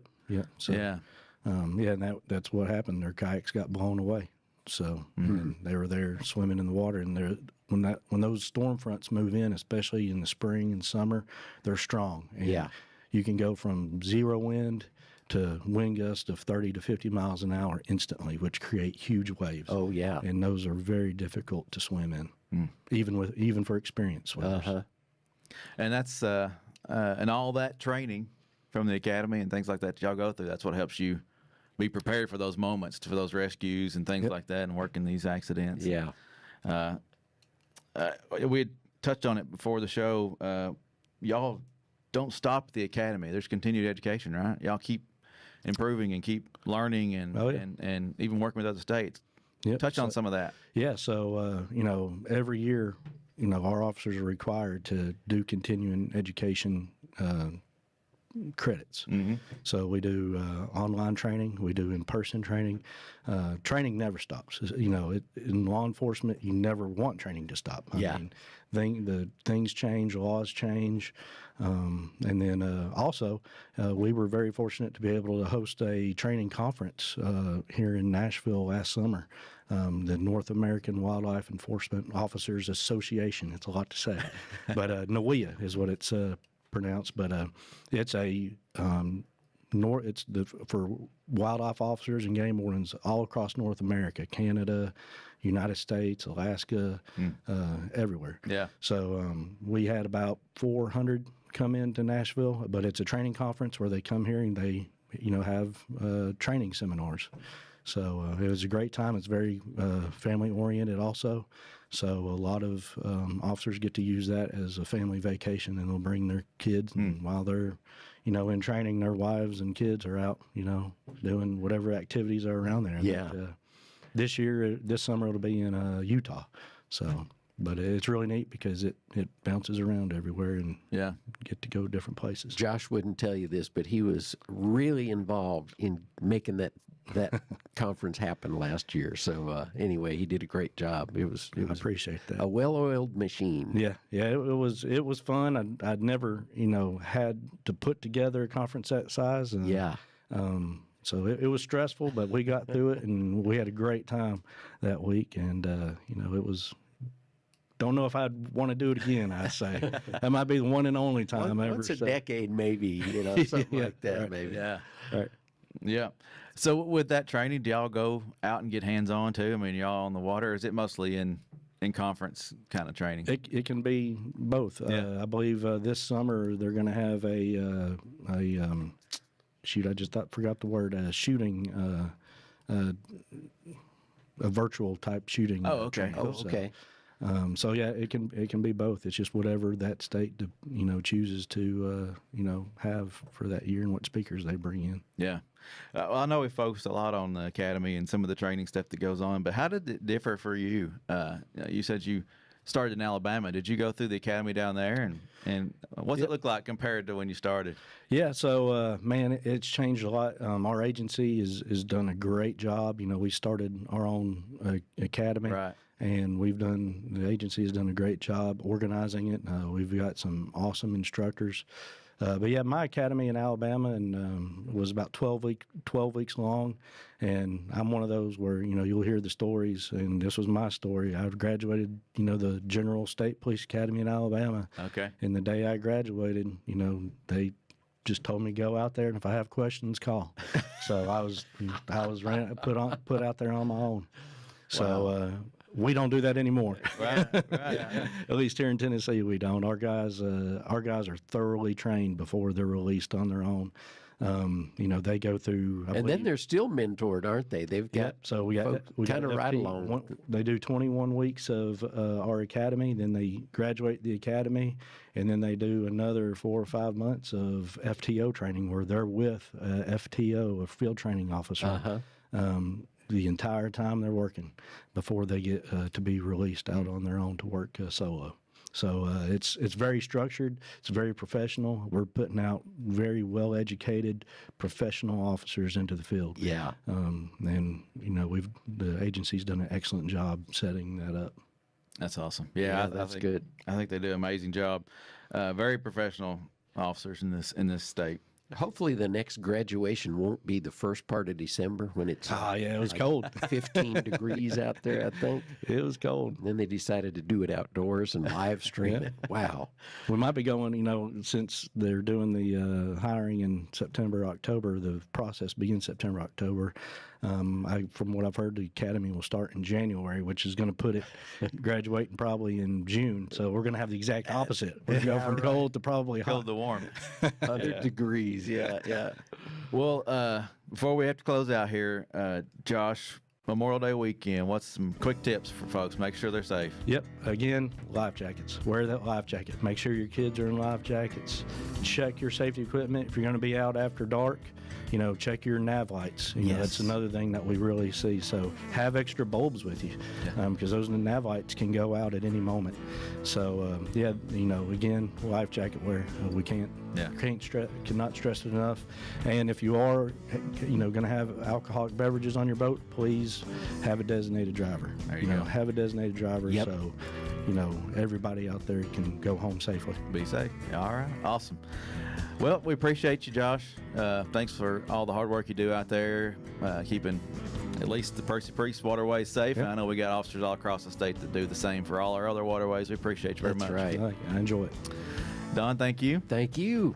This is Tennessee Wildcast. Keep following us. Keep coming back. If you're looking for that radio list, go to tnwildlife.org and find a radio station near you.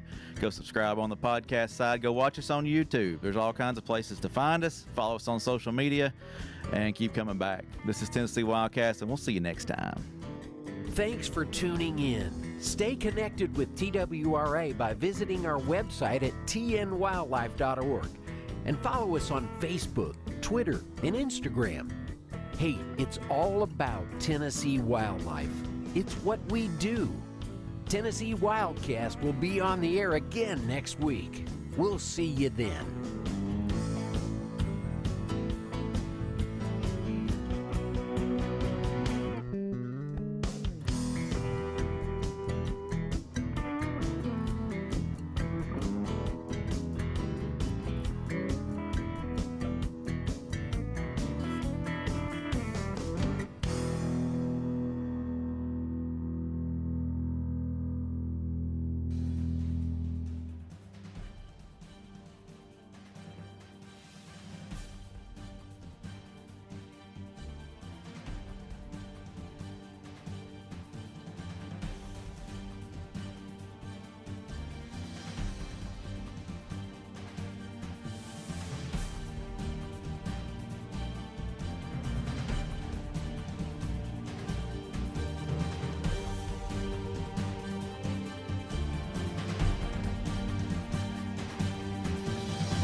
Aye.